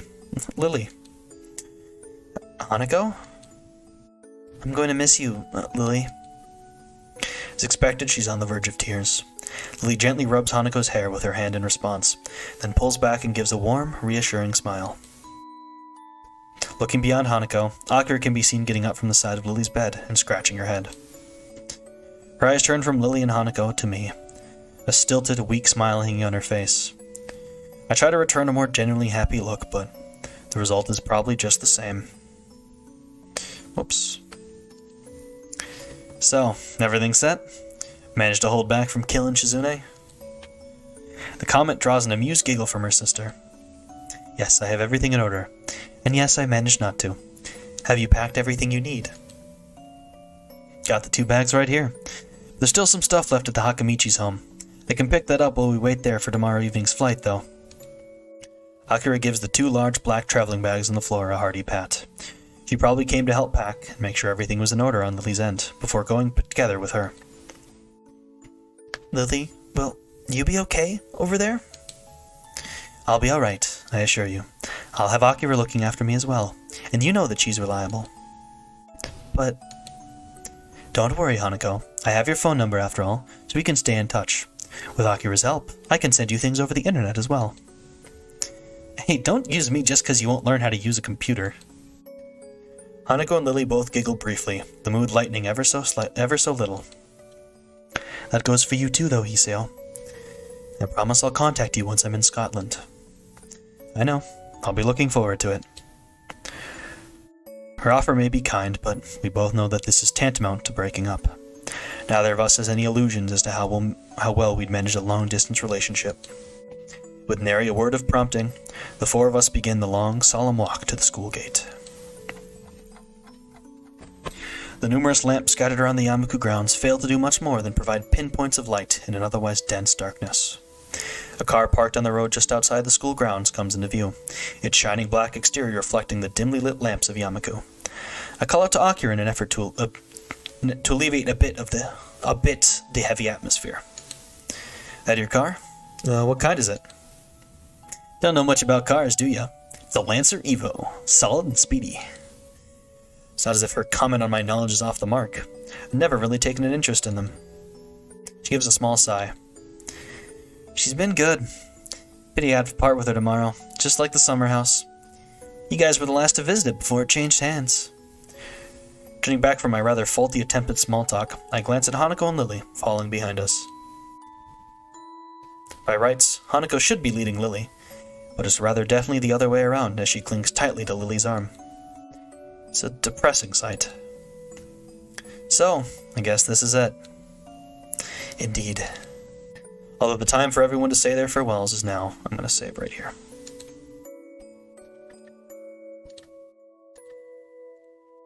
Save farewells now. Nobody really wants to take the first step. It says if the longer nobody speaks, the better the chances of them simply not leaving. Lily, do you really have to go? I'm sorry, Hanako. I won't be leaving you forever, though. I can still call you. Hiseo will be here as well. I nod, but Hanako just clutches all the tighter to Lily's arm. After spending so long without anyone to call family, it must be excruciating to have to say goodbye to the one person that was as close to a mother as anyone could have been in her life. Lily lets out a long, sad breath. All Akira and I can really do is stand by quietly on the sidelines, since the only person that can solve this would be Lily herself. Eventually, Lily pulls her arm away from Hanako's grip and holds both of her shoulders gently, a much more decisive way of address than I've ever seen Lily take with her. Hanako, remember when we first met? When you entered my room for the first time, after overhearing my consoling of a friend. You didn't say a single word for the entire night. Even as I poured you tea and talked, you sat silently and simply listened to what I said. It took many quiet meetings like that before you began to open up to me. But as you began to, I felt some of the happiest moments I've ever felt. I didn't become your friend because I pitied you, Hanako. I became your friend because I knew you were hiding not just from me, but from everyone. Your ambitions, personality, interests, tastes. I didn't know any of them, and neither did anybody else. As you showed yourself to me, though, I began to realize the person that you were, and became sure that our meeting was a very special moment. But Lee cuts her words short as she brings her hand to Hanako's head and brushes her bangs to her side, gently pressing her lips to Hanako's forehead. She pulls her head back, leaving Hanako all but speechless and her eyes moist. Lily beams a wide smile. I believe that you are a very beautiful person, Hanako, and I am certain that you will become a strong and confident woman. You are a very dear friend, and someone whom I love very much. Just like Iseo, I will never forget you for as long as I live. I may be leaving, but you have your own life to lead, here to lead. Just as I do, you have your own friends and hobbies, and your own hopes after graduation. I want you to devote yourself to them, even after I'm not around anymore. That is why I think you will be okay, because you are your own self, with your own life. You yourself proved that to me. Hanako lowers her head in embarrassment, but nods as she does so. I understand. I know I have to say goodbye. I know you have to go your own way. But thank you, Lily, for everything. Thank you, Hanako. Will you be okay? There are a few seconds of silence before the answer comes. I will. Lily smiles, undoubtedly at least partly in relief. That makes me very happy then. Goodbye. Goodbye, Lily. And farewell to you as well, Iseo. Goodbye. I'll miss you. She pauses for a moment before walking up to me. Her right hand, outstretched in front of her, takes a hold of my shoulder. Her left hand slowly and daintily reaches towards my face, taking my cheek in her palm. For a while she simply holds my face, her fingers just slightly moving to take in its contours. Usually her hand would be warm when doing such a thing, but the night's air has given her skin a cool edge. I'm not sure how long we stay like this, her clouded eyes pointed just below my own as she wears a wistful, almost distant smile. Eventually, though, I take her cold hand in mine. It's difficult to do so. With a slight sigh, I gently remove her hand from my cheek. I hope you have a long and happy life, Lily, no matter where you might go. Thank you. I'll make sure to. She takes a long, trembling breath before turning slightly towards Akira's direction. Akira? Okay. With a nod, she takes Lily's hand and begins to guide her to the car parked outside the gates. They both walk slowly and deliberately, as if their movements had been rehearsed in advance. It's strange to feel like this now, watching somebody leave Yamaku. The feeling of unease I have now reminds me of the first time I walked through these black, wrought iron gates that always looked far too pompous for what they were. As they leave, all of us know full well that our lives are irreversibly changing. I'd always told myself that I just have to take life as it comes, but everything's changing so fast, so suddenly. In the end, Lily's an irreplaceable part of the lives of both me and Hanako. The noise of Akira opening the passenger door for Lily brings me out of my thoughts, her hand waving back as Lily gets in. See you guys. Take care of yourselves. Goodbye, Hanako. Goodbye, Hiseo. Hanako's hand quickly shoots up, her face brightened by her enthusiastic farewell. Goodbye, Lily. Goodbye. See ya, Akira. Goodbye, Lily. The door shuts as we all put on our best happy farewell faces. Akira getting in the car herself and starting it up in short measure. Lily's hand can just be seen waving through the tinted windows, both of our hands waving high as well. Just as every other time I've done such things, I can't quite work out precisely why I, or Hanako, waved to her, given that she'd never see us doing so. But it doesn't matter. Even after that black, shiny car goes down the hill and disappears into the dark night, we carry on waving and seeing Akira and Lily off. And then, they're gone. A strange stillness takes over as our hands return to our sides. I don't quite know what I should do or how I should feel. In the end, we just stand there silently, staring down at where the car disappeared from sight. Goodbye, Lily. All I can do in response to her quiet, mournful goodbye is to place a hand on her shoulder. She looks at me for a few moments before looking back down the hill, secure in the knowledge that I'm still around for her. What we'll do from now just doesn't seem all that uncertain. We all have our own ambitions now, just as Lily said. But even so, it feels like there's a certain missing part in both our lives now. Something that can never be replaced.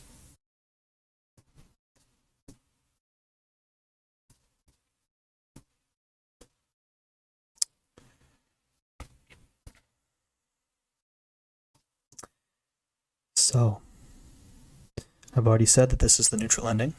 You can probably tell because there's no sound. There's no music. But I know you're asking, if you haven't played the game before, what is the good ending like? How does it change this? We'll see that in just a little bit. It still kind of hurts. I said this didn't hurt as much as the ones as others before. This one hurts.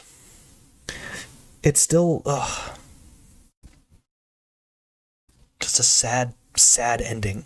Like, it says it's a neutral ending, but it's just sad. It's sadder than a bad end. So let's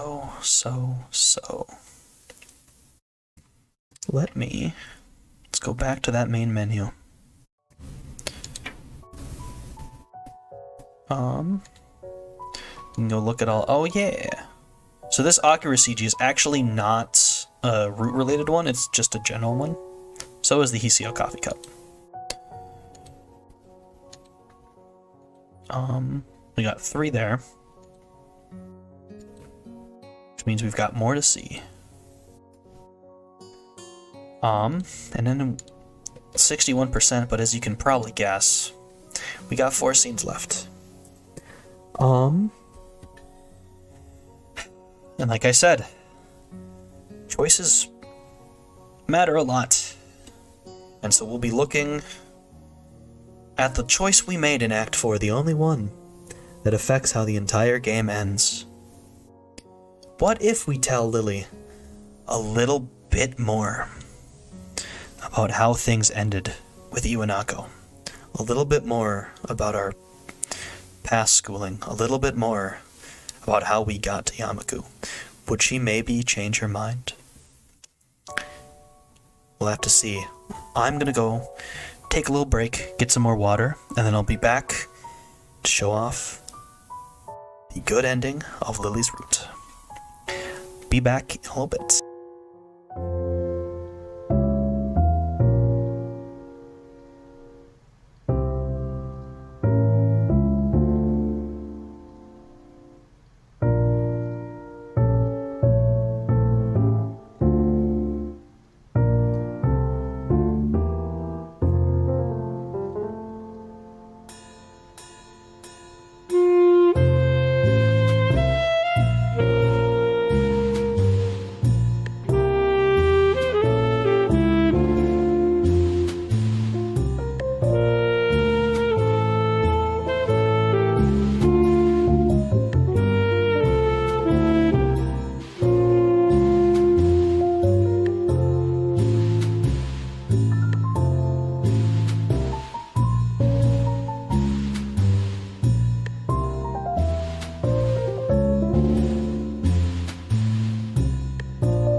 Right, we're back. It's time. Time to see what the good end gives us.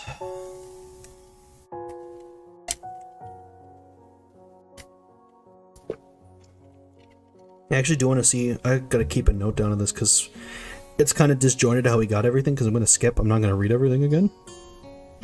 But I want to see, so 519, 645. I want to see what our final end time gets, and so what our final, oh my god, my headphone cord wrapped around my chair wheel. Yes, alright. See what happens if we make just a little bit different of a decision. Tell Lily about the letter. Wrapped in my own little world, I shake my head before remembering the futility of the gesture.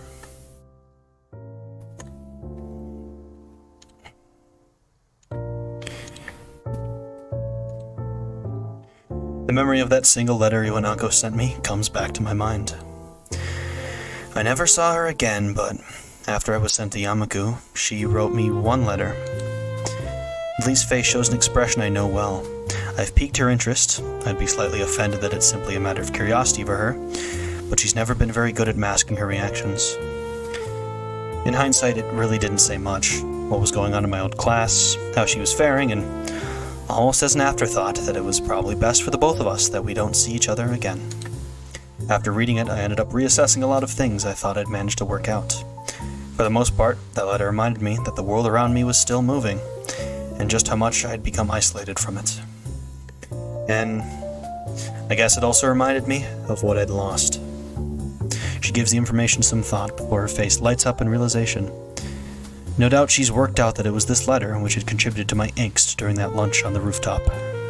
It's a rare sight to see Lily quite so lost for words. Her entire persona is a little deflated from her earlier rapt interest. As charismatic as she is, in the end that isn't any replacement for life nor relationship experience. Perhaps it is better she sent it than not.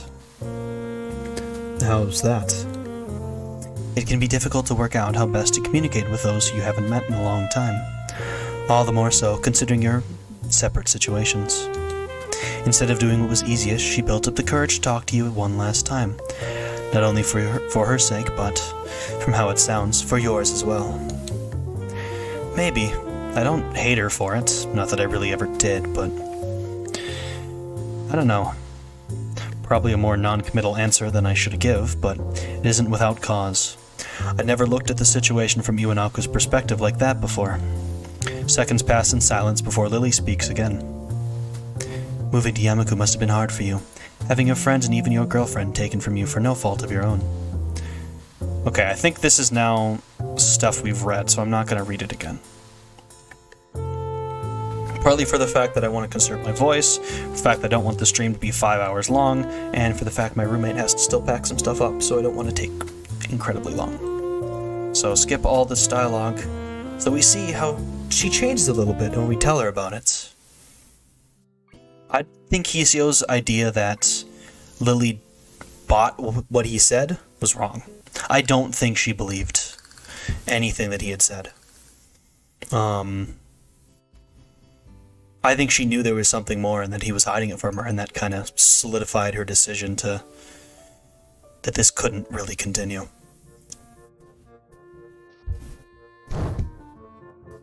Okay, yeah, this is the...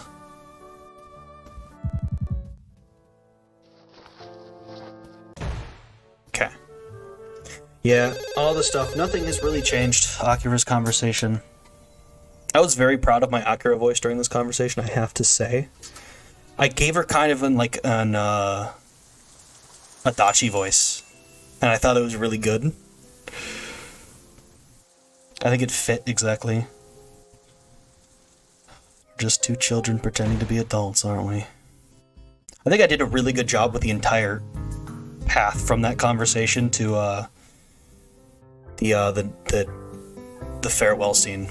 I thought it was fantastic.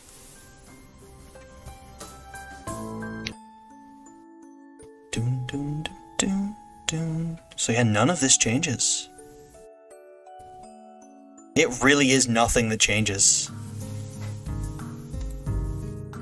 Wow. I thought there would be some dialogue changes maybe. No. We're right on to false cadence.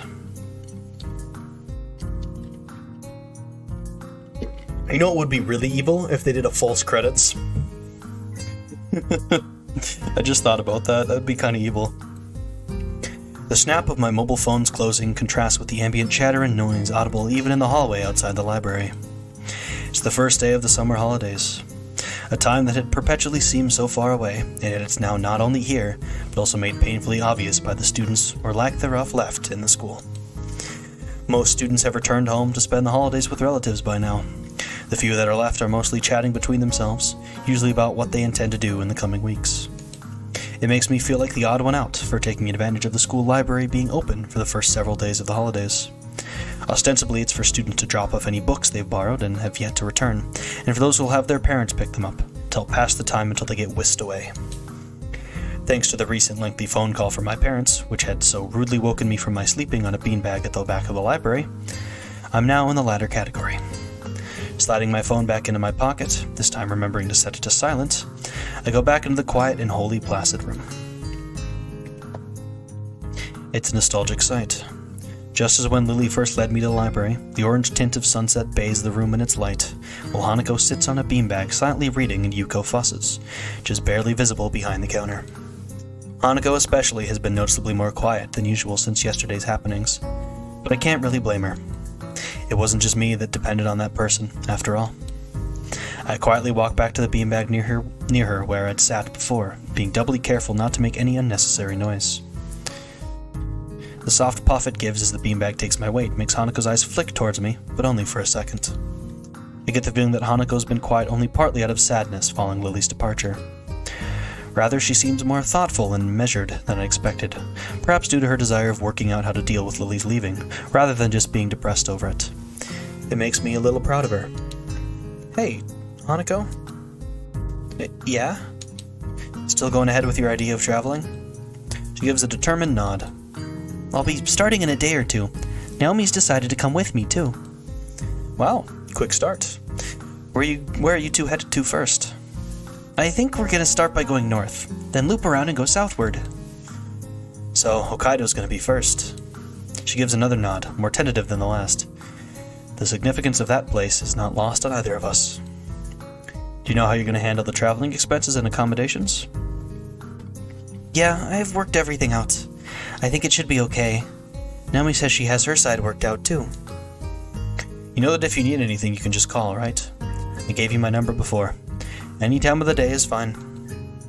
She gives a smile, which in itself feels like a small personal victory. I know. Thanks, Hiseo. Maybe Lily was right, although I may offer Hanako any help I can possibly give. Feel as if I know she doesn't need it. She really has grown. Hanako's plans for her holidays are in a sharp contrast to my simple following of my parents' suggestions to stay with them. Holidays had always made me feel less excited than most, though, so maybe this is just a return to the status quo. Before my heart attack, I'd always lived so aimlessly that the holidays weren't all that much different from my everyday life, anyway.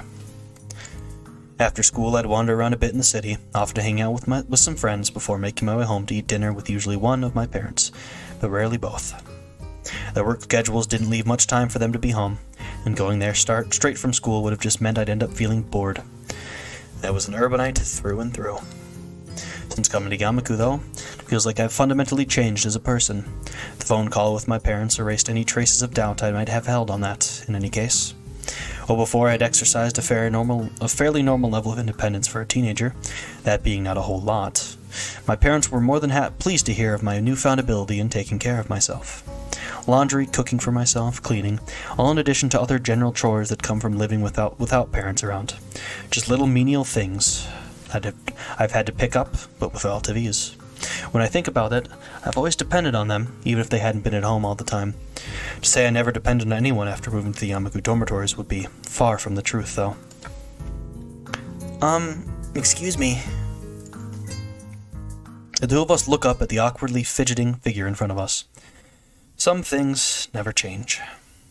It's getting close to closing time, so, Oh, right, I'd forgotten the library closes earlier during the holidays.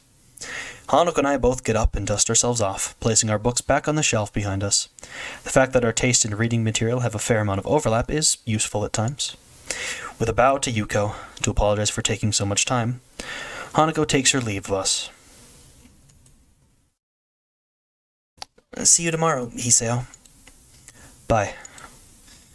Oh, this is a longer scene than I thought. This goes a whole lot longer than I thought. Sorry, I'm looking through my... The scene actually goes a much longer than I thought it does. But then it kind of all happens in rapid succession. I want to see. Okay, yeah. And with that, she walks out of the large wooden aging doors that herald the entrance to the library. She's a quiet person, isn't she? Suppose I should be surprised at a staff member sharing personal opinions like this, but after knowing Yuko for a while, it's largely expected. Our relationship is more personal, rather than one with her acting as an authority figure. Yeah, I think that's just how she is. She's got a whole lot more confidence in herself these days, though. I don't know her as well as you do, but I think I agree. It's nice to see her talking to people here. She never used to do that before. Hey, Yuko. You know that about Lily's leaving, right? She told me herself a few days ago. It must be hard leaving everyone behind like she is. She quickly looks back to me after she says this, probably remembering that I went to her for advice on the relationship between Lily and me before. Are you going to be okay? That's a difficult question. It's something I'd rather not think about for now, though, given more pressing issues. Something seems kind of off about this whole deal, don't you think? Yuko appears to think for a while. Oh my god, Hiseo's aware that he's in a video game. Hiseo's like, why did the route not end? Everything feels weird, so why am I still here?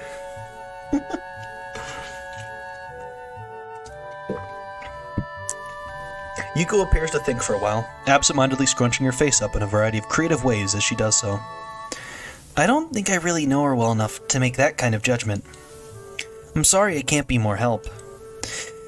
Nah, that's fine. I'm just sort of thinking aloud. I give a deep sigh and scratch my head in frustration. There's just so much stuff happening at once that I have no control over. Feels like I'm being swamped. I think everyone goes through times like that. What's important is to concentrate on what you can do, rather than what you can't do. At least, that's how I see it. If I didn't think like that, I don't think I'd be able to manage my life as it is. He says it with a smile and a light tone, but her words are far from any kind of joke. Being pulled between two jobs as she is, just to hopefully make enough money not only to live, but also for university, must be exhausting. Perhaps that's why, coming from her, this feels like it has more meaning than if it had come from most others. I guess you've got a point there. Thank you for your advice once again, Yuko. She bows deeply and smiles again before making her way back to the counter where she spends so much of her time. The tiny wings of the cardboard crane in my fingers are only just visible in the dim light of my room, just a little of the moonlight being able to peek through the curtains and around their edges. I lie still in my dark bed for a long time, idly looking up at the little origami bird. It feels like a lot's happened since Lily folded this, but at the same time it feels like very little has changed. Compared to everyone else, I'm back to square one. I might have a newfound idea of where I want to go in life, but that's hardly something that affects me now. Hanako changed. I know that much. If anything, she just makes me feel like I've got no excuse to be like this, considering her previous situation. Lily, though. I turn the bird in my fingers another way, looking at it from yet another angle.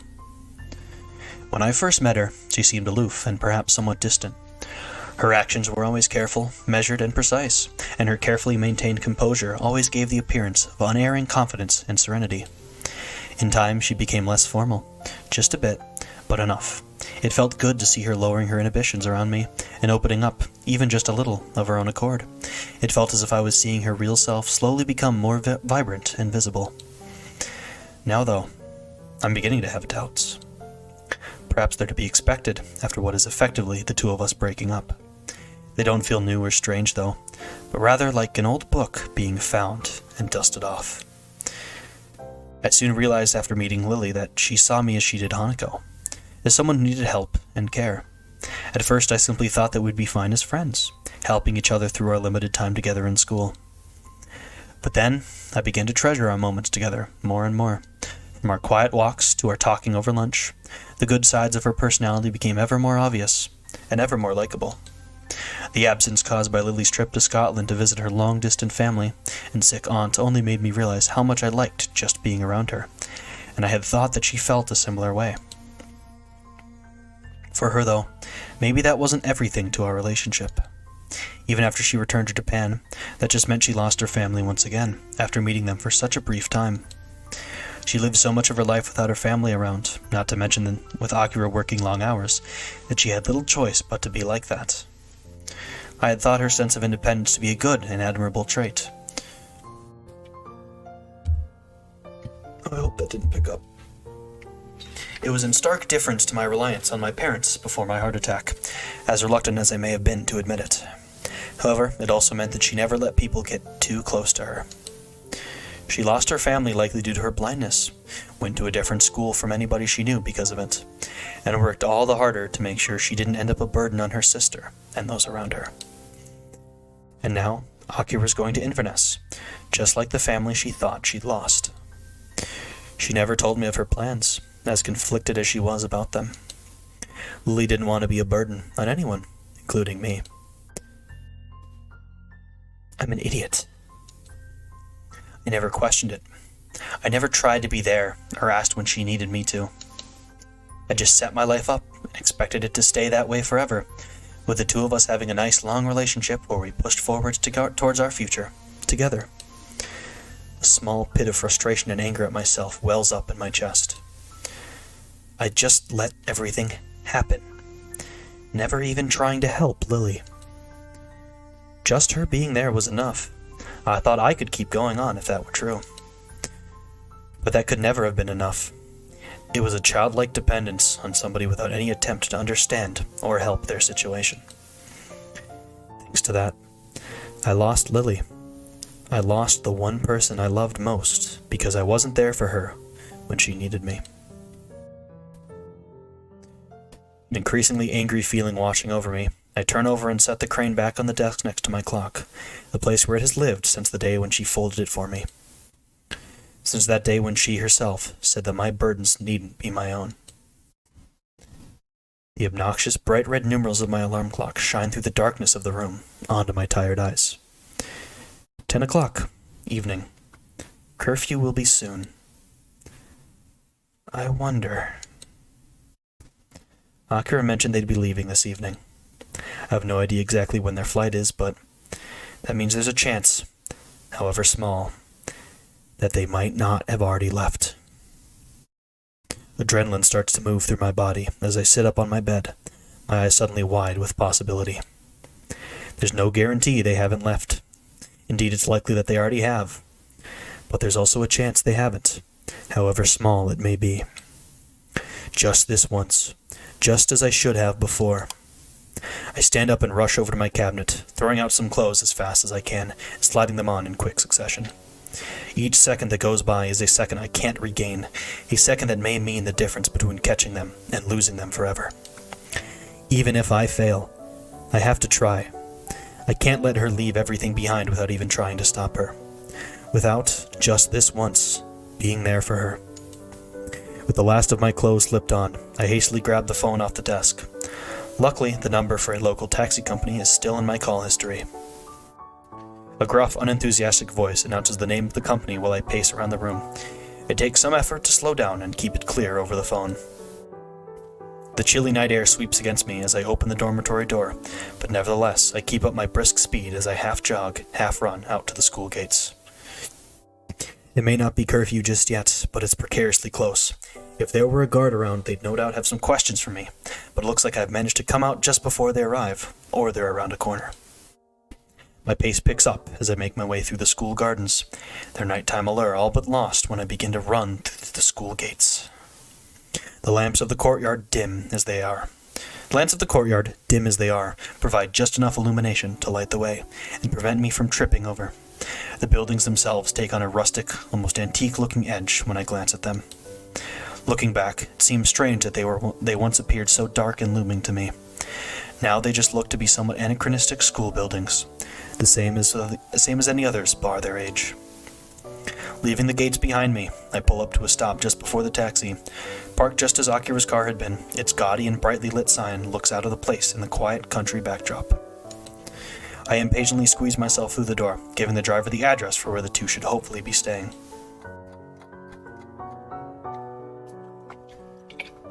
By the time the taxi pulls up after its trip at maddeningly casual speed, it's well and truly deep into the night. The house is truly enormous, its sheer size much larger than I'd expected, and ominously still. Fearing the worst, I ask the driver to stay just in case my efforts are for naught. A single press on the fancy intercom system outside the gate produces a short electronic melody in the otherwise silent road. It's not long before a somewhat deep, gruff voice can be heard from it. "This is the Hakamichi residence. Please state your name and why you're bothering us this late." I press on despite inwardly wincing at the reasonable annoyance audible in his voice. "It's Hiseo Nakai. I was hoping to meet Lily or Akira, if they're still here." Surprisingly, I managed to summon quite some energy to my voice, enough to make the short other side of the intercom silent. A few seconds pass, but just before I press the button again and ask what's going on, a light turns on outside the front door. I strain my eyes to try and make out who is coming through, but as he comes past a large parked car with fishing rods sticking out the back, his identity becomes clear. His face is typically placid and emotionless as he saunters up to the gate. He's still childlike in his mannerisms, despite his demeanor. With a press of a few buttons from behind the frame, the gate slowly opens. "Hiseo? What are you doing here?"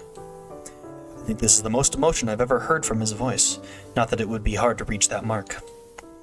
Akira told me that she and Lily would be staying here before they left for their flight. I need to talk to Lily, just one last time. Are they still here? The look on his face says everything. I failed. I was too late. The one time when I actually needed to act quickly and... Actually, it's possible. What? What is it? He's a bit taken aback by my fervor, but I can't help it at this point. They left not long ago, only a few minutes before you arrived. In fact, if you go straight to the airport, you might be able to... Hiseo? I dart back towards the waiting taxi, grabbing what little money is left in my pocket as I go. Thanks, Hideki. With that, I take a seat and in short order bark out my destination. My chest beats wildly as I tear down the street, my body twisting this way and that to slip between the pedestrians walking back and forth beside me. With the road solidly blocked by taxis and other cars, dropping off passengers and picking up others in time, and the time they have to wait, we ended up having to stop almost a block away. But that's in the past now. What matters now is reaching Lily. One foot hits the ground, the other quickly following without the slightest thought, as if my legs have taken on a life of their own, and all my mind can do is concentrate on the view ahead of me. Just one glimpse of that long hair of hers. That long yellow hair that was the same color as the wheat that stretched as far as the eye could see. In the end, I depended on Lily, just like Hanako did. Even after we started going out, it still doesn't feel like she ever really let herself depend on me. Except for one moment. That one moment where we held each other tightly on that bright yellow field. At that time, she must have feared losing me just as she did everyone else. That's why. Just this once. The night air wraps around me, draining every last remnant of warmth out of my body to the extent that it feels more like midwinter than a summer night. My fingers, my hands, my feet, they all feel increasingly cold. The sound of the passing crowd is reduced to no more than a background hum, while the sound of my shoes hitting the pavement echoes loudly, every step surging towards the person I have to catch. Forced by my chest tightening in response to the cold of the night, I rest an arm over it to try and settle it down. When the airport comes into view, though, I realize this feeling is one I've felt before. Not now. Of all times for this, please, not now. I take a gulp and soldier on regardless, pushing my body as far as it will go. Sweat pours off me as I hurtle forward, my shoulder hitting someone's side and my mind suddenly flooding with emotions and memories. I continue on without an apology. I have to keep moving now. If I stop, I'm not sure if I could begin again. And even if I could, it would all be for naught if I'm not in time. I hit another person, then another, offering little resistance to getting bounced about. My feet feel numb, my arms are losing all feeling. My chest forces me to hunch over awkwardly, tightening ever more. That afternoon in the snow, that time when my life irreversibly changed, images of Iwanako and that damned letter flash over and over in my mind. The first love I had lost thanks to my condition. I can't let that happen again. I don't care what happens to me anymore. Just need to see her one last time. There. A sliver of yellow and white comes into view, some distance down the road, her figure silhouetted by the lights emanating from the airport entrance. Lily. Lily. Lily, stop. Please. Lily. Come on, Lily. I know your hearing's far beyond My view suddenly spins out of control and ends up on the ground. My body haphazardly sprawled after hitting someone and stumbling over. Before I can assess the damage, an unbelievable pain ignites in my body. All my thoughts are blanked as I curl up and frantically clutch at my chest. Hey, are you okay? That was a really bad fall. This pain. I can't.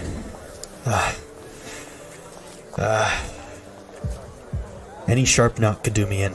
Any overexertion. I thought I could overcome my limits this once. Something's wrong with him. What's the matter? The voices of those gathering around me are gradually replaced by a loud ringing in my ears. By now, I'm unable to move my head. My eyes turn upwards to see the mute moving of their lips.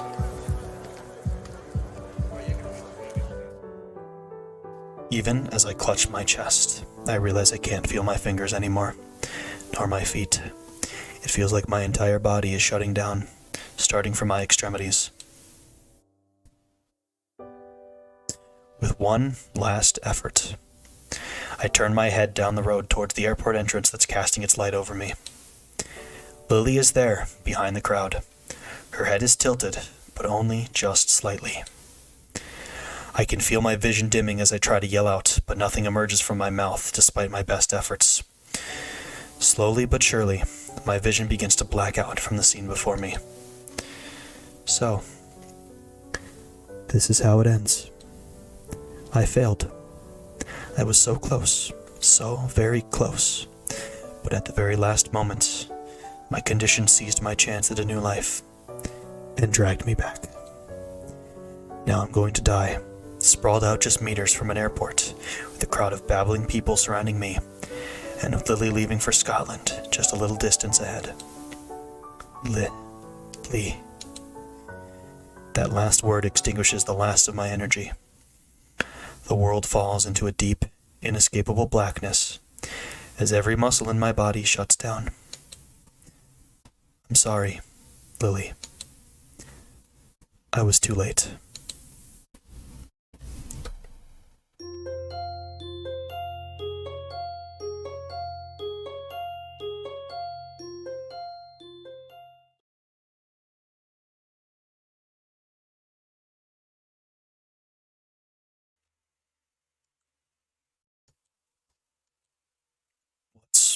What's going on? As I slowly open my eyes, a bright white light assaults my retinas. For minutes, I just lay where I am, mindlessly staring ahead while my scattered thoughts coalesce in my slowly waking mind. Slowly but surely, the white begins to come into focus as a bare expanse begins to be drawn across my field of vision. It's only when the light fixture comes into view that my mind clicks that this is the ceiling above me.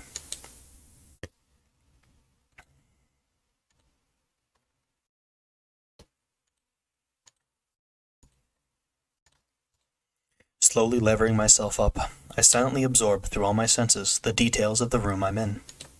The smell and taste of strong bleach hang in the air, lending the impression of a place just slightly too clean to be natural. Inoffensive, pale, peach-colored walls, all perfectly painted without a crack, stain, or imperfection. A single framed painting hangs on the wall, perfectly straightened. Like the walls, it's as boring and inoffensive as can be. My attention's grabbed by the translucent curtain waving across my vision, my eyes following it to the open window it covers. When I move my right arm to try and lift myself up and look through it, I feel the catheter dig in uncomfortably. It's only now, too, that I notice the cannula tubes winding around my cheeks and into my nose. After some fidgeting, I settle for just looking around the corner of the window. Beyond the thick leaves of several large trees, I can see the greenery below, backing out onto a field. A customary island of green on the outskirts of the city. Judging by the sun outside, it's noon. Of which day, though, I'm not sure.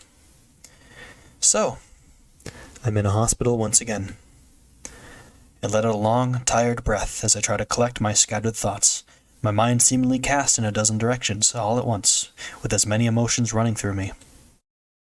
After slowly lying back down, I decide to start at the beginning. Why I'm here. I cast my mind back. I can't work out a smooth recollection of what happened. The events of last night, or whichever night it was, come back more as a series of snapshots than any cohesive memory. Lying on my bed, looking at the origami bird. Talking to Hideki outside the Hakamichi residence. Running down the street, passing pedestrians and bumping into more and more of them. Falling. Looking up at the searingly bright airport entrance, seeing Lily's back as I lay on the ground. The silence of the private room suddenly feels overwhelming. So that's it. I had my chance to correct my mistake, and I blew it. Whether I was at fault for neglecting my medication and disregarding to pace myself, or my body was for giving out so soon, it doesn't matter now. All that matters is that once again, I'm alone. The pastel blue pillow yields with little resistance as I let myself fall back onto the bed, its starchy case, along with the starchy sheets, providing little comfort. Compared to the darkness of last night's events, the bright light of the room around me is striking. All it does, though, is emphasize how otherworldly places like this are. Arrhythmia. A strange word. A foreign, alien one. One that you don't want to be in the same room with. A rare condition. It causes the heart to act erratically and occasionally beat way too fast. It can be fatal. It was a miracle that you were able to go on so long without anything happening, they said. And then it did. My condition had taken away everything. My old school, of no importance anymore. My home was reduced to a faraway place. Both my friends and my first love simply stopped visiting after a length of time. I became cynical and embittered, distant and subdued. In my defense, no person could avoid that after such a thing happening to them. But nonetheless, I left the hospital as a very changed person. Things changed. I made new friends in Hanako, Shizune, and Misha. I found a new sense of home in my dormitory, a new interest in science and the world around me, and I found a direction to my life that I had never felt before. But I'd also discovered other things. The sense of isolation in Yamaku and its surroundings was not entirely unwelcome, the quiet giving a peace of mind I might not have found elsewhere, but it gave the area a feeling of being pushed out of the way, of being kept out of sight. People in the streets would sometimes glance awkwardly, or quickly turn their heads as they realized they were staring. Even if my condition wasn't visible, my uniform was. Even if it weren't, I was still different. I took 17 pills a day, morning, midday, and night. My scar, though hidden behind clothing, was still a permanent mark of my condition. And most of all, there was the very real possibility of death. A bad fall. An absent-minded hard hit on the back. A simple sprint taken too far. Anything could have set my heart off, and several times I teetered on the edge of the abyss, even with all the care I took of myself. But that was fine. I could have lived with all that. Because there was one final thing I'd found, or rather, refound, after entering Yamaku. which was once again snatched away before my eyes. It's only now that I realize just how delicate my newfound sense of happiness was. Everything depended on her, the linchpin of my life since I first entered Yamaku as a sullen, confused, and aimless transfer student. Lily Satoi was the one person I could depend on above all others, and who reciprocated the love that I felt for her. But I failed her, and only realized it all too late. I thought that I could just set my life up and continue that way forever, but the real world doesn't work like that. I finally realized the meaning of those words, only to be struck down as I confronted my failure to do so in time. The surroundings I'm in are now all too familiar. It's as if Yamaku was but a dream, and I'm still recovering from my first major heart attack. Maybe that's why I feel so tired. It feels almost as if I've lived the entire last few months of my life in the space of minutes.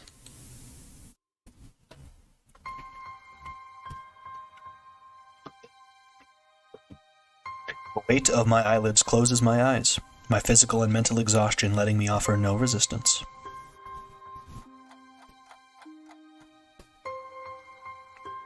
Unintelligible mumbling from ahead of the bed stirs me out of my sleep.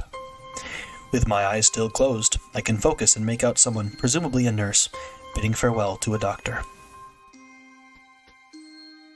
As I open my eyes, I notice the door closing in my peripheral vision. The doctor stands reading some notes off a clipboard held high in his hand, carefully looking over the pages. After consulting his obviously very important documents, he looks up and notices my gaze. It's now that I notice something slightly odd about his expression and general disposition, but I can't quite put my finger on it. Ah, I see you're awake, Mr. Nakai. His quick glance to my bed and to verify my name shows that his documents obviously didn't have it written on them. I must admit this is a bit unfortunate. Your parents visited just earlier while you were asleep.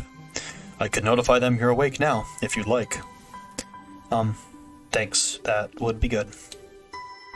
He gave a somewhat dazed reply, most likely the one he expected, while really thinking about what I'm saying. Not a problem. If you have any questions you'd like to ask, I'd be happy to answer them. That is, unless you prefer to rest. The anesthetic's still going to be affecting you a bit, I'm afraid. The anesthetic. Of course. That'd be why I felt so strange the first time I woke up. I slowly shake my head, not wanting to dislodge any pipes or cause myself any more discomfort than necessary. The doctor politely puts down his clipboard in response. I guess my main question is, what exactly happened?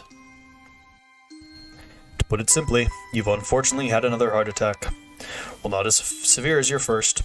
You were very lucky it occurred so close to the hospital. After being stabilized, you were taken to the operating room. What followed was keyhole surgery in order to insert a temporary pacemaker. All in all, the incident happened 2 days ago, with emergency treatment being carried out very soon afterward. Since then, we've kept you under close observation while you were asleep. 1 second.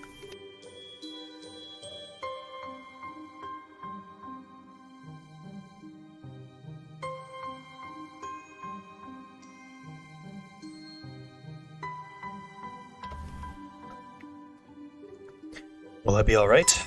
Are there any lasting problems? Compared to the procedure carried out for your first heart attack, this was relatively minor. While you have to undergo surgery once more in a few days' time to remove the pacemaker, assuming there are no complications, there should be no lasting implications. He continues talking, the subject shifting to a repetition of facts about arrhythmia than my medications that I already know for the most part. I start to nod and feign interest while my mind drifts. I begin to think about how perfectly hung the inoffensive painting hanging on the wall behind his shoulder is, and how neat and sterile the surroundings are, even including the doctor himself. If my mumbling bores you, you are quite welcome to say so, Mr. Nakai. Lord knows I lose track of myself sometimes. He gives a short chuckle at his self-deprecating joke, as I grimace awkwardly, having been rather badly caught out. The doctor's chuckle sounds different from that of the nurse at Yamaku, though, come to think of it. As I ponder why, I realize why the man in front of me feels just that little bit off. His smile is neat and sterile. He delivers his little joke perfectly, with a customary, inoffensive chuckle. It is like, rather than talking to the man whose name is neatly printed on the name tag pinned to his lab coat, I'm merely interacting with an actor reading off a pre-rehearsed script, every action having been choreographed beforehand. I suppose he has to be this way, though, being a doctor. He has to keep his neat and sterile smile when chatting to the girl with cancer, slowly spreading through her body, and reassuring the woman who surely die from childbirth, and with every other terminally and critically ill patient. That little bit of distance, that little bit of aloofness. It makes me wonder if I've been too harsh, especially considering it's a disposition far from being adopted only by people in his profession. After all, the one I loved kept that same distance from others herself. Looking up to the doctor again, I realize I've been in thought with my head bowed for some time. I understand you must still be tired. You've been through a lot. As I mentioned before, the anesthetic would still be affecting you. If you don't mind, I'll let you get some rest, and tell your parents you've woken up for you. I think that would be good. Thank you. He gives a curt nod before picking up his clipboard and making his way to the large white door in the corner of the room, closing it behind him with a thud. In the end, I'm alone again. Lily's gone. Akira's gone. Hanako would be traveling, and even my parents have already left the hospital. 4 pale peach walls, 1 white ceiling, and a single open window to look out towards the world outside. It's hard to think of a future when the past is crowded around you, claustrophobic in its neat, sterile, starchy, bleach-smelling grip.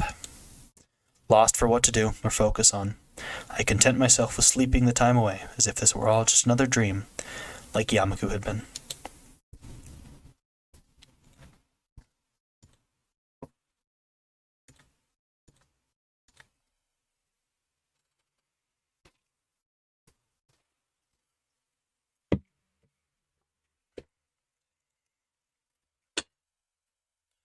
White. A sterile, clean white for a sterile, clean room. My eyes open, and I simply stare at the ceiling for some time. It's about as interesting as the television would be, mounted in its metal rack hanging off the ceiling ahead of the bed. Indeed, the television saw its entire use during the time my parents were here. Left on quietly as they waited for me to wake up, it was about as banal as it had been the first time I ended up in the hospital. Earlier today, an attending nurse had offered to turn off the EKG speakers. I refused simply because the sound is so entirely normal to me now. It's almost comforting, in a way. The metronome-like regularity gives at least some feeling that time is moving, even in a place such as this. After some time of listening to its beeping while I fully awaken, though, I realize there's another sound in the room. Concentrating all my efforts on listening, a task made rather easy by the lack of distractions, a tiny, tinny melody can be heard. Light and quiet. The music sounds almost fragile as it's dwarfed by the EKG's pulses. Tilting my head just slightly to the side in an effort to see the source of the melody without dislodging any of the sensors and pipes stuck onto me, I notice a little wooden box sitting on the nightstand next to the bed. My mouth opens just slightly while I silently watch the tiny yellow metal drum slowly rotate inside, the little bumps on its surface gradually moving in and out of sight. This music box. It's the one I gave. The creaking of the door breaks me out of my reverie, my head and heart remaining still as my eyes turn to see who comes through. Long tan skirt. Peach off-the-shoulder sweater, pale, almost porcelain skin, blue clouded eyes, and long yellow hair. All I can do is stare as Lily slowly walks into the room, her fingers lightly running over the wall for orientation, and my mind comes to a shuddering halt. Lily? She stops mid-stride, her entire body tensing. Hisao? Was that you? Her voice is quiet and pensive, echoing her expression. I thought you were... Lily takes one tentative step forward, then another, as if she were holding herself back. Her control over her composure is for naught, though, and she finally rushes over to where I lay as the last of her resistance falls. I'm slightly taken aback when she grabs hold of me, hunching over as tears begin to fall from her cheeks, since only minutes ago I thought she was on the other side of the world. After a moment of hesitation, I rest my right hand on her soft shoulder. Hiseo. Lily's body trembles as her tears blot the pale green sheets, her emotions flooding through her carefully maintained exterior. With her face now closer and made easier to see for her pale skin being lit by the sunlight from the window, I notice her cheeks being redder than they should be. It's okay, Lily. I'm okay. You don't need to... She rights herself quickly, her crying forcefully stifled with both sadness and stubbornness remaining in her moistened eyes. Her prideful nature, always having been something to contend with, takes me off guard. Stop telling me not to worry about you, Hiseo. Just this once. Let me cry. I'm caught speechless. She waits for a response, but her composure breaks again after a handful of seconds. I swallow hard to try and settle my own emotions while she weeps onto my bed, a strange mixture of relief and depression welling up. Lily's... here. She's really here. If I couldn't feel her skin under my hand, I'd hardly believe my own eyes. My efforts weren't for nothing. My body's attempt to take everything away My body's attempt to take away everything that was important to me once again has been foiled. But now, I don't feel as happy about it as I thought I would. Seeing her here, crying like this over me, this is the one thing I'd wanted to avoid since coming to love her. No, even since leaving the hospital. I'm sorry, Lily, it's my fault. It's my fault I'm here. I shouldn't have tried to push myself so far. I give a self-deprecating snort. After months of keeping myself together so nobody worry over me, I went and did something like this. I guess I'm pretty dumb. With a couple of sniffs and a long breath, Lily managed to pull herself together and calm down a little. Despite her red cheeks, moist eyes, and the lines of her tears still visible, she delicately wears that weak smile she seemed to so often give. You needn't blame yourself. I heard later that it happened as you were running down the road after me, right? Still. She wipes her eyes with the back of her hand, returning more to her old self as the rush of emotions wears off.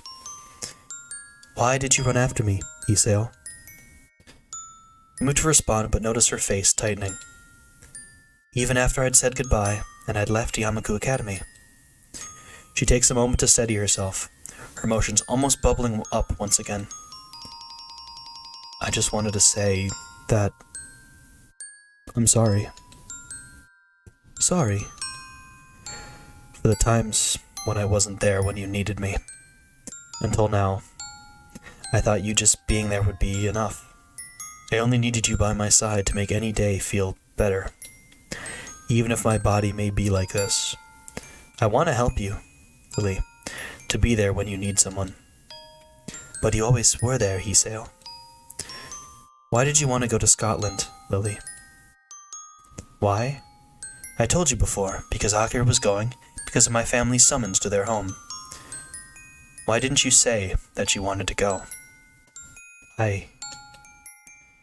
I'm not stubborn often, but this is one time I think I need to be. I want you to stay here, Lily. I want you to stay where everyone you know lives, and where all your dreams and ambitions were made. If you choose to stay, I'll never leave your side. I won't let you lose another person. When I had my heart attack, I was snatched away from everyone and everywhere I knew. You showed me a new life after I came to Yamaku. I'd lost my past, but you showed me a future. It's true that I haven't always been there for you. I'm unreliable, sometimes I lied, and I thought I'd come to understand you when I hadn't even understood myself. Be that as it may, I want to give you a future as well. I want to be there for you, to share both your burdens and your happiness. Just like I promised back in Hokkaido. I want you to trust me. I know I had problems coming to put my trust in you after losing so many people I'd known after my heart attack. But that's how I know that being unable to trust others can feel awful. That's why I can't watch you just throw everything away like this. I never want you to go through what I did. I would do anything to stop that. You can be quite steadfast when you want to be, can't you? As I said, it isn't often. My weak smile drops, though, as the ivy in my arm digs in a little. It's a harsh reminder of my tether to my condition. Lee's face tenses as I let out a small gasp of pain, immediately making me wish I'd stifled it better. All I can do is sigh in defeat. I tried to not let anyone worry over me for the entire time since I left the hospital, but I can't even stop the one person I loved the most from crying over me. Even if I might finally be able to put my feelings into words, I feel pretty useless with a body like this. Every time I tried to reach towards something, it was just snatched away, and even now, things only turned out for the better due to luck. I guess that's something else I should apologize for. All I can ever do is make you worry. Even now, there's very little chance I'll live anywhere near a full life. The feeling of Lily's warm, soft hand moving over my left cheek makes me lift my head up, her smile gentle and warm as she touches me. I think that is something very natural for you to say. You were always so sincere and self-conscious. You were also reserved and mild-mannered, and patient to a fault with Hanako, yet curious about everything and everyone. When I said I missed you while I was with my family, I wasn't lying or exaggerating. The thought of you was never far from my mind, and helped me through that time. That's why I was so confused about what to do when my family summoned me. Even after I thought I had made my decision, you tried your hardest to challenge me about it. I didn't confess to you out of pity or believing you were somehow different from what you are. I confessed because I never want to lose you, and want you to always be a part of my life, no matter what might change. You are a very beautiful person, Iseo. Your heart changes none of that, so please, don't apologize for being yourself anymore. For a long time, silence reigns in the room. I'm not really sure what this newly born feeling inside of me is, but it pales in insignificance as I wordlessly gaze at Lily's smiling face, warm and gentle as it has always been. It's only as her thumb crosses my cheek, wiping away a single drop of moisture, that I realize this is all I've ever wanted. For what feels like the first time, I give an earnest, wide smile. As Lily feels it against her palm, she returns the gesture. More time passes before either of us says a word, neither of us needing speech to communicate our feelings to each other. I know I can't promise you that I'll always be around, or that we'll be together forever. With some difficulty, I slowly lift my hand, placing it on her pale shoulder. But I think I can at least take you to next year's Tanabata Festival, to make up for making you miss this year's. Lily's expression is one of surprise, though I can't say I blame her. You remembered that? Got a pretty good memory. Sometimes. She raises her head a little and takes her hand from my cheek, giving a small, amused giggle. I smile absent-mindedly at how earnest it is, almost girlish in its lightness. Still smiling warmly, she collects herself and stands upright, with a hand resting on my chest. It feels like I'm seeing her for the first time, the sun from the window glowing behind her, just as it did when I first walked into that room where she was drinking tea. Very well then. Shall we make it a promise between the both of us to go to next year's Tanabata together? Even if she can't see me doing so, I nod approvingly. I promise. I promise.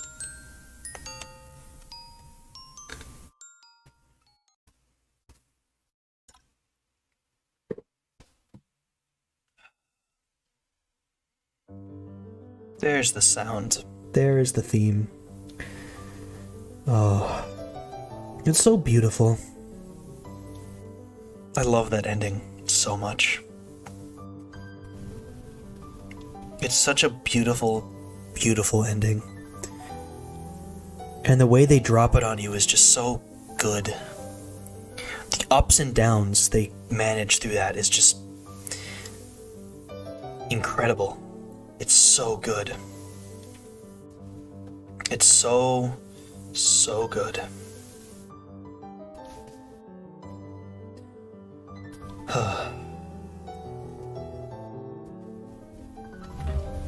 I love Lily's route.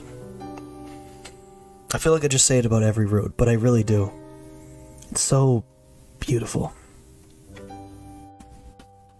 I hope the way I acted it was good. But also, we're not done yet.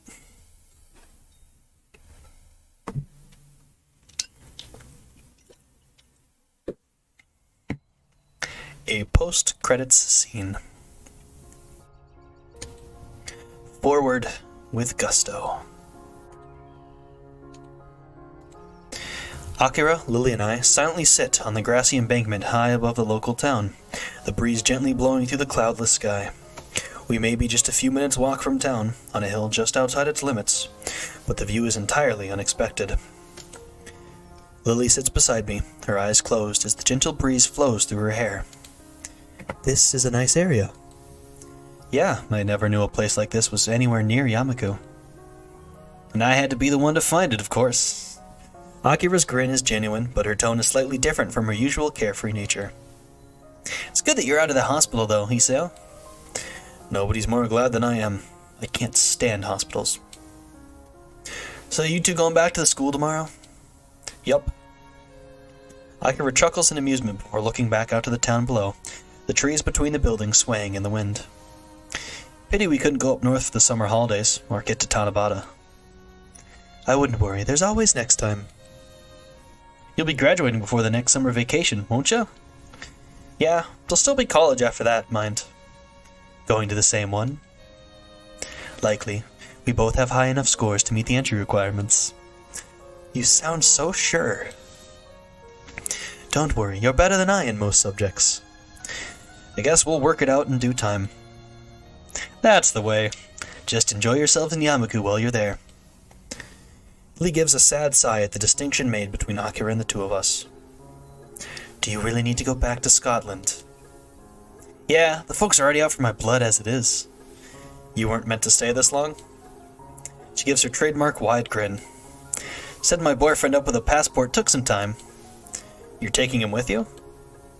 Just for a while at first. He's a surprisingly worldly guy, so I think he'll do just fine. Akira gives an amused snort. If our father had his way, I'd have gone a long while ago. I just couldn't pass up an excuse to stay with my favorite little sister a little while longer, though. She leans right and gives Lily a tight, playful hug, cheering her up considerably. It's nice to be with you one last time, though. For what it's worth, I'm in the same boat. Thanks, you two. I'll try and come back sometime, don't worry. It's a shame that business keeps you so busy. The place won't run itself, I'm afraid. I think it's going to be just the same over there. Considering that, I'd better get going. Have fun over there, Akira. I will do. With a slight grunt, she lifts herself with her hands and stands up, dusting herself off as she does so. Well, I'd better be off. The plane won't wait for me, after all. She has a certain unusual wistfulness in the tone of her voice, her eyes firmly planted on her sister. I'll be okay, Akira. Yeah, I know. Come now, it isn't that bad. You'll be able to see us again soon. It is strange to have Lily reassuring a doubting Akira for once. She really has changed. Goodbye, Akira. Bye. For a second, the dark-clad figure looks down at the both of us, smiling widely, perhaps more widely than I've ever seen her do before. She lets out a long, slightly wavering breath to steady herself before leaving, but eventually slips her hand in her pocket and turns on her heel. And with that, she walks away, one hand held in the air as she goes. See you later, you two. A jazz tune with no beat, melody, or direction to the very end. After a few moments of sitting silently, Lily and I pick ourselves up and dust ourselves off. Turning towards her with a broad smile, I hold out my hand. Shall we be off, then? She takes my hand in hers, with a gentle nod and a smile as beautiful and warm as ever. Indeed we shall, Hiseo. As we set off towards the school, that wonderful smile engraves itself onto my memory. That wonderful smile that we both share. Our pasts may be scattered and at times overshadowed by sadness, but they're also an irrevocable part of our lives and personalities, Even if I could change a single thing, I wouldn't, because my past was what led me here. That's why, even with all that's happened to us before, and all that may well befall us, together we'll keep walking forwards. Make one last save right here. Forwards, towards the future. Our future.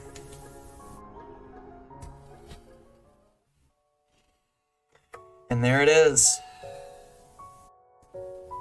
100% on Lily's route.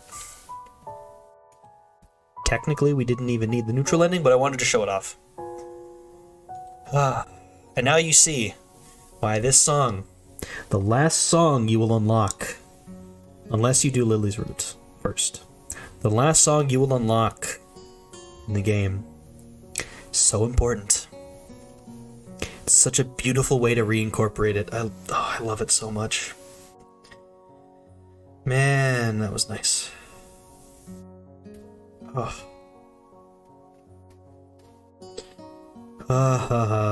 So beautiful. I love the hell out of this game. I love that Lily's route is... Oh. It's got such an amount of nostalgia for me. So let's see. Let's see our total time. 5:19 to 6 is 41 minutes, so 48 minutes. Our final time was 7 hours and 33 minutes. Not bad. Not bad at all.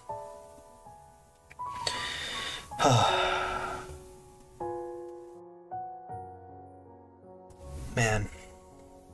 Let's go look at our little CG gallery.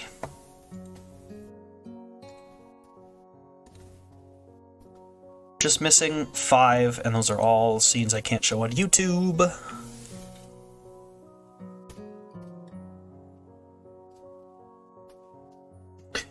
All the nice ones. This is Lily's has such so many memorable CGs, I think. A lot of them do. They all have very, very nice CGs.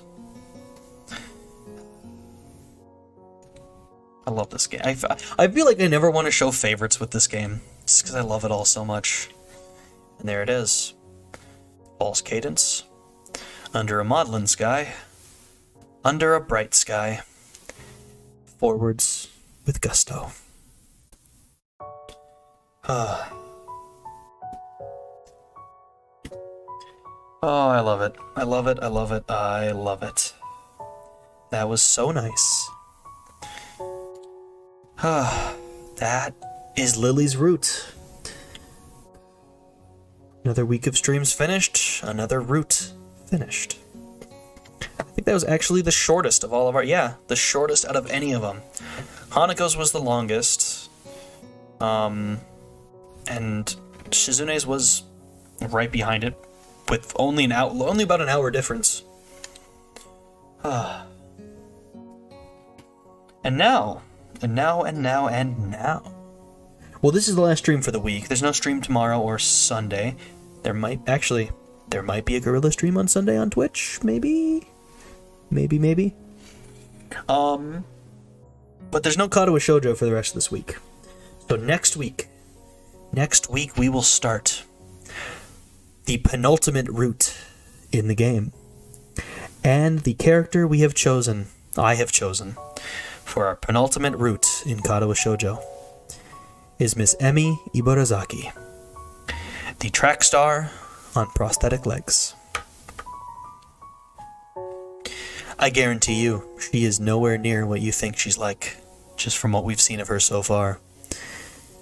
Her route is kind of similar to Lily's in the fact that it takes a lot of turns, and there's definitely a lot more wrap-up content with it. We got a fair amount to look forward to clean up with that one, so let me close out of the game and over here first. Close out of the game, re-enable my BGM. Boom. It's Red Velvet, as you probably could have guessed from the intros. Oh.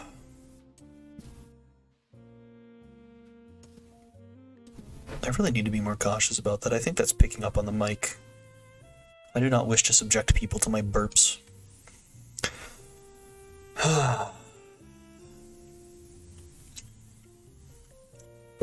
Yes.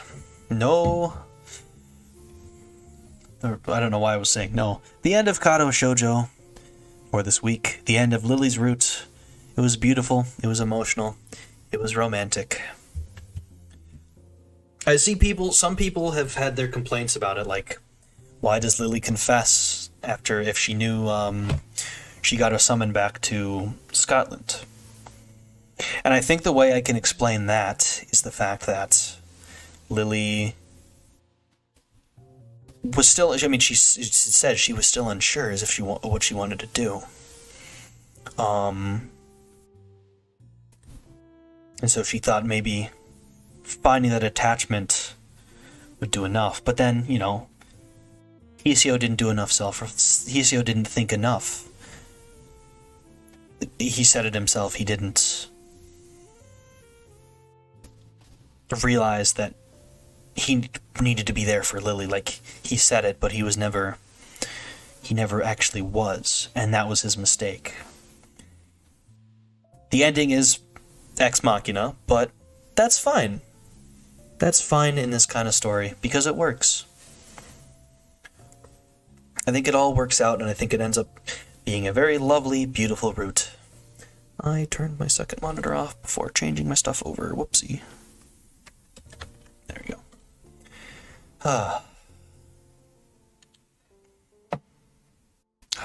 And then I am very excited for Emmy's route. And then, of course, the week after that, we will end our official... the week after that, we are just going to end our Katawa Shoujo series. Because next week will be Miss Emmy Ibarazaki. And the week after that will be Rin Tezuka. And that same week, we will do our final wrap-up.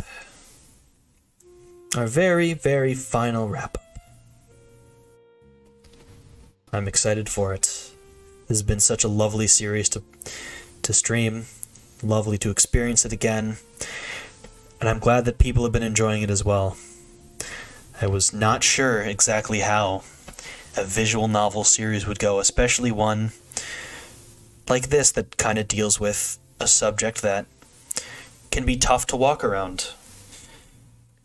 And I think that's another thing that this game does in its favor, is it plays it very, very nicely. It plays it very respectfully. Yeah, it's just so nice. I'll talk more about this in the actual wrap-up stream. As for now, that's all I got for you guys today. That is all the Katawa Shoujo we've got today. No stream tomorrow. No scheduled stream Sunday. There will be a schedule out on Sunday, though. I will make sure of that. And, yeah. I get to schedule without having to run everything through another person. Which is fun. Fun. And, yeah. If you enjoyed the stream, I'd appreciate it if you left a like on the video. I'd really appreciate it if you subscribed. Again, we're 9 subs away from 100 subscribers, and I've got fun stuff planned for 100 subscribers.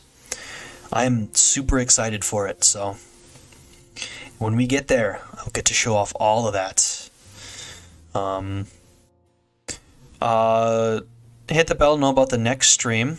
It'll be up. I'll update the schedule waiting room as well. But I won't have a schedule out for a little bit. Sunday night, probably. Comment if you'd like to, if you have something fun to say. It helps the algorithm, so I'd greatly appreciate it. Any comment that's not a goddamn spam bot is greatly appreciated, and I will respond to them. A very nice little reply chain with someone who commented on the last Katawa Shoujo stream. It was nice. Well, hope they watched the VOD. You can follow me on Twitter for updates on things. That's where I will post my schedule first. You can get it there. You can check it all the time. It'll be pinned on my Twitter. You can follow me on Twitch. That's where Gorilla streams will be. They'll be happening more often. They will definitely be happening more often. So make sure you're following to stay up to those. And yeah, that is it. I hope you enjoyed your time in the stream. I hope you have a great rest of your morning, afternoon, evening, or night, whatever time of day it is for you. I hope you're safe, and I hope you're well, and I do really hope I see you in the next stream. OhaHyou, everyone. Bye-bye.